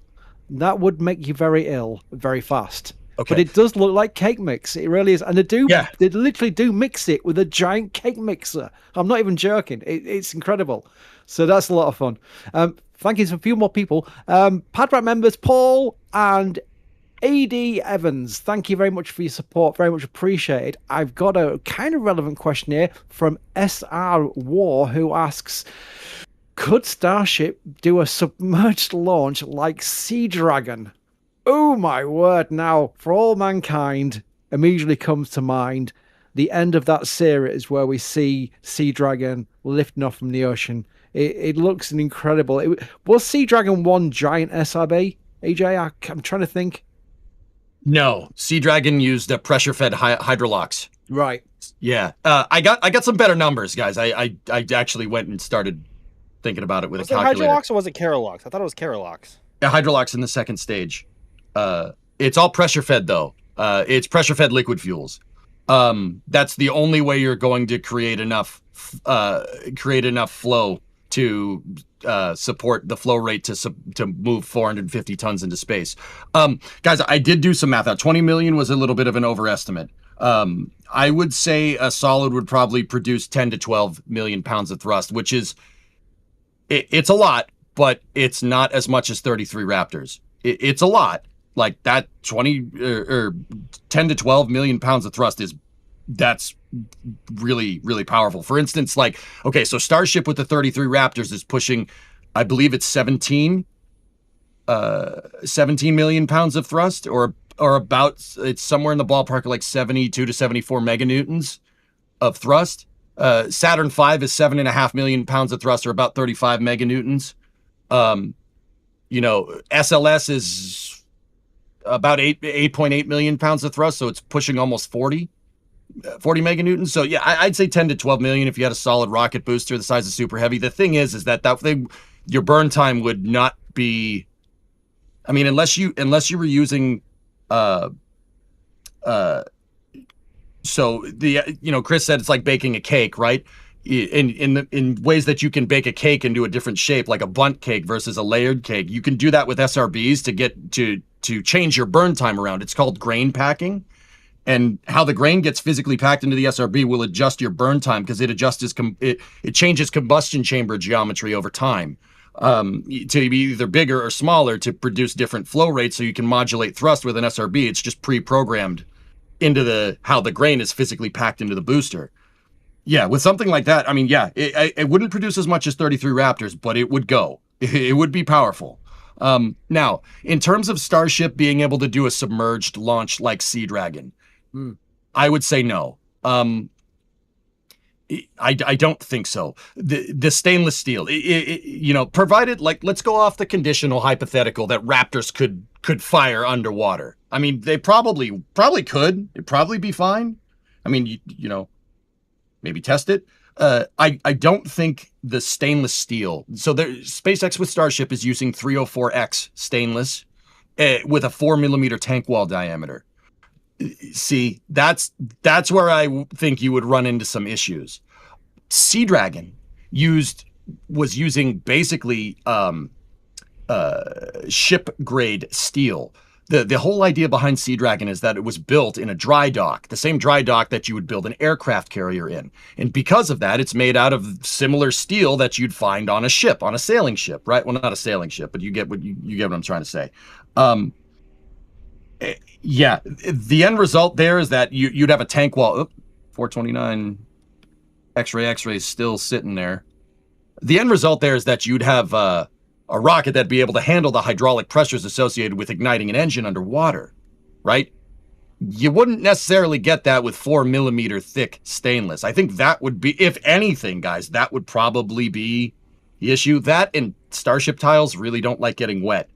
Chris, you know good and well, moisture intrusion into a porous silicate-based tile is something that the shuttle program had a big problem with for a long time. I wouldn't do that just on that alone. Like, do not get those tiles wet. They absorb water better than a sponge. And once it's in there, it's very difficult to get it out. Anyway, helicopter's taking off there. I've got a shuttle story. You? A shuttle story? No, Sorry. Come on. Sorry, I've got like thousands of shuttle stories, and just listening to like EJ and Max talking, a shuttle story will come in my head. Are you ready for this one, chat? This is a true story. During the filming of Armageddon, the Bruce Willis movie, they did a scene. If you've watched the movie, it's a scene where the oil riggers are in an OPF next to what Shuttle Endeavour. The real Shuttle Endeavour. They were filming. They had so much access from NASA, it was ridiculous. Because NASA thought this is going to be great for us. It's going to make us look good and what have you. They were filming a scene coming out of the OPF where they're talking about the daughter, Liv Tyler, who was playing the part. And they were having an argument about it. Before that scene was filmed, Bruce Willis walked around Endeavour and got a little bit too close. And one of the shuttle engineers in the OPF got right in his face and said, "You do not touch those tiles." True story. Because it's what even fingers, you could not touch them with your fingers because of that. I mean, the tiles are fibrous. It's like touching fiberglass. FOD aside, Chris, if you touch fiberglass, wash your hands. If you touch tiles, wash your hands, or else you're going to be itchy for the rest of the day. Also, you don't want any type of FOD egress into the tiles, which was a hard problem to solve. I've read many papers about, many technical reports about how NASA, even up to the very end of the program, even up to STS 134, 135, they were still looking at ways to prevent moisture ingress into the tiles. Because, if the shuttle's landing down in Florida, right? Florida's humid. Max, you live there. There's a lot of moisture in the air. And the tiles, guess what? The tiles will wick that moisture right out of the atmosphere like a sponge. Yeah, indeed. I'm seeing people in chat saying there's a small convoy arriving at the roadblock. Can we go to the highway view of that, if possible, please? That's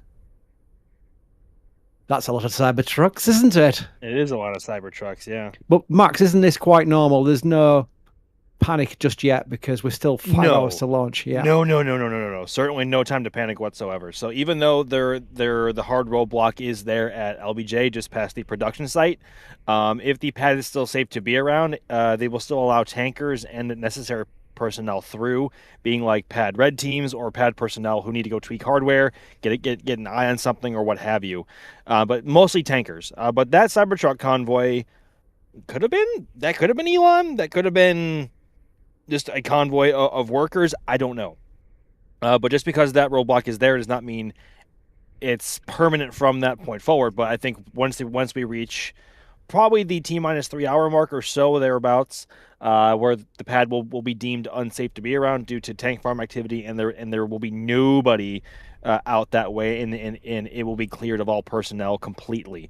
And we just showed the roadblock there that is closer to our river site than that is the soft roadblock at Richardson. And that is the point where anybody from the public cannot go past. And beyond that point, it is badged SpaceX personnel only. So that is where we are actually. That camera is above my head somewhere. Can't exactly see it. But that roadblock is also in effect. So, we are getting close. Just crossing 5 hours away now. Yep, that's good news. Chris. Again, no, it's fine because people will see these when we're transitioning through views. They will see, oh no, cars to the pad, because that's what, if it was like 1 hour to launch and we start seeing cars lining up, that would be bad. But because this is still an open situation where they've still got tankers going backwards and forwards, it's good to answer it and say, no problem at all. Yep. But speaking of milestones, absolutely. Terrence wants to know, is there any limit to how long a ship and a booster can stay stacked? We don't want these to stay stacked for much longer. We want it to launch.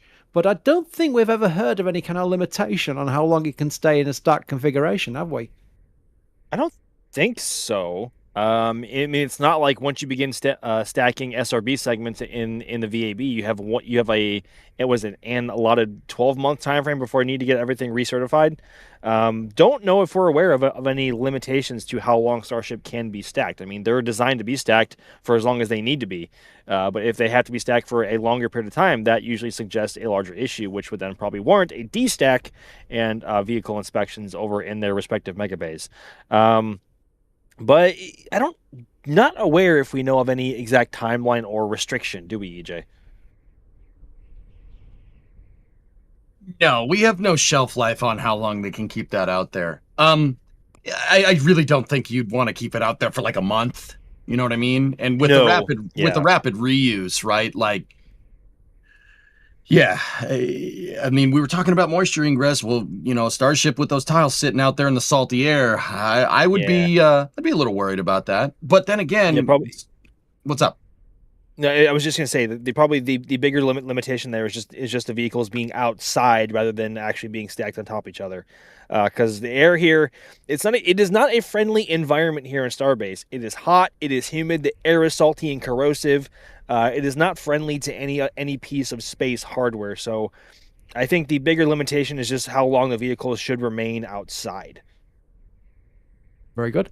Speaking of milestones as well, because people do asking what happens when the chopsticks go into launch position. What milestones can we look out for as SpaceX moves close to launch? So what? We're 5 hours to launch now. We're going to see the chopsticks release from the top of Starship. That's not really a technical way of putting it, but for people who are new to this, it's probably best to talk in that kind of language. What would be the next milestone we'd be looking out for, Max? Would be looking out for full road closures, for example? Yeah, I would say watch out for how many tankers or any personnel left at the pad leaving. There will usually be a final convoy of those who were closing out the pad and give it the all clear. And then obviously the most noticeable one, I think, is going to be the sticks opening and rising to their launch position. There is no set time of when they do that. I mean, just from the first 12 flights, it was never the same time each time. So that is probably the next major thing, is waiting for the sticks to open up and then raise, which actually should be somewhat soon, probably the next hour and a half maybe or so, if it's to keep in a rough pattern with previous missions, and also the previous launch attempts here for Flight 13. But that's probably the next thing to look out for.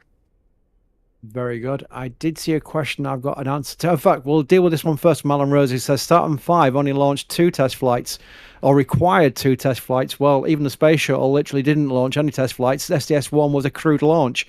I think, EJ, is it fair to say that was an era, especially Apollo, where risks were taken? Risk was the business. They were in a space race with the Soviets. They had to take risks. I say had to. They did take risks, compared to nowadays, where there isn't really the need to take the risks and we're more risk adverse. Would that be fair to say that way? Yeah, I think so. I mean, obviously, there were much different motives back then, and it was basically essentially Apollo was like reach the moon by any means necessary, and then and unfortunately that meant a heavy emphasis on risk.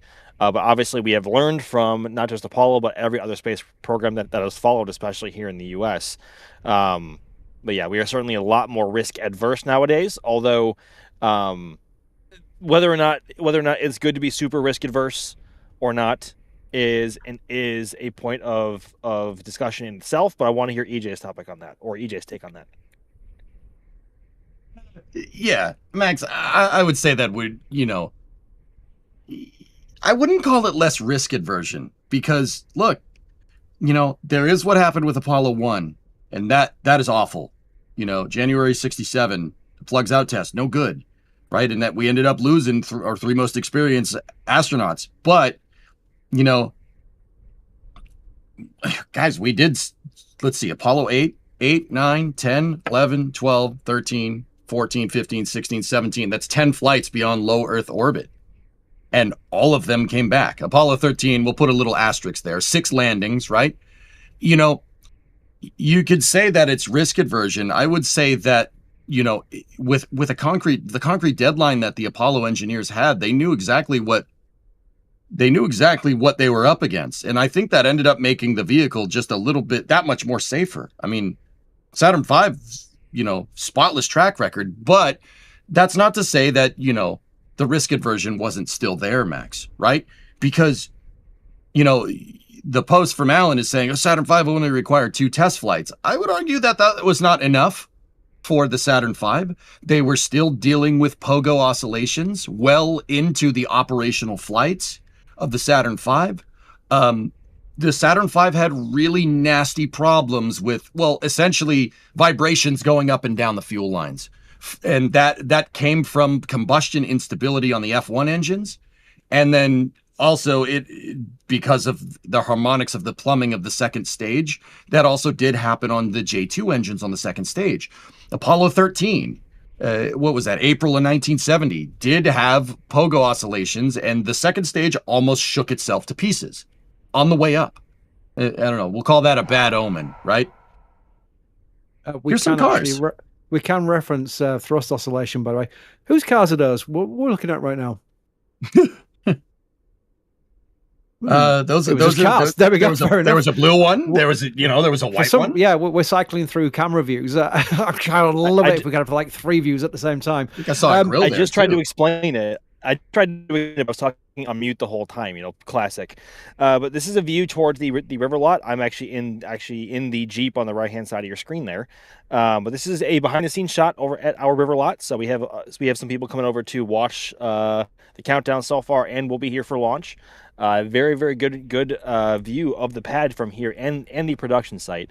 But yeah, that is one of our behind the scenes shots. And there's also a grill on the lower right hand side of your screen. So it looks like Dan will be getting ready to grill here somewhat soon.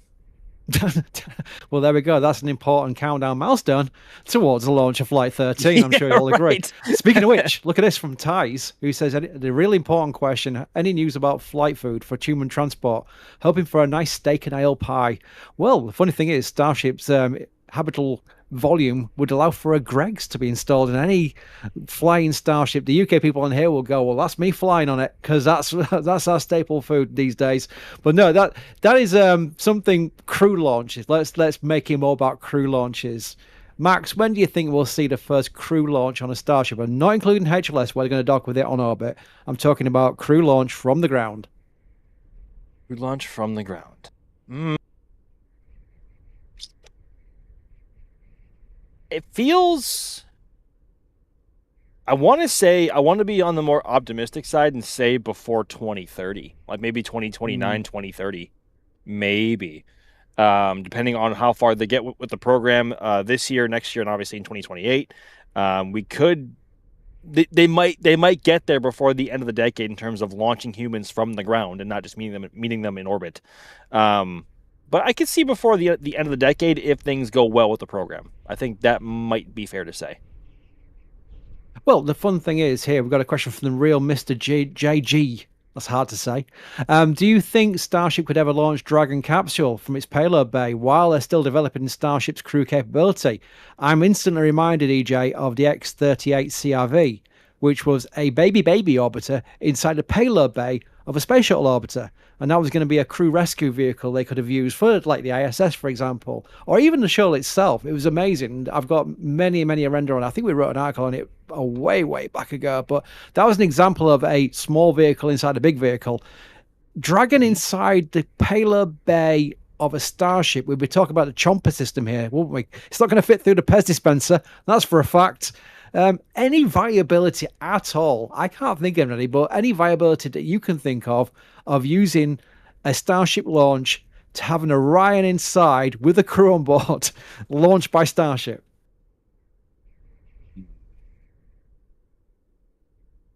Chris, I wouldn't do that. I wouldn't do it. I have a rule when I play Kerbal Space Program. The rule is Kerbals aren't cargo. You know what I mean? You said it yourself right there. Put an Orion in the payload bay. That de facto means that Orion is cargo. I don't think that's healthy for crew survivability. I mean, especially in KSP. Now, that's not to say that a crew can't ride in a fairing, right? Orion has its launch abort shroud, right?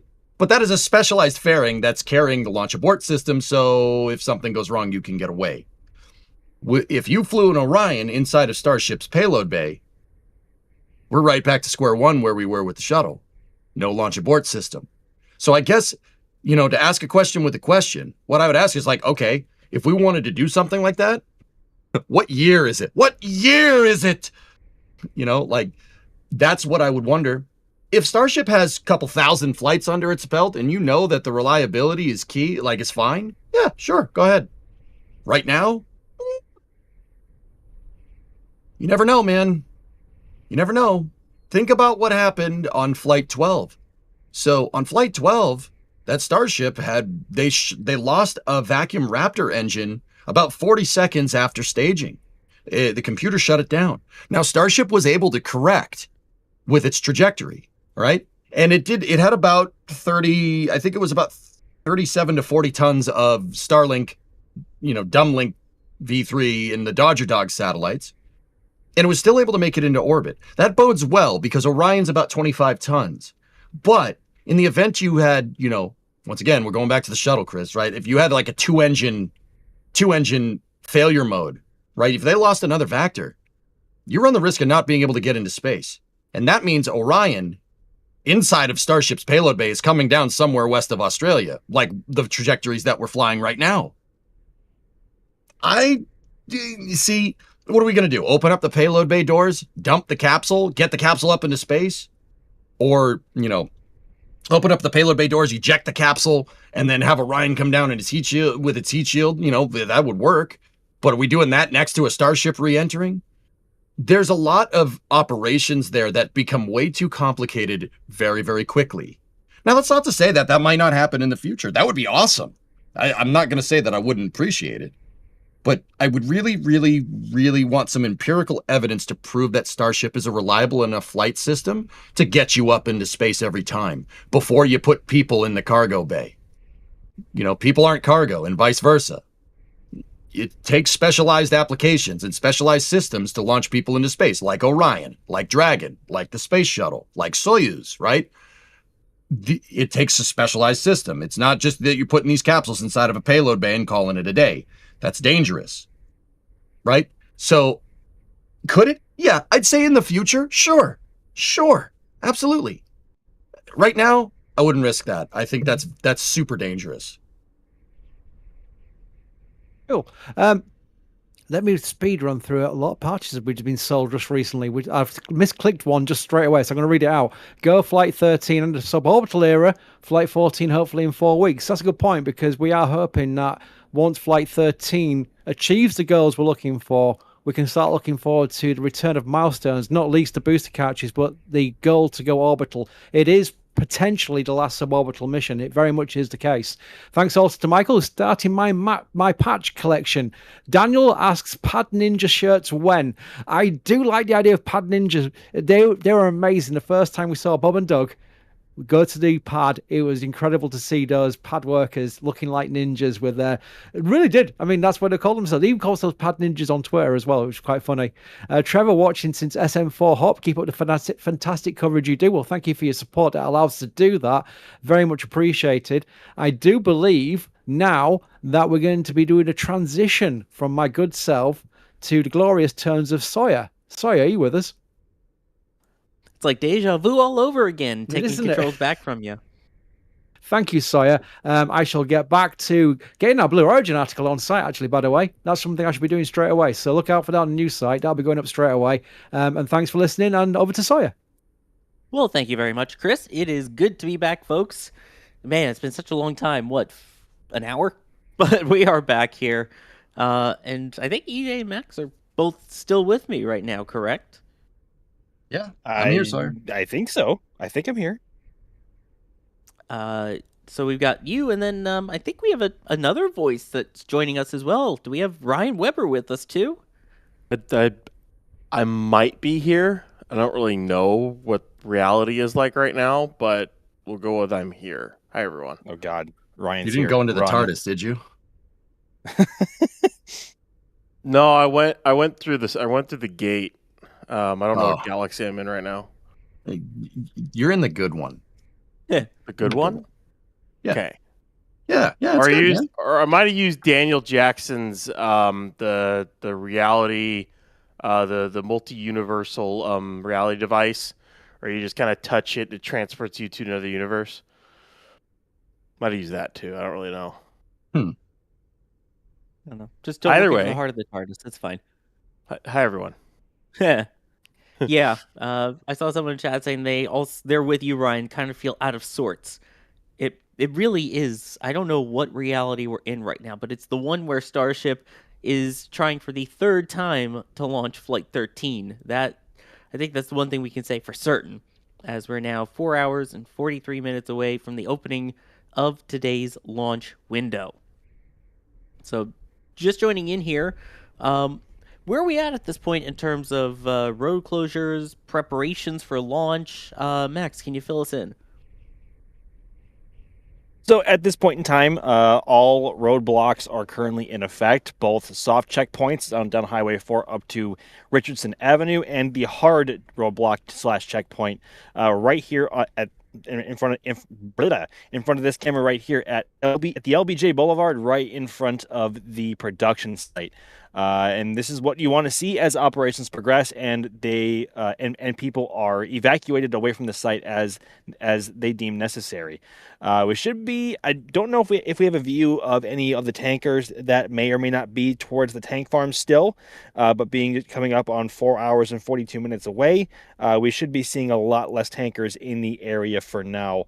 Assuming any are left. But one side of the road is open, so that leads me to believe there is a tanker or tankers or other vehicles still by the pad, so not a complete pad clear yet, but having about 4.5 hours left in the countdown, that is nothing to fret at or panic about. I promise you that. So we still have a ton of time, and based on SpaceX's timelines for tank farm chill down and of course propellant load operations, that's still a couple of hours away at least for systems chill down. And of course, obviously, when that comes, they don't want anybody near the launch site whatsoever. Wow, there's actually a line of tankers still at the tank farm. Wow, look at that. 1, 2, 3, 4, 5, maybe 6 tankers still left. One pulling away. Good grief. Yeah, I don't see any more coming down the road, though, nor did we see any that were at the LBJ Boulevard roadblock. So whoever's left there those may be the last tankers there to fill up the tank farm for today. Take about an hour and a half to unload, depending. So they should be out by T-minus 3 hours, give or take, which kind of tracks what they've done lately. And they don't have to move the transport stands this time around because those got moved over the course of the night. They're back in the Rocket Garden, back in Sanchez. So pad clear will just be a bunch of SpaceX security Cybertrucks and maybe there's one last sheriff that sits right near the beach entrance that'll also go as well. Once they're gone, that will be beach clear and tank farm spool up around T-minus 2.5 hours for launch. But here's my confusion with all of this is I'm surprised how many tankers we're still seeing today, given the fact that they didn't fuel the thing yesterday. How much boil off is there, or how much do they need to refill when they didn't even get to really booting up the tank farm to its full capacity? Well, that's the one thing about this is that you never keep this thing at max at all times. If you keep it at max at all times and then you don't bring in tankers for a while, you're just boiling stuff off and venting it out, and eventually the level just keeps going down and down and down. SpaceX doesn't constantly bring in tankers to top off the tank farm at all times. If you go to watch a highway camera that's staring in one location for a good chunk of time, you'll notice that when we get closer to certain events, like whether it's a static fire a launch, a wet dress, or any kind of testing at the launch site, a couple days before, you'll start seeing tankers come in. That's when they then order all of the liquid your liquid propellants, your liquid nitrogen, liquid oxygen, liquid methane, and any refuels on helium they need for subcooling in the tank farm and stuff like that. That's when they order all that. They order it just before the big events are supposed to take place, so that they all arrive in just before that, and then they start filling it. So that's what they're doing, basically. These were probably already scheduled to come in. Either they're from the Brownsville ASU or from somewhere else, but these were probably already scheduled to come in, even possibly after the launch. I don't remember how long there is to a schedule for it, but SpaceX usually around the big events, they top off the tank farm as much as they can. They do their event, and then a lot of times they kind of trickle in, refills here and there, but otherwise they don't really bring in a ton of tankers until like a big event's close. That's kind of what they do. Well, I don't know if there's any big event close to happening or anything in 4 hours, 37 minutes, and 50 seconds. Absolutely not. Let's see here. We did get some support that also has some really good questions in it, so I want to make sure that I hit those questions. Drunar is wondering, with Falcon 9 possibly ramping down and Starship needing many launches to prove safety, is there a time when Starship flies a Dragon on the nose? EJ, I think that's a little too on the nose. Here I am teeing up a response, and now I'm just... sorry.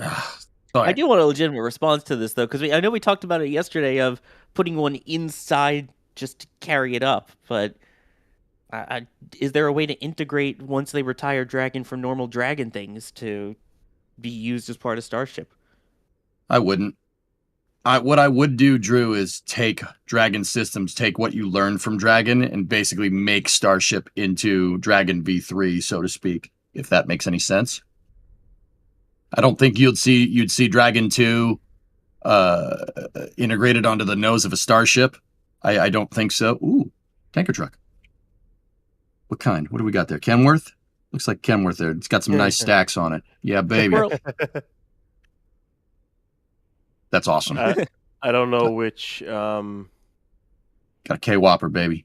It's not the shuttle tanker, is it? Yeah, I think it is. Is it? No. The Freedom one tanker.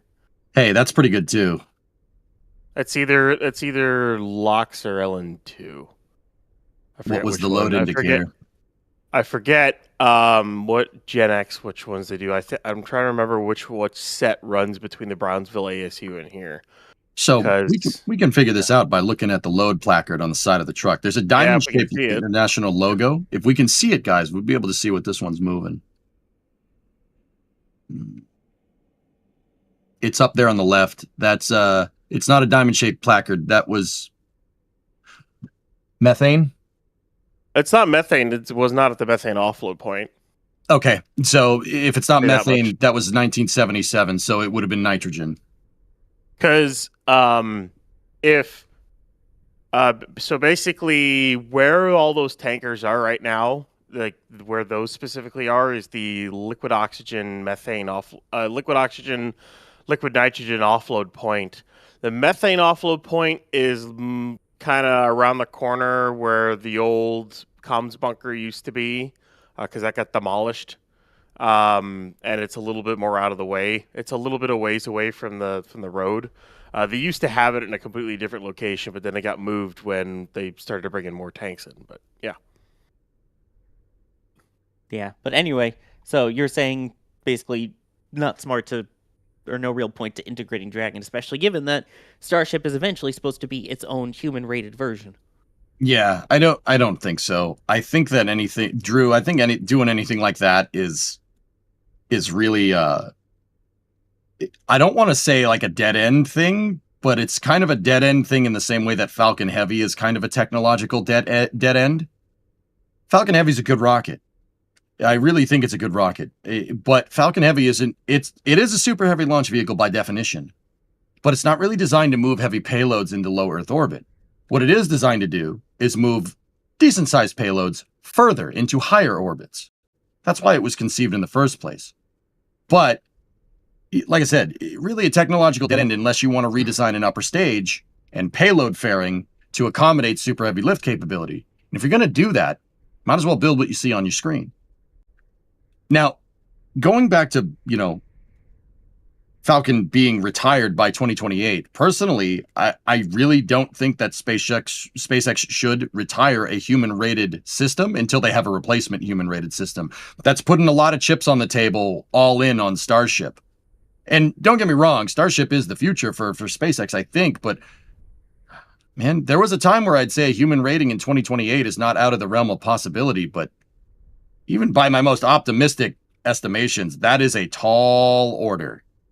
For sure.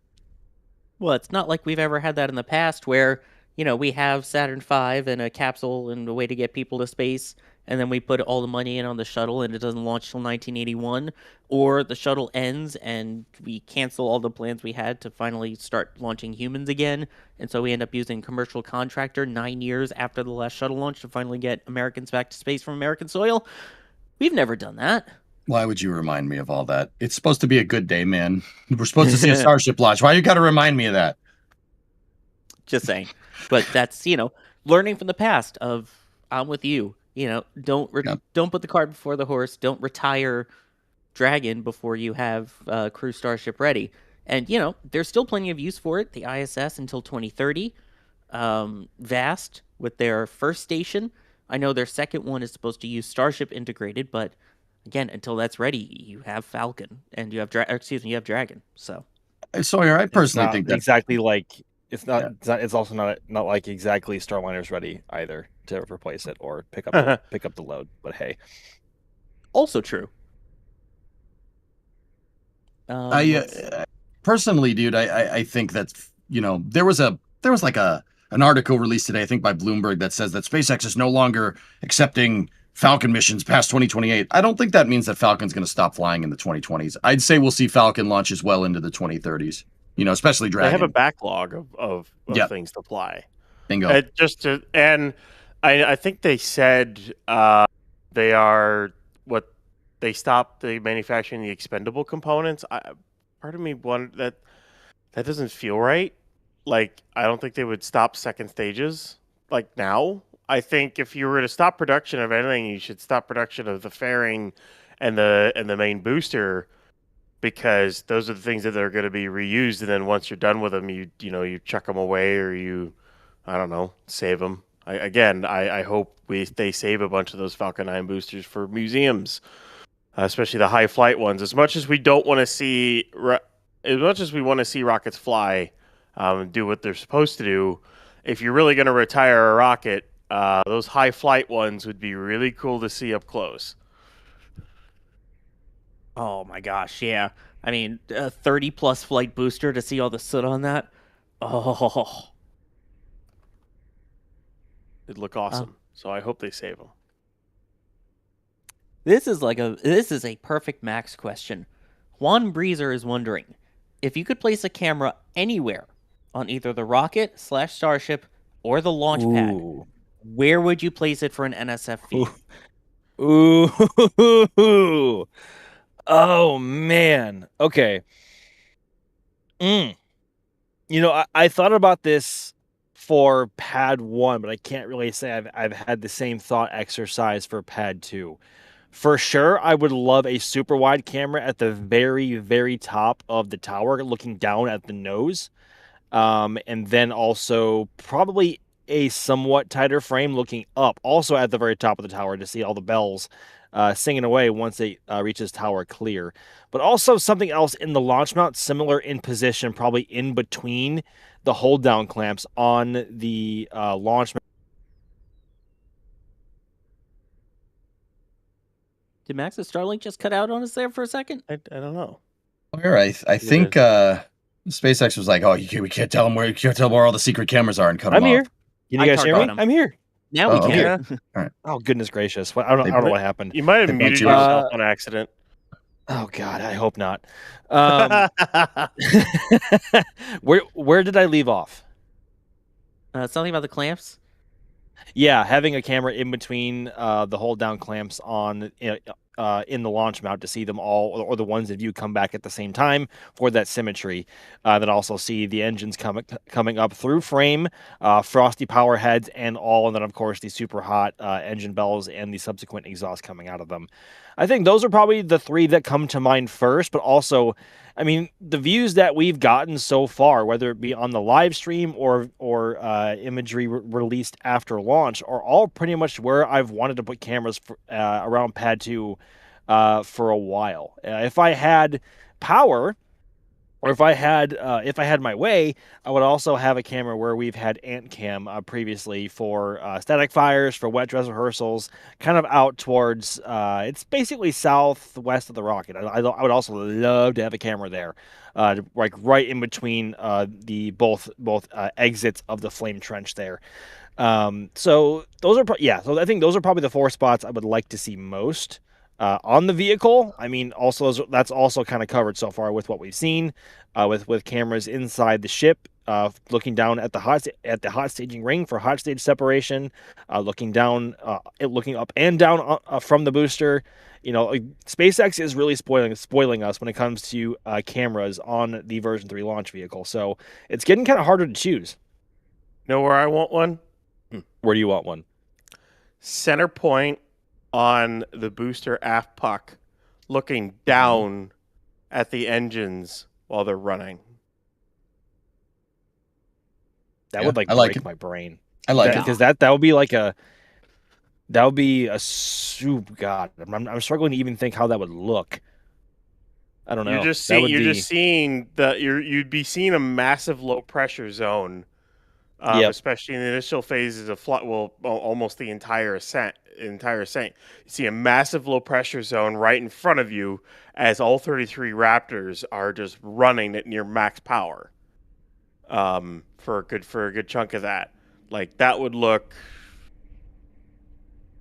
it just look amazing. I want to see what that looks like.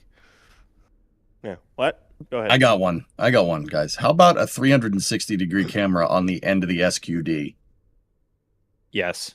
So when the rocket launches, you see the SQD umbilical separate, and then the SQD rotates out of the way. But because it's a 360-degree camera, you could turn and you could see the ascent go past you too.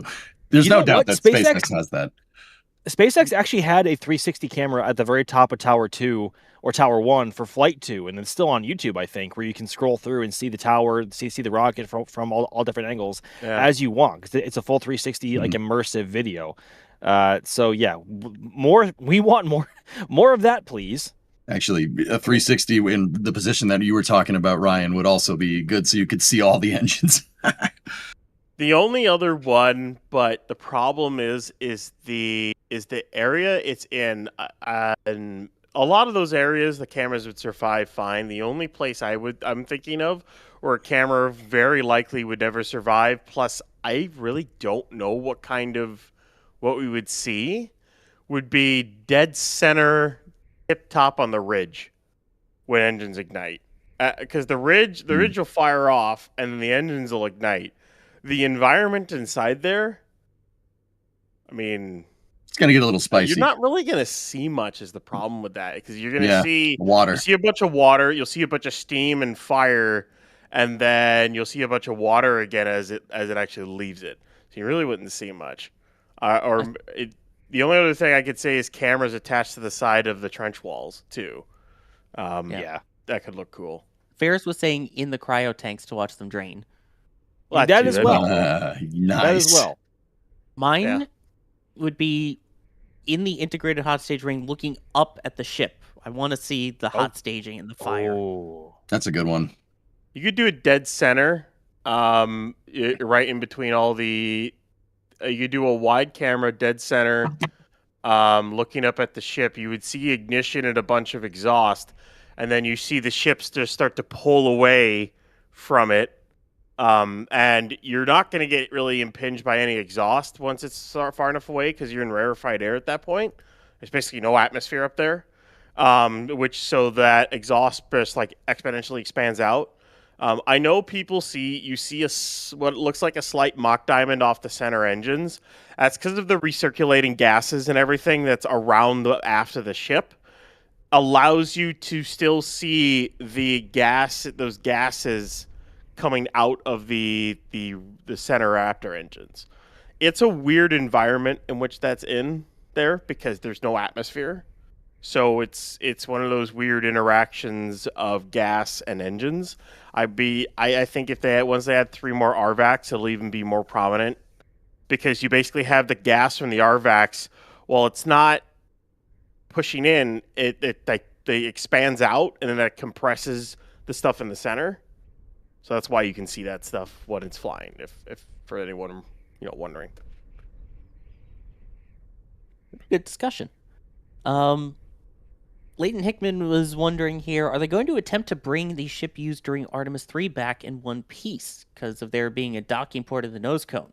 And I know one of the things that we've been discussing about the last couple of days with it being in the nose cone and the Orion renders and everything is where they can put the header tanks. And aren't those used as ballast, so to speak, to help it during the re-entry?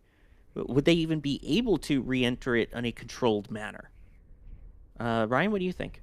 So the headers were moved to the nose cone in ship 20. I think was when the methane header got moved. Yeah, ship header got moved in ship 20. So before that, the methane header was was at the bottom of the common dome. It was basically the common dome sump. So that's where the methane header used to be. They then moved it for pressurization reasons plus for balance reasons.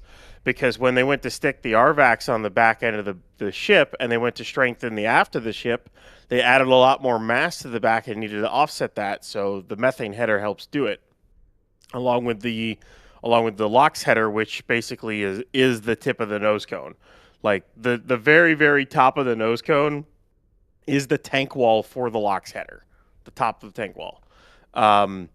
Putting a docking port there means both those headers can't go there. So you either put the headers a little bit lower or kind of like attach them to the side on the nose cone, which would take a slight redesign, which I don't know if they would do. Or you would have to add in like a mass sim to simulate the mass of the headers. The funny thing is, though, is that part of that mass of the headers is the liquid. So it's kind of hard to simulate that when you use it. Especially if you use it during the deorbit burn, or when you go ahead and use it for, the flip and burn. I don't know if they would recover that vehicle. I think the most they would do is you would have some left over in the main tanks. You do an ullage burn with your RCS, with your tank vents, or RCS in quotations is what I call it. And then you fire the main engine off the main tank and deorbit the vehicle, and you can do a controlled reentry. There's nothing saying you can't do a controlled reentry, and I have no idea if they would have like a closable cap on where the docking port is, or if it would just be open. If it's just open, maybe they'll see, well, what happens if we lose all the tiles in the tip of the nose cone kind of thing. And then they just re-enter and see what happens over the ocean. They could do that if they can, because they're going to have to deorbit it. So either they need to move the headers somewhere else, they need to design a tank to where they can just do deorbit burn without, or they use the main tanks to do that. So there's a couple of different ways they can do it. We'll see what they decide to do, but it looks like they're just going to take a ship off the production line, stick a docking port in the nose cone and whatnot. Though it'll be obvious when we look at our nose cones in the Star Factory which one it'll be, because it won't have any header tanks in it. That could be a sign that is the one, but of course we'll have to wait and see. Yeah. Again, we haven't seen a full HLS one yet. Sticks are opening. Yeah, there you go. The sticks are indeed opening. That is another good sign and is part of the plan ahead of launch. So that means everything appears to be proceeding at this point. Indeed. See that. Oh, man. This is, again, it feels more real today. I know I've been discussing it earlier, but today is just, I've got the vibes today. I've got the good vibes today. And the weather remains favorable up to this point from what we can see. There's, looks like a couple of puffy clouds in the background. Max, what's it like where you're at right now? More or less what you're looking at on the screen. I mean, the clouds that you're seeing are well west of the launch site, which is pretty on par with an area like Starbase being in such close proximity to the Gulf. Because of that, Starbase is essentially its own microclimate, and that the weather can be totally different from here compared to like South Padre Island, which is maybe about 6 or 7 miles north of the pad, and then Brownsville, which is a few miles inland. Especially Brownsville being so far inland. There are times where it's raining and pouring in Brownsville, and it's perfectly fine over here in Starbase, and vice versa. That's just how it is. But also just the nature of the wind patterns and the weather patterns. The clouds do tend to form more inland. Once the wind coming off the Gulf has a better chance to mix with the warmer air coming off of the ground, and of course doing whatever it needs to do in that sense. But right now, directly over the launch site, we are looking at perfectly clear skies. A bit hazy, but that's what we kind of expect for this time of year in South Texas. Yeah, certainly much better than yesterday. I think that is the overall big point of conversation that I have seen people asking about as well, is how does this weather comparing to yesterday? And the overall question, or the overall answer is, in 2 words, much better. So things continue to be trending in the right direction. That is what we like to hear. We always like things trending in the right direction. Let's see, what else do we have going in the right direction here? We got the chopsticks going in the right direction. We've got the winds going in the right direction. So that's a good thing. Let me clear up some more support here. I shouldn't say clear up, because they're all really appreciated, and then get back to more questions too. Archangel, a solid rocket booster built roughly the size of Starship, Stack could theoretically produce 20 to 25 million pounds of thrust, according to AI. I wouldn't trust that totally. Mirko, thank you. Joel Diaz, thank you for becoming a Padrat member. Imagine how loud that would be. Oh my god. Like a nozzle of that size and a SRB that tall. It's not really the width of it, it's more the height of it would just be insanity. Yeah. Fares on the rise. Holding a tile sample right now. My fingers are fine. You just couldn't touch because the oils in your hands would carbonize on re-entry and damage the tiles. Well, better than a shuttle tile where you could scrape it with your nail. Not that I've done that to a tile before. Crafty Geek. Tiles take on water better than a sponge, but hasn't Starship sat through wet weather for tests and pre-launch? I mean, they're treated for that specifically. So that's what Shuttle did. And if you ever notice on any of the Shuttle tiles, they have that little circle in the middle. It's a previously flown tile, that's them re-injecting the material that is used to waterproof it while it's on the ground. Yeah, a little bit more on that, because people were talking about it in Sawyer. People were talking about it in chat, Sawyer. The re-injection is Thompson's water seal for the people that care. Like that's the solution that they came up with. They have this multi-million-dollar orbiter, and they put Deck Sealer on it. That sounds like a SpaceX solution. Not gonna lie. NASA used to cook, man. I'm telling you. Even during the shuttle era, they used to cook. They just paint it with Deck Sealer. What is it going to do? Get wet? The Deck Sealer doesn't get wet. Just Deck Sealer, baby. It works. It works, right? And the other thing to think about, dudes, is that, the water ingress with the shuttle tiles was a problem because of the glue. Their manner of adhesion for the tiles, they glued the tiles to the shuttle. The glue ended up being water soluble. So if the tiles trap too much moisture, tiles fall off. They figured that out when they shipped Columbia to the to Kennedy Space Center in 1979, and all the tiles fell off. Yeah, good times. What the heck happened? Yeah, they left the shuttle in the hangar, and then they came back the next day. A bunch of trapped water from flying in a humid atmosphere. All the tiles fell off. So they had to do a redensification process at the early part of the shuttle program. That's what ended up delaying the shuttle program by a couple of years. And even then, they were still dealing with water ingress problems, and why they had to re-inject tiles all the way to the end of the program. Now, that's not to say that that's not happening with Starship, but most of Starship's tiles are mechanically adhered. They clip on. They're like a clip-on tie, but with a tile. Now, that's not to say that some of Starship's tiles aren't glued on either. And I'll bet you that that's a problem that SpaceX is looking to solve here. And that's the reason why they went with mechanical adhesion in the first place. And Chris and I were talking, Chris B and I, a little while ago, we're talking about, based off of your question, what we learned from the shuttle program. Well, there you go. There's one of them right there. Mechanical adhesion on the tiles. That is exactly from the space shuttle program, and how they glued on tiles, and they knew the tiles would trap water. So SpaceX opted for mechanical adhesion right there. There you go. Something learned right from the shuttle program. And I'll add to that is SpaceX started it off with a lot of it mechanically adhered, but there was a lot still glued earlier on in the program. All the dome welds, the seam welds between the sections were all glued. Like the flaps and the flap fairings were glued. The tip of the nose cone is still glued today, but over the course of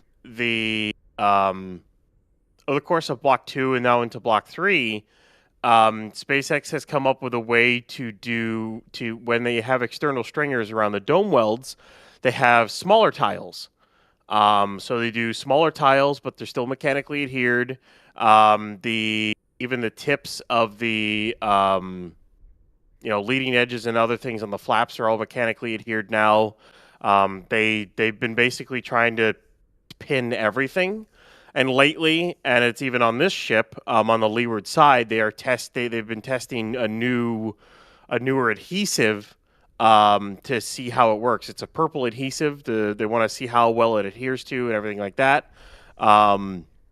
They have some of that added on to Ship 43's forward flaps, is where some of that is added to. So 39 did give them good data on that, and they're going to hope for more on this one. But they're still figuring out the heat shield, and I mean, it looks good. There's a lot of little things that they've changed on it, but it looks good. It does look good, that's for sure. Rankley, thank you for gifting a Red Team membership. And we had a couple more people become members as well, which is great timing because the members multi-view is live. So become a member at any level, like the people that you see on your screen, you will get access to that members multi-view that you can pull up right now, which is flicking through all the cameras that are currently online. And spoiler alert, there are a lot more that will be coming on after that, as teams set up cameras in the field and get everything running. So you can go ahead and check that out as a thank you to all of our members. And then again, the behind the scenes live stream will be happening as we get closer to the launch broadcast. Also, John coming in saying, I'm off work this afternoon, so able to watch the stream today. Great coverage, fingers crossed. Getting the Flight 13 patch. We do have the patch available, shop.nasaspaceflight.com, but only about 30% of our stock remains. So if you want to get the patch, and the pins are less than 30%, if you want to get those, now's the time to grab them. Warp Space is wondering, what happened first? What happens first in your opinion? There's 4 options here. Boeing fulfills its crew contract. Ariane Space responds to SpaceX quote-unquote dream. SLS cuts costs to under $150 million per launch, or the heat death of the universe. Heat death of the universe. Okay. Sorry, I had to. Kind of with him on that one. Let's see. Let me read this. So Boeing fulfills its crew contract. Okay. Ariane responds to SpaceX dream. SLS cuts costs to under $150 million per line. Heat death of the universe. Yeah, I'm gonna go with option D. I mean, I think okay. We want to break those other things down. Boeing fulfills its crew contract. NASA's already cutting crewed missions to the ISS with them, so fulfilling the crew contract would require them to use those other missions for going somewhere other than the ISS with Starliner. Don't know if that's ever going to happen. That would be nice if it did, Be a lot cooler if you just sent all of them to the space station on time, but whatever. Arian responds to SpaceX Dream. I think Arian wants to make sure that the Ariane 6 production line stays open for a long time. SLS to 150 million. Dude, you'd need to launch a lot of SLS to do that. It's conceivably possible. I'd say 12 a year. Yeah, that's something like that. Conservative estimate. That's getting SLS to launch cheaper than a space shuttle. So the shuttle stacks by the end of the program about 400 million a pop, which I still would say is a bargain considering what you get. And all the capability that the shuttle orbiter had. I wish we'd done something with it other than just build one space station, but whatever. It's fine. Heat death of the universe. Yeah, option D sounds right. Anyway, Sawyer, yeah, back to you. I want to know what Max thinks first. Well, yeah, it's a good answer. Well, this is going to be a hot take. The most realistic, I think, of those is going to be Boeing having a chance to fulfill its contracted obligations to the space station. I'm honestly probably going to say option A. To be a hopeless optimist here, if I may. Starliner has an incredible team of people working on it, and it's just a shame it's been managed the way that it has. And obviously, the problems that it has had to this point are more or less inexcusable. But they are still pushing ahead with the program as far as we are aware. Although, when we think our hopes for the program can't get any lower, it was supposed to launch an uncrewed flight test this year, and that's not looking like it's going to happen this year anymore. That has slipped to an unknown period in the future. Don't really trust ESA to respond to that, really. And SpaceX under 150 million per launch. Heat death of the universe. Probably option A. I think option A is going to be my take on that one. Really? Yes. Starliner. Yes.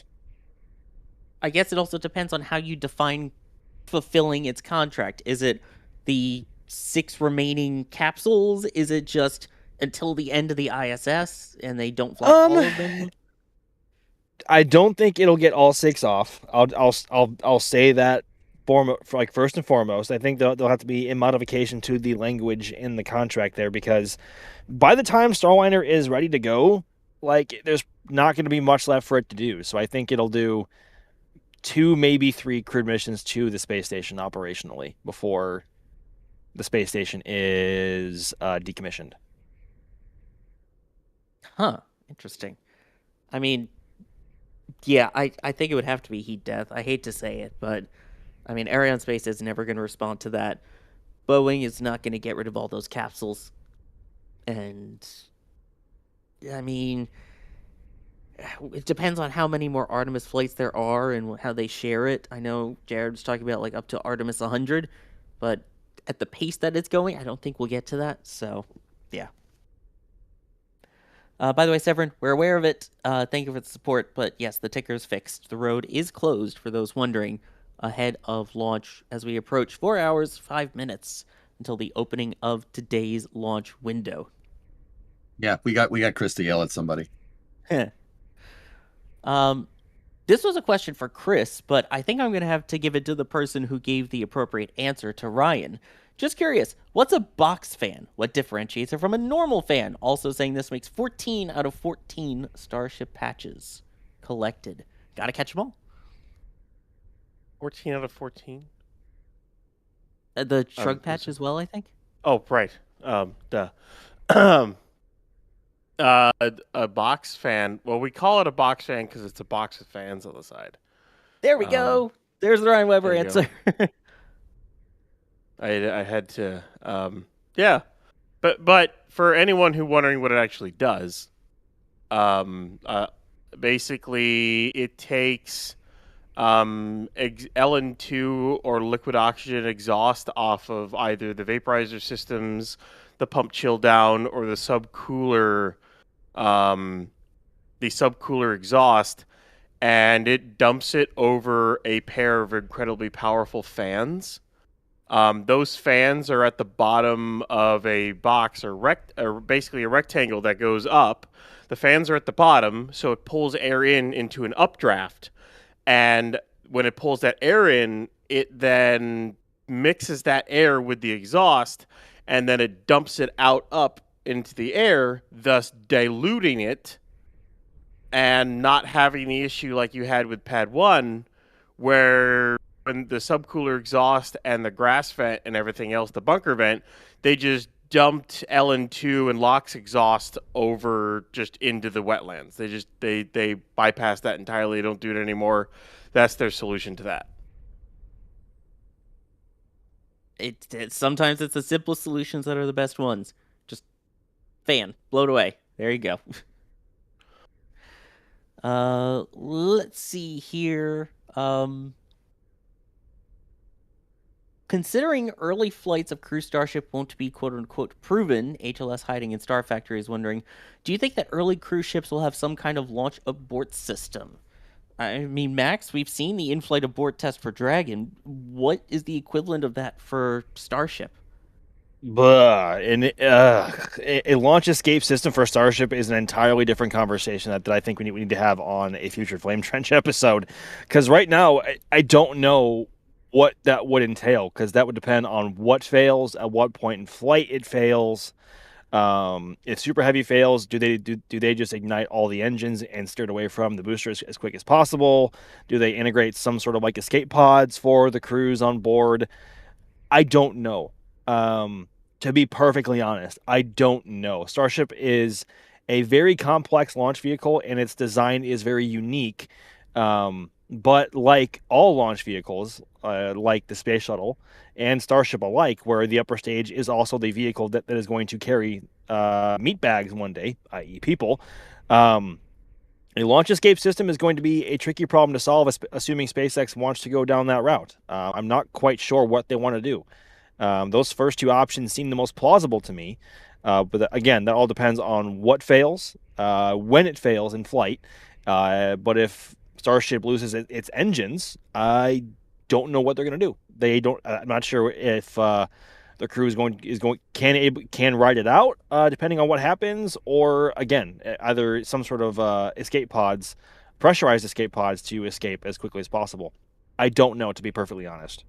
Did you say meat bags? Yeah, I said meat bags. What are you, HK-47? Yeah. What? I wonder who's gonna get that reference. Reference acknowledged. Oh God. Reference, yes. Let me guess. EJ knows. Let me guess. Okay. Hunter killers, man. Just saying. Yeah.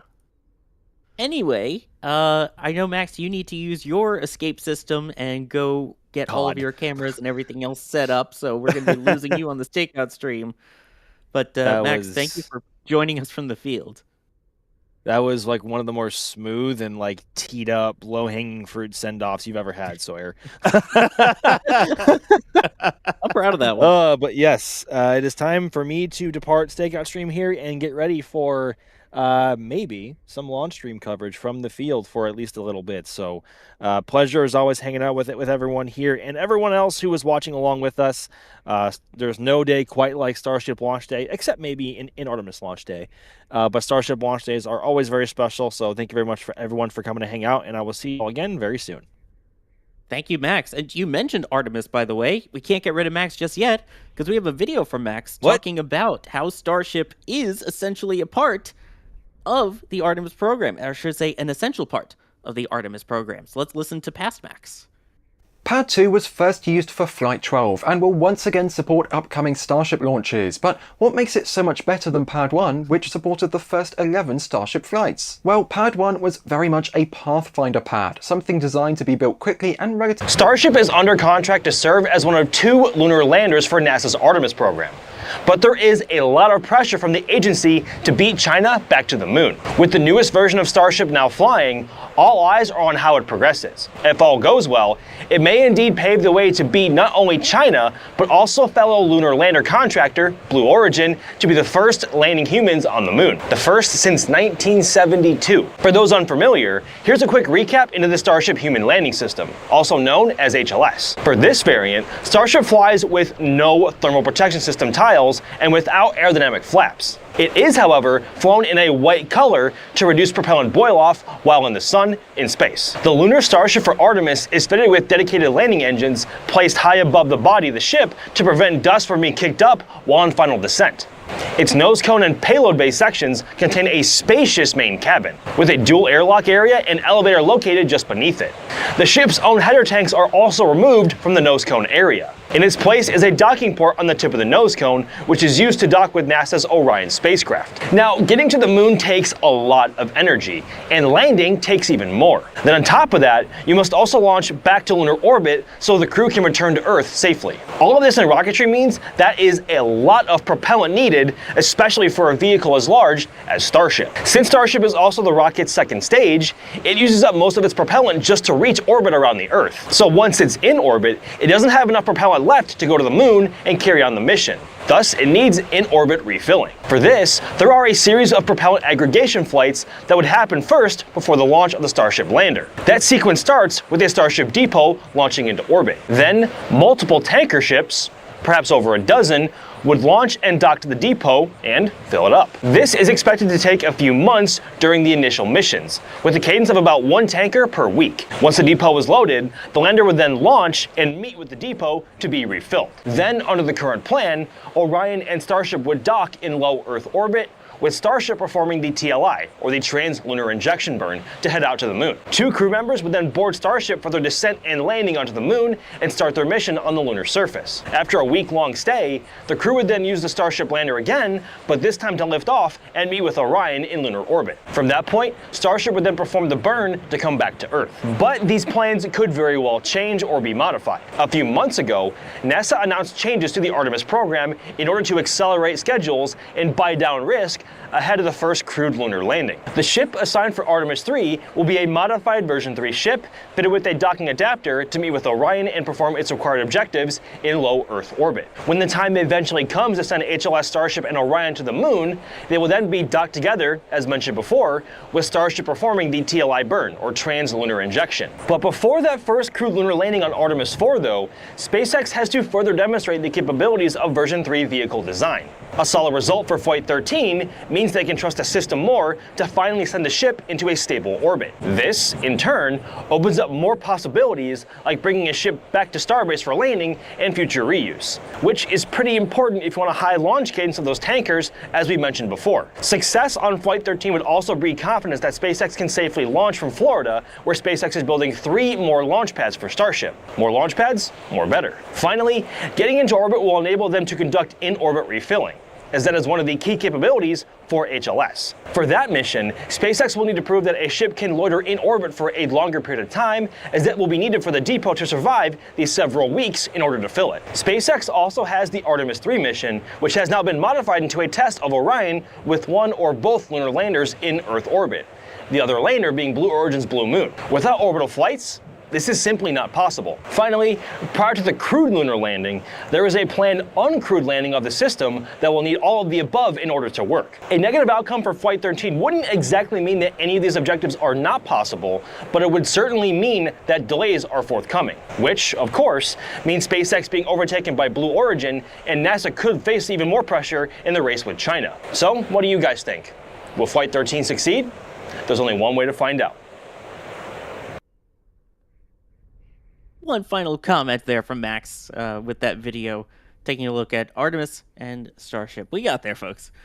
But yeah, I mean, it's so significant. I think people forget the role that it has in it, and just the role of this particular flight even, so they can get to those orbital flights and then get to the tanking tests. I mean, EJ, everyone talks about, oh, it's NASA versus SpaceX in this battle.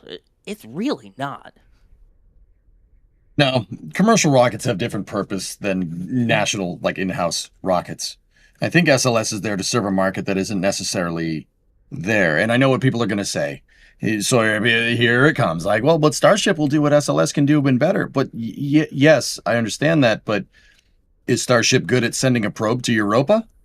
I would argue that SLS is probably better suited for that. Now, am I annoyed that SLS is expendable? Yeah. NASA should get back on that reusability hype train. Just saying. But I don't think they're ever directly in competition with each other. It's a public-private partnership. They work together. But yeah, I wouldn't say it's in competition. The rockets do different things. We're comparing. Starship is basically Space Truck 2.0, right? Because the shuttle was the original space truck. This is a bigger space truck. We're comparing a semi-truck here to an RV. You know what I mean? That's basically what Orion is, and with SLS on it, it's more or less an RV designed for long duration stays up there, up in space, up in deep space, right? You can't really compare an RV to a semi-truck. Those aren't the same thing. So, they serve different purposes. And I'm not saying that one or the other isn't useful, but I never thought of it as a competition, Sawyer, A lot of people have. It's always like, oh, NASA should stop doing it and just give everything over to SpaceX. I mean, in a way, they slightly are, but it's a partnership. Just like with Blue Origin. People, SpaceX versus Blue Origin. I mean, yeah, it's competition in that sense, but not with NASA. And that competition is good because it's pushing forward the Artemis program and the landers. Since both of them, as Max was talking about there, both have a contract for it. So it's the push of who's going to get there first and who's going to provide the most benefit and the most value. And if we get both of them up and running and get that dual redundancy that we didn't have with the Commercial Crew program, that's even better. Yeah. Sawyer, I've always thought of it this way. NASA is designed, really what NASA's goals are to grow economies where the amount of monetary investment required couldn't be handled by the private market. That's the reason why SLS exists. That's the reason why Saturn V exists. That's the reason why the space shuttle existed. Because no commercial company was going to just go build and operate a space shuttle in the 70s. Right? The only Uncle Sam had the pockets deep enough to do that. So when we get to a point where Starship, New Glenn, whatever can be, where the market is plentiful enough and there's enough competition in the spaceflight aerospace industry for NASA to be able to pick and choose their rockets, then yeah, maybe they should get out of the lifting game and maybe they should procure rockets.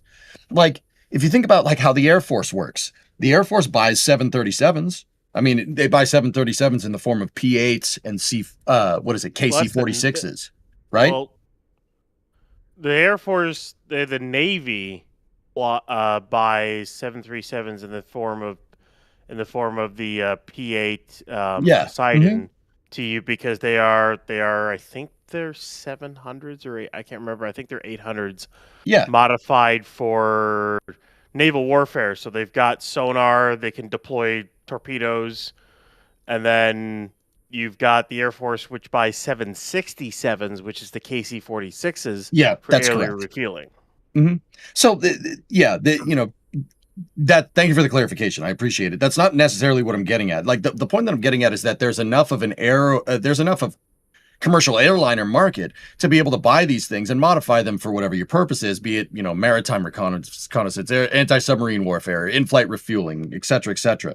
If the commercial rocket market got to that point, yeah, I don't think it makes any sense for SLS to exist at that point. What I do think is that NASA should be buying Starships and New Glenns wholesale and their launch pads and then operating their own in-house space program that way. But until we get to that point, we get to the point where the market is healthy enough to support something like that, I think that NASA should stay in the launch business. Hey, I really do. EJ. Yes, sir. I have some updates for you. Oh, so update me. Let's go. So, tankers are now being turned around at the roadblock. So that's a good thing. So whatever tankers are currently offloading, that's going to be that. Once those are gone, that is it for the tankers, and then they will clear the pad. And I think the lock subcoolers are in chill down, if I was looking at that right. The lighting is really, really weird with the sun completely out right now. But I think they're starting to chill down the lock subcoolers. So we are progressing with things with T-minus 3 hours, 50 minutes to go. All right, that's what we like to see. And so Bill P was wondering, does that mean that the tank farm is full, or is it just that everything is blocked? It's more of that means that they don't want any more tankers going down there because they want to clear the entire launch site area within the next hour or so or less. They want to have everything clear before they start chilling down the methane side. And if they allowed more tankers in, then they might not leave till T-minus 2 hours, 50 minutes or later. And they don't really want that to happen. So they're turning them around now, being like, all right, just go either park or offload somewhere else or something, and you'll have to come back after the launch, basically. Or they're gonna need it after the launch and or attempt.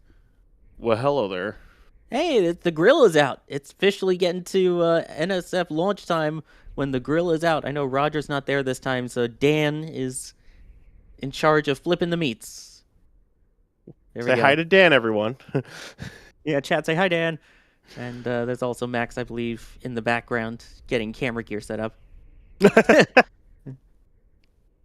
Yeah. Anyway, save me one, okay? Let's keep going here. This is a very EJ question. First, Zelio was saying earlier, I don't like how EJ is staring at me. Staring at you? EJ is always staring at you. But this is very much an EJ question, although it says JV question. As are Starship's tiny quote-unquote nuts and bolts that hold the thing in place torqued, tensioned, clamped to very specific Newton meters and pressures? Absolutely. Oh, yeah. Mm-hmm. It is. I mean, Ryan knows about this. Like aircraft, there's a lot of vibrations. There's a lot of resonant frequencies. There's a lot of stuff moving around. A lot of temperatures, pressures, everything changing on the vehicle all at once. That can, if not torqued to the correct specs and stretching the bolt to the right specifications, or not putting Loctite on there, it'll just spin itself right out of what it's holding together. Absolutely. Oh yeah. So I would say go look on X and other places for incredibly close up, like zoomed in high res shots of the booster, and especially of the chines. And you'll see all the bolts that hold the chine on, and you'll see a stripe on them. A bunch of stripes. Heck, if you look on the valve covers for Raptor, you'll see stripes on the bolt head. That is a torque stripe. That stripe is put on there once that volt has been torqued and verified by an inspector, because I'm pretty sure they do it where they verify it by an inspector. I know for aircraft, a lot of times what we can do, because sometimes we torque stripe it, usually do that out of overhaul or something along those lines. You can torque it, have someone double check it, or you torque it and torque stripe it. That's you saying it's torque striped, it's torqued to where it needs to be. I don't know if SpaceX has an inspector or someone behind them go through and double check every single bolt. I don't know their processes, but when you zoom into those chines and anything that's bolted onto that vehicle, you will see a little stripe on the bolt head, and that indicates that it is torqued correctly to their specifications. I love having both of you on for the technical answers. It's so great. See, Neil, I think we're a little ways away from antimatter. Push for gigabit public cameras free for all. Views are going to be terrible once finished. I mean, probably, but it's SpaceX. We'll see. For antimatter rockets, we need dilithium, okay? We need dilithium, and then they got to go to accelerated drive. They got to create the warp plasma that goes to the driver coils, so we can bend the space-time continuum and go to warp. Duh. Yeah. Really wish we had that. Right. That'd be really nice. Jack Feder was wondering, as we were talking about before, access port or not, do you really want cryogenic liquids above the crew in any design? Does shuttle kind of count, given the external tank? Although that was on the side, not really on top. Well, and a different vehicle, kind of. Sawyer, on the shuttle's design in the in the mid bay, they're probably about 2 to 3 feet away from a hypergolic rocket system in the form of the forward RCS pod. Like, I don't see why that's that big of a problem here, right? Enough insulation, you're fine. Yeah, I mean, I'm not going to say they shouldn't put a bulkhead in there, like some type of structural bulkhead between the header tanks and where the crews stay. Oh, absolutely. I mean, there was a gigantic bulkhead at the front of the shuttle's crew section. So on the mid bay, right, which is more or less a cylindric design, at the front of the cylinder, there's the avionics bay. So there's where your crews sleep. Then there's the avionics bay. So if something went wrong with the electronics, they could fix it on orbit by getting into the avionics bay. And then in front of that, you have hypergolic propellants and their thrusters and the front landing gear and then the nose cone. I don't see why that's a big problem. Like, I would put a firewall in there, so to speak, right? Like, to speak in car terms, or just a stringer and a bulkhead. But yeah, why not? Firewalls even more than car terms. We use that for there's firewalls and or they're just a bulkhead for engine components and things like that between the compressor section and the hot section and things like that. Mm-hmm. Yeah, I don't see why not. I mean, I will admit, though, that it does seem like an unorthodox idea. Sorry, I almost slipped back into my native accent there. It seems like an unorthodox idea, for sure. Just because, SpaceX always says that, they're trying to achieve airline-like operations. And, the vision of what airline-like operations for a rocket, let alone a super heavy launch vehicle that's fully reusable, that hasn't been thought up yet. We can extrapolate kind of what they're doing. And Ryan, you do this all the time because your extensive experience with airplanes and stuff. We can extrapolate what they're doing and kind of come up with predictions. But that line gets very blurry, because no one's ever done this before. We're in uncharted territory. You're seeing on your screen here truly a new chapter emerging, similar to the DC-3 for the 1930s and the 1940s, and then the de Havilland Comet into the late 40s into the 50s, and then the 707 into the 60s. That's the future, man. And I'm not trying to be as hyped up like a hype beast for SpaceX either. It's a truly impressive piece of kit that you see on your screen right there. And I'm super excited to see what airline-like operations mean in the future. I think that's going to be great. I know. It is going to be awesome. Let me see here. We had John grabbing the Flight 13 Collector's Patch, Anonymous also grabbing the Flight 13 patch, and Ryan grabbing... Not you, Ryan, right? No. I already ordered the patch a while ago. But they're grabbing 2 of the pins from Flight 13, and then you had Anonymous here that got Starship Flight 12 patch, Flight 13 patch, and Flight 13 pin. That is awesome. Well, thank you for grabbing all that, everyone who's getting all this stuff in the shop. A reminder, we do have our Flight 13 merch. The patches and pins are limited print, so once they're gone, and I believe we're about 30% on the patches and under 30% on the pins. So if you want to grab them, make sure you grab them now. And appreciate everyone grabbing the stuff in the shop. I know we talk about the shop and everything, but I really love it because, sure, you guys get to support us, and we appreciate that, but more importantly, you get something. You get something out of it. You get to wear something. You get to display something, especially then when someone comes in and goes, oh, what's that shirt mean? Or, oh, what's that pin or patch from? You get to explain it, and honestly, then you get more Space Geeks. We want more Space Geeks. I don't care if you're just hitting the like button, you're just chilling with us, whatever. We want more of you here. We want to spread how awesome this is. I mean, look, there's the world's largest rocket on your screen right now.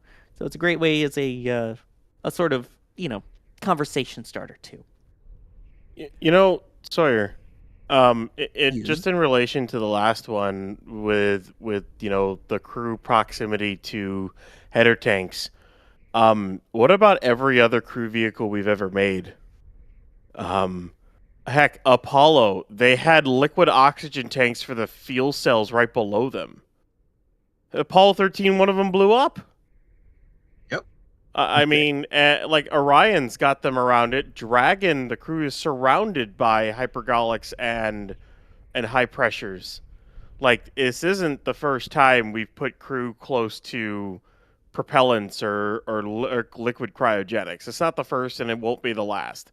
It's the price of doing business with compact stuff. And yes, Starship is big, but you're also trying to utilize the space as much as possible. And you also have to design the vehicle a certain way for just, the center of gravity to be correct and everything else. So with actual crewed ships, the header tanks will be up front because you need those for the flip and burn and stuff like that to return the crew. And the docking port will be on the side. So that's how crewed ships will be fitted.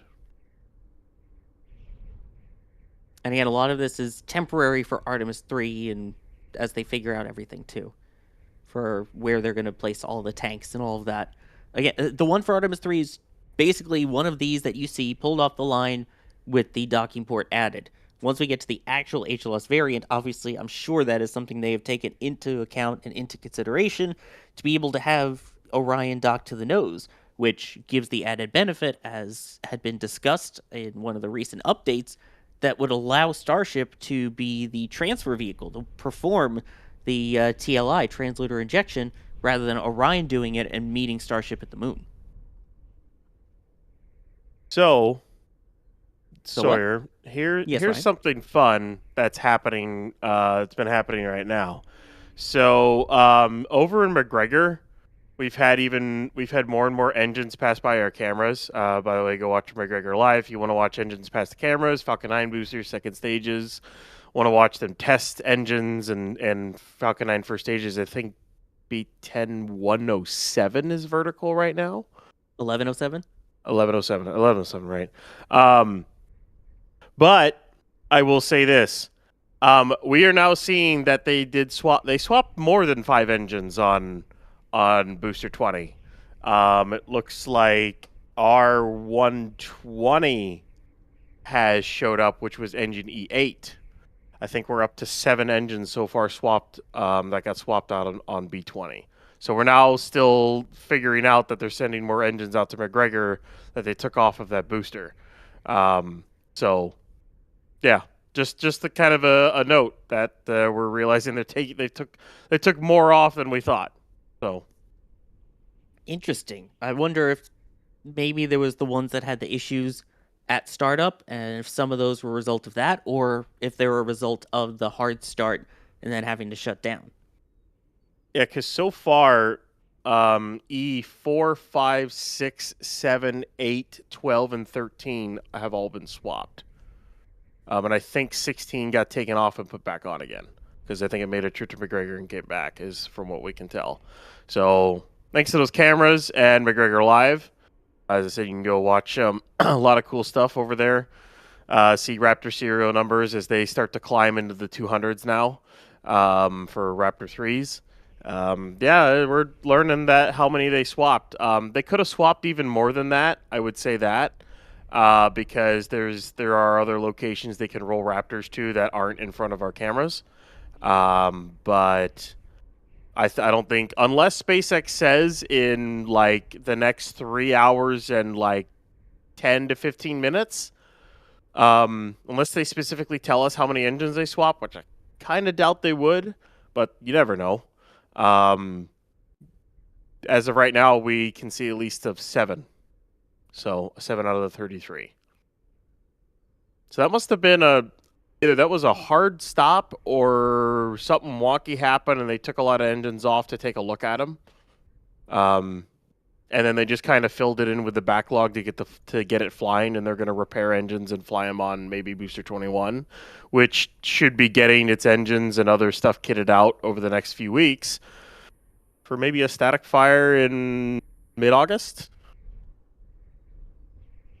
I mean, we saw in the paperwork from one of the air traffic control documents that they are targeting, what is it, August 14th, which I'm guessing is going to push to the right a bit, given that this flight has pushed to the right a bit. But they already did testing with Booster 21 as they were preparing for this first flight attempt. And To add to that, too, last night, the aft section of Ship 42 was rolled into Mega Bay 2, which completes that vehicle, or at least completes the stacking of it. Now it needs its flaps, its raceways, and stuff like that. It'll be about a month before it's ready for cryo, unless they're able to cut down on that time. So that's Flight 15. Sawyer, that might be the ship you see in person. It might be. I it hope might the be Florida the ship you one. see in person, assuming this flight goes well in the next 3.5 hours. And then the other milestone too last night was 2 RVACs were spotted going into Mega Bay 2, which means Ship 41 is getting its engine. We can see it's getting its engines, so that's a big milestone too. So hopefully within the next 2-3 weeks, Ship 41 will head out for static fire. So things are progressing, as well as things are progressing today as they're going through the other tankers, and we are 3 hours, 34 minutes, and 8 seconds from the opening of the 90-minute window today. And I gotta say, though, weather looks nice. Like, clear. I mean, there's some clouds in the background, but, like, it's pretty dang sunny and clear out, relatively speaking. There's some haze in there, but that's a pretty good view from the Margaritaville Beach Resort there, where we got cameras on the roof. And I think some people that we have up there on the roof might get a good view of a launch today if they make it, which, I mean, barring any other issues, I think they're going to go today. As we hit 3:33 to go to the opening of the window. Yes. Nice. But yeah, the heat haze is going to happen. In case you're wondering, out there currently it is 94 degrees Fahrenheit or 34 degrees Celsius. So a little on the toasty side. So yeah, you're going to get some heat haze out there, especially, you know, on the roof of a building like that. Let's see here.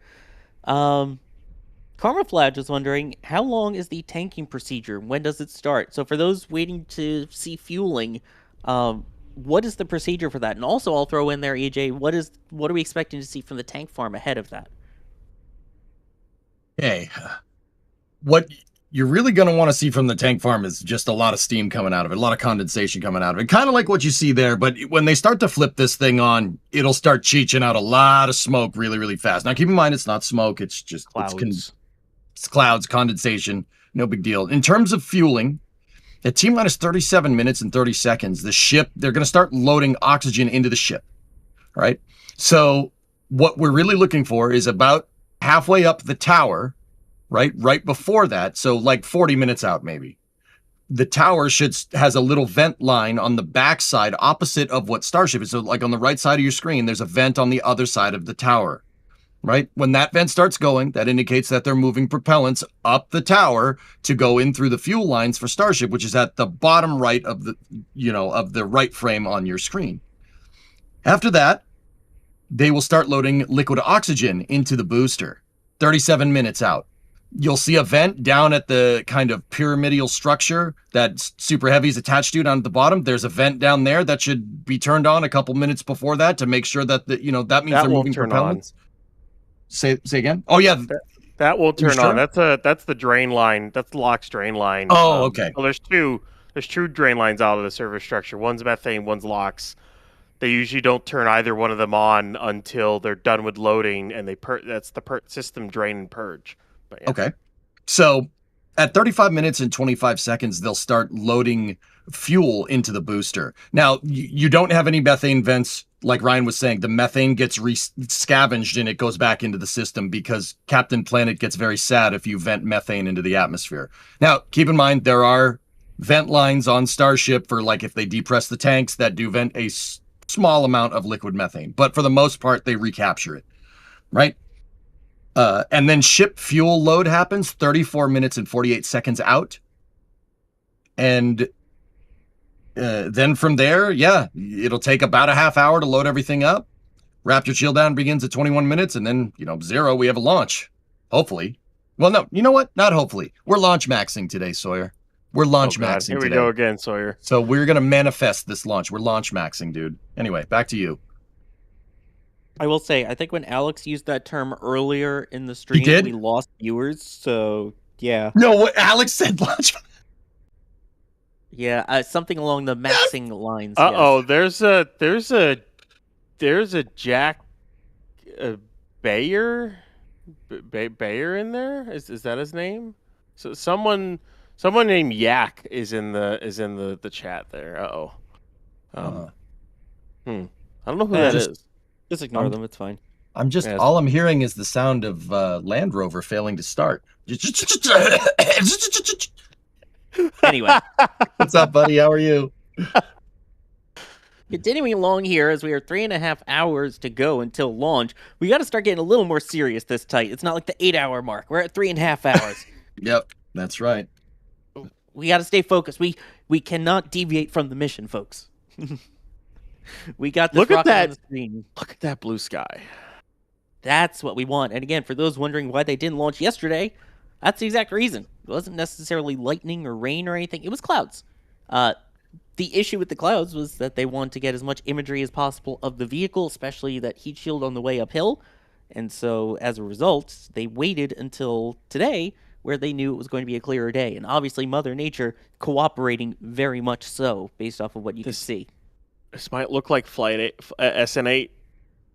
You know, it might, or at least like Flight 6. Both of those were incredibly beautiful and nice and clear. Because the nice blue sky here, it's nice when it gets a little bit later into the day. Of course, it's not December like it was for SN8, but you get that little bit later into the day, and you get that dark, deep blue sky as the sun is kind of starting to get down. But you can see there's clouds off in the distance, but there's not much over the launch pad as the Sikorsky comes back in to refuel for another run, another range run. But it's a really, really nice day out, and I cannot wait to see. It's nice to see a launch go off today. I'm kind of glad they pushed a day, because then we get these beautiful views. What, you don't want SN11 type views? I am still mad to this day that we didn't get to see probably one of the more hilarious and amazing explosions in rocketry history, as the ship went to do a flip and burn and ignited the engine and then exploded completely. It is funny, because when SpaceX always does their lookbacks and retrospectives, they don't talk about SN9 and SN11. They don't. They just straight up don't mention either one of them. SN9 was still pretty hilarious, though. It failed to flip and just slammed straight into the landing pad. Yeah, that was an ouch. But yes, what you're seeing there is the range helicopter, so they're the ones that make sure that all of the boaters are, from the air at least they can see, are out of the keep out zones. Same with other aircraft, making sure people aren't where they are not supposed to be, because SpaceX uses a private range rather than using the eastern range, such as for the Kennedy Space Center, Cape Canaveral, and Wallops. EJ, you have some fun facts about this helo? Yeah, so that's a Sikorsky S-76, and I'll admit, guys, I did go and look this up. I see a lot of people asking, like, man, these helicopters refuel a lot. So, fun fact, I've been timing it since the last time the S-76 landed. It landed about 4 hours ago. So people are wondering, like, how much fuel could the helicopter take? So the Sikorsky S-76 takes about 1,800 pounds of fuel. That is about 1,000 liters or 281 U.S. gallons, right? So, there you go. We got a relative fuel consumption there, right? So 4 hours, it's gonna burn through about 1,000 liters of fuel, give or take about 1,800 pounds of fuel, probably less, because you're not going to land on an empty tank, right? So let's say 1,700 pounds every 4 hours flying the perimeter, right? I think that's Jet A. Oh yeah, absolutely. So it's about 6.7 pounds per gallon. There you go. Don't type the number in chat; you will get timed out. Dude, we're way past that. 6.7, 6.8 pounds per gallon. It also varies too, based off of weather, temperature, the density can change on that front. But that's about the FAA standard or whatnot. Mm-hmm. You're talking about like 7 pounds a gallon for Jet A. So yeah, just for those who don't know. And for anybody else that's wondering, I saw people ask a question about it, so I'll let you know. That fuel tank that they're using right there to refill the helicopter is about 500 gallons of fuel. It looks like a 500-gallon trailer. It has load indicators on it, so it's conforming to DOT specifications, which is the right move. If you're carrying over 100 gallons of fuel, DOT specifications, you have to indicate. So there's a red placard on the back of the trailer on the left side of your screen. It's a diamond-shaped placard that indicates it's hauling jet fuel. Now, those indicators are there for firefighters, so they know how to fight the fire if this thing does catch on fire. That has not happened, and we pray that never happens. But just in case, that's what those placards are there for, to indicate, how do you fight this fire if something goes wrong, right? So, yeah, this helicopter, about 7 pounds of fuel, per what Ryan was saying. But yeah, there's some fun facts about it. The other helicopter is I think it's a 209. I'd have to go look, but that helicopter refueled about 2 hours ago. This one refueled about 4 hours ago. So there's your relative fuel consumption on the helicopters. Keep in mind, it's an estimation, very much an abstraction based off of very primitive analysis. But yeah, in case you guys were wondering, there's your fun facts about those helicopters. There you go. Fun indeed. And James, who's over at Isla Blanca, might be able to see it. They're out there for their first launch, grabbing one of the items from the shop, grabbing the pin. Enjoy. Jack Vedder saying shuttle was used to repair Hubble 2, which was perhaps the biggest advancement in telescope tech. I still want them to be able to design it to bring Hubble back on Starship.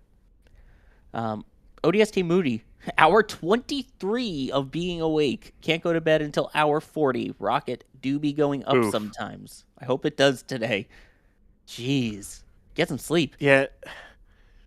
That's an oof. I've stayed up probably longer than I should sometimes. I'm trying to think. I think my record was 72 hours, and then I crashed for a day. That was a long time ago. I could never stay up for that long these days. That was when I was younger. I know I'm speaking like I'm an old person, but still. Do not try this at home. NSF does not endorse this. Nope, absolutely not. That was there were mitigating circumstances to staying awake for that long. I'm not going to go to the story on that one, but I kind of wanted to mention bringing Hubble back. About the biggest downside of that is I don't think we'd be able to save. I don't think we could save the solar panels. We'd probably have to put on new ones when it got into the Smithsonian, but you'd probably be able to save the main part of the telescope. Tried hard enough. I mean, you could probably, like Jared was talking about, get a mission out there instead of servicing it just to remove them. Yeah, I think it's doable. I would love to bring that thing back after all of its years of service and then hang it in either Uvar Hazy or the Smithsonian in Washington D.C. One of the two. I think it'd look good next to Discovery. You know what? Yeah, hang it next to or put it on a mount on the ground next to Discovery and be like, oh yeah, by the way, that launched that long ago. And it's back. That would be cool. That would be epic. I agree. Personal crazy Kerbal Space Program opinion. Starship should go grab parts of the ISS, and we should hang that next to Discovery too. I say if you can, save 3 modules. One, you put one near Atlantis, one near Discovery, one near Endeavor because they all help build it. That would work. I'm here for that. That's a good idea. I mean, if they want to bring down more, why not? Yeah, if you can bring down more, sure. But I think, a module should sit by Hubble, and a module should sit by Discovery, and then a module should sit by either the other 2 orbiters. And that would be a heck of preservation of history right there. And that wouldn't even be that expensive to do, just to detach the modules. I mean, it really wouldn't be. The biggest thing you got to figure out is how to get it into a Starship payload bay and then just secure it. You just have it to secure it enough, which, those were... You can secure it with the docking hardware it already has to dock between the modules, right? You just got to put the correct adapter into the Starship and then dock it and then secure it that way. And then if you have to put struts or something, add more struts or whatever to the side of the tank wall, do it. And then you're good. You should be able to do it that way. Yeah, and just put a robotic arm, like a Canada arm, out of the Starship payload bay and grab it. Bring it back. I like this idea. Let's do it. I do too. Let's see. Public account, becoming a PadRat member. Again, members get access to the members multi-view currently live, and we'll get access to the behind-the-scenes view as well. So if you want to join and get to see all of the cameras that we have out there and more of them as they come online, definitely join in, or be lucky enough to get one of the gifted ones, like from Bob Fillmore, who gifted 5 memberships. Thank you very much for that. Tyler Sherrick, do you think they could do Artemis 4 without Blue? Absolutely. I mean, it's going to be a lander. So if SpaceX is ready before Blue, yeah. Artemis 3 without Blue? I think they flat out said no. Didn't Jared say they want both landers tested out? I do believe so, yeah. Sawyer, he laid into it pretty thick. I don't think he said it like exactly, but that was the expectation. I think with what he said regarding Artemis 3 con ops. Yeah, I mean, I believe we talked to him about it on Flame Trench 100. So that was a good time. We should do that again. Yeah, which, by the way, we did get to talk to NASA Administrator Jared Isaacman for a half hour just on a stream. That was our 100th Flame Trench, which is our weekly Friday show normally.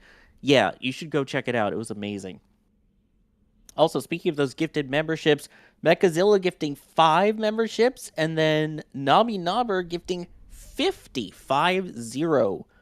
Red Team memberships. Goodness gracious. Thank you so much for that. Amaze. Yes. If you got one of those, definitely give him a thank you as the chat now turns green. So much green. I love it. Unless you're colorblind, in which case it's so much gray. Already gray, though. Oh, yeah. Yeah. Wenhop. Yeah. 3 hours, 17 minutes, and 58 seconds if they go at the top of the window. Let's see here. Echo deal for Dan grilling earlier. This is where we get the Starship steaks. Medium rare, please. Man. Connor getting the patch from the shop. Everyone's saying 3rd time's the charm. Ray doing the same with Lucky 13. I mean, everyone's got the lucky numbers going, it sounds like. And then Kevin fists my bump for a successful launch also in the shop there. The vibes are high today, it sounds like. I mean, I know it is for me. I don't know about you guys, but... It's time go. Well, almost. Time go statement. Yes. Acknowledgement. Starship is cool. There you go. Before we went to that video, I noticed a lot of people love the SWTOR reference for the HK-47. Yeah, It was a great game. I want it remade entirely because playing as Darth Revan was so cool. But anyways, also a lot of people commenting on the helicopters while we're discussing it from earlier. Let me get those through. Sonny or Chris, gotta love the S-76. That's my ride back and forth to work every 14 days. Nice helicopter. And Steven pointing out that it's an S-76C specifically, so call it roughly 100 gallons per hour burn. There you go. 100 gallons. Jay French wondering, what launch tower do you think will be cladded fully first? And do you think the arms will also be cladded in good old SpaceX fashion? Ryan, what do you think? None of it will be. The cladding is where it's at. I think the only time they'll add any more cladding to any of this is when is if they think they need more based off of ship catches. They've added more based off of booster catches in the past, and I think the only time they'd add more is for ship catches, which they already did. The cladding on the top of the tower is because of ship catches. They will never clad the sticks. That is extra weight on the sticks for absolutely zero reason. They want those to be quick. They want those to be responsive. They cut the sticks in half, or well, at least they cut like the landing rail part in half because it weighed too much and they had too much inertia when they were trying to stop them. They aren't going to add weight back to those. They'll never put cladding on those, and then I don't see I don't see them ever adding cladding to the SQD arm because that adds more weight on the actuator to retract it, and then the rest of the tower doesn't really need it. A lot of the lines are protected on the backside of the tower, and the engines don't really contact anywhere else on the tower itself. Where the cladding is where they need it. If they think they need to add more in certain locations, they will, but otherwise I don't think it's going to really get any more at all. We're not going to have those. It's not going to look like renders. That's not going to happen. That adds a lot of weight. It really does. For It's not really any reason. Yeah, exactly. It's not just about weight, too, Ryan. That is definitely a thing, especially when it comes to the sticks. But guys, there's a reason why, if you've looked at every single service structure that's next to rockets, like, you know, it could be blue with LC-36. It could be the fixed service structures that were at 39 during the shuttle program. It could be the launch umbilical towers on the mobile launcher. They're all hollow. Every single one of them is hollow. It's not a cladded structure. Guys, the big reason why is that if you do clad it, right? When the rocket goes off, it's putting out so much heat and so much pressure that actually will put a sideways load on the structure. If you think about, like, if you had a house of cards, right, and you put a fan next to them and you turn the fan on, it's going to blow it over. It's basically that, only the towers aren't made out of a house of cards, right? But it will cause the structure to sway and move around. The reason why all these structures are hollow, mobile launchers, launch umbilical towers, fixed service structures, mobile service structures, they're all hollow, so it allows the pressure to just pass through it. And that puts less tensile load on the structure. It won't sway around. Now, don't get me wrong, every tall structure is designed to sway in the wind to some extent, right? You got to sway with the wind like a tree would sway in the wind, because if you try to fight that, you're once again getting back into tensile strength. You could snap it like a twig, right? And you're not looking to do that with your service structure, right? That's why they're all hollow. Weight has a lot to do with it too. I mean, the chopsticks are the same way. You don't want load on those chopsticks like Ryan was saying, but you don't want to blow this thing over when you go to launch either. Yeah, it'd be bad. Yeah, it just imparts, and I'll say this for one thing. They used to have extra cladding on the FSS over on the 39A Falcon pad. They took it off. They got tired of refurbing it, so they just took it off. Yeah, they took it off because it just keeps didn't really serve a purpose. The So service structure. I know people think it'll look cool when they go to clad it all the way, but that also puts a side load on the tower, especially if you only do one side. And that's a lot of extra weight to the tower. Now, not saying the tower can't take it, but why add the weight for what reason? Just to make it look cool? Now, SpaceX, while SpaceX does like to make things look cool, they're also a lot about function overlooking that. I mean, heck, the 3 grid fins on booster compared to instead of 4 is a totally functional thing to do rather than making it look good. Now, while I think it's kind of grown on me, just the 3 grid fins, it's one of those things. It's like they're not just going to add something just to add it. But either way, we are progressing though. The methane subcoolers are in chill down. I think there's a singular tanker left. Once that tanker's gone, the SpaceX security and the final sheriff will leave. And we are about 40 minutes from when we expect to see the methane reclaim vent start to kick on. That'll be the start of methane supply. Just before that, the methane supply line will chill down. And then they'll start reclaiming the methane as they start to chill down different stages. The pumps, the subcooler, the chilling down the subcoolers even more, and they start chilling down the lines to the pad and to the tower itself as they get closer and closer to the opening of the window here. But things are still progressing, and we're getting closer and closer. And the sky is just this nice, clear blue. As I say, it just looks awesome. Really cleared up compared to yesterday. Oh my goodness, yes. This is so much better. 3 hours, 10 minutes to go till the opening of that window. And it seems like the skies should stay relatively clear up to that point. And again, a reminder, these are much further out in the distance. When you look up, it's a much clearer blue sky. So these are not any weather concern, and hopefully not a viewing concern. Shouldn't be.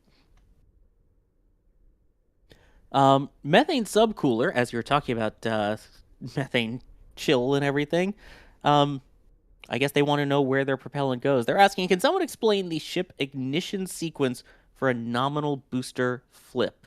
Ryan? Oh, I gotta remember my engine numbers right now. It's been a minute. I'd have to go look. I have a graphic somewhere that has that ignition sequence. I don't remember it off the top of my head for flipping to push the booster in the correct direction. It should be to push it towards the heat shield side, which would mean those two RVACs you see there. I'm pretty sure those two RVACs should ignite first, then the centers, then the RVAC that is on the heat shield side to basically push it towards the heat shield side of the ship, because last time it went off to the flap side, it was basically the port side of the ship is where it went off to. So it was as SpaceX said, it was 90 degrees off axis on the flip. So they wanted to push towards heat shield side, because at that point ship is basically leeward side down and heat shield side up. And by I say leeward side down, is leeward side is kind of facing towards the surface of the Earth. The heat shield side is kind of facing towards space. They want the booster to kind of flip up and over and back and then ignite and go. That's what they want it to do. If I am remembering it correctly, and then that's how it should work. So we'll have to see how well it does this flight, but if I remember correctly, that's what it is.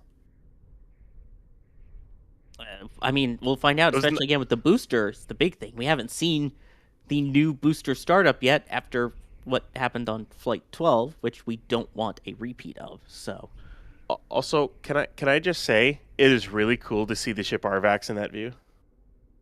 You're right. through the truss of the hot stage. Yes. Thank you for redesigning the hot stage ring, SpaceX. We appreciate it. It looks so cool to see the RVAC bells. It just looks so N1. Seriously, that hot stage truss. Man. Yeah, it looks nice. It really does. Let's see. FWD, thank you for saying my picks are on point today.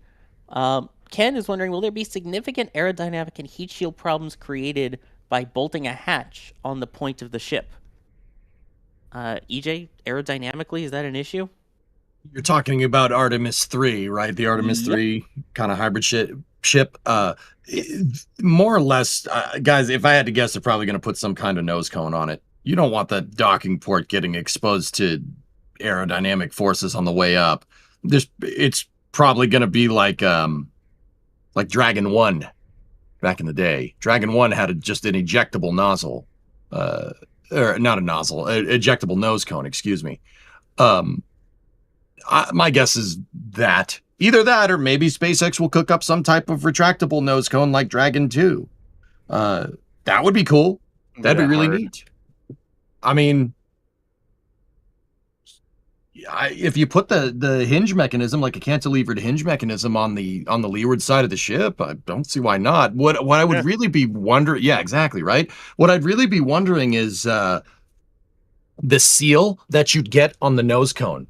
You'd have to make sure that the tiles that were on the nose cone and the tiles that are on the ship, so the retractable part versus the non-retractable part, you'd have to make sure they butt up against each other pretty well. The tolerances between spaces in the tiles is very, very thin. It's a very thin margin when we're talking about hitting the atmosphere going Mach 25. It has to be a tight fit. Let me put it that way. It's not out of the realm of possibility. In fact, I think they'll probably do that. I mean, SpaceX, if anything, has experience there with Dragon 2, so maybe. But yeah, I don't. There either way, there's going to be some type of aerodynamic fairing or nose cone up there because you're not going to fly with the docking port just exposed. That's a great way to not have the docking port work very well when you're up into space. Yeah, you kind of want that. I mean, that's what Dragon has. So Shuttles was inside the payload bay, so you had the protective cover of the payload bay doors. Most people have protections for that. Now, Mark, I'm noticing, Mark Hennon, you're asking in chat, would tile expansion due to heat G help plug the gaps? Yeah, yes and no. That's getting that seal. That's what I mean, Mark, when I'm saying getting the seal right. You have to, if you get it too tight a tolerance, the tiles will butt up against each other, and if they actually touch, they'll pop off like a pog. They'll just pop right out because the thermal expansion of the tile is going to make it change its shape a little bit, right? You have to get that seal has to be perfect. Like we're talking millimeter tolerance here. It has to make it so to take into account the expansion of the tiles, right? They don't want to be butted up against each other because then it'll break. But you don't want too far apart, or because then you lose your nose cone and the entirety of Starship on the way down, right? Holes in the heat shield is no good. It's that, really important thing to understand if you want to learn about reusable thermal protection systems. Anyway, Sawyer, back to you. Yes, thank you. Let's see. Joey getting Starship assembly shirt. Ooh, that's a cool one. And the 12 and 13 patches saying, can't wait for a ship catch. Oh, we all can't, which means this flight has to be successful so then we can get to the booster catch. So then we get to the ship catch. So then we can also get to orbit and do all the fun stuff. Then we get to the Which fun. might all happen next flight if this flight goes well. Which is the hilarious part about that. Fingers crossed. Tim, is there a porta potty at the heli refuel area? I don't think so. Just hold it. Yes, there is. There is, I think. Yeah, Sawyer, it's they're not porta potties in the sense of like the plastic ones that are like on the ground. They actually have don't ask me why I know this, dudes, okay? They have the trailer. See that white trailer? That's a really nice. That's the Cadillac of porta potties. Wow, fancy. Okay. Anyway, it's not the one with the NSF sticker on it, is it? I don't know. Is it? Anyway. CM Blog becoming a pad rep member, which again, we have the launch broadcast coming up shortly, and you'll get to see the behind the scenes in addition to the members multi-view that is currently live right now. Mechazilla saying, if the launch mount wasn't concreted and rebarred into the ground, could Starship lift the OLM? I don't think we would want to find out. I'll just say that. Mass-wise, I don't know. Probably too heavy, No, right? Absolutely not. There's weight. Just the steel alone, just the launch mount itself is like, and this is not even the server structure or the the trench walls, but the launch mount itself, you're talking like 1,500 metric tons. Yeah, that's a lot. Can't wait to see a Starship that takes a page from Rocket Lab Neutron refairing design. I guess the Chomper design they mean. Is net 2030 too optimistic for that? 2035? I mean, I still think it's going to be more of like a payload bay door situation, but we'll have to see what SpaceX does. Tyler, I don't even want to speak that into existence. Hopefully all goes well. And Ethereal Swordsman saying, Starship does look very N1 like this, and while N1 wasn't, good, it was a very good looking rocket. Very unique. That is true. And we have confirmation from SpaceX that they are on track for the 13th flight test later today. 90-minute window opens at 5:45 p.m. Central Time, which means we should get ready to head on over to the launch broadcast, which you don't have to go anywhere, folks. We will automatically redirect you over to that stream, so just keep hanging out like you're doing. But I want to thank EJ for joining me for this portion here. Well, thank you for having me. I always have a good time here sitting on the Stakeout with you guys. I love doing tank watching here. It's a lot of fun, and I appreciate the privilege. Brian, thank you as well. A pleasure as always, Sawyer. The last truck looks like it's getting, last cryo truck might be getting ready to leave soon, so that's a good sign, and they're still on track for launch and hopefully within the next 3 hours. Absolutely. We had Chris Bergen on earlier, and we've had Max Evans on, and Alejandro Cantarilla Romero, and Magnus. We've had Ryan Caton producing the first part, Daniel Brock producing this part the second half of this. So stick around, everybody. We will redirect you right over to the launch broadcast as we now approach 3 hours to go until the launch of Starship Flight 13, if all goes well.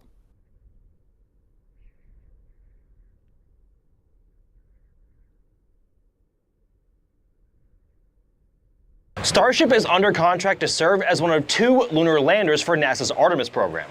But there is a lot of pressure from the agency to beat China back to the moon. With the newest version of Starship now flying, all eyes are on how it progresses. If all goes well, it may indeed pave the way to beat not only China, but also fellow lunar lander contractor Blue Origin to be the first landing humans on the moon. The first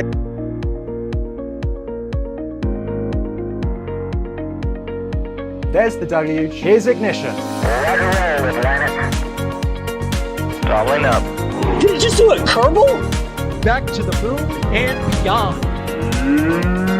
Put that in the big bag, Jingle. Back at home, we all have a lot of work to do, but from here, it sure looks like a perfect world.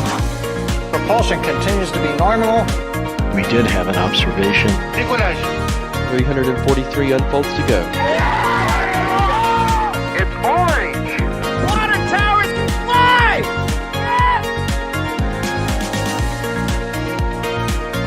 Bingo! Right in the center. Where's Jacqueline? There it is! That was surreal. That's not what we want to see. No! Oh my god. Yikes. You bet. Sure. We don't need any more of these. This is the final go no-go poll for today's operations. Full reusability of an engine like this is really something that people haven't done before. We didn't know what we were doing because it was impossible to know what you were doing because no one had ever done something like this before. T-minus 10, 9, 8, 7, 6, 5, 4, 3, 2, ignition. Back skew. Separation. One Raptor vacuum is off. We lost a Raptor vacuum. Ship FTS is saved.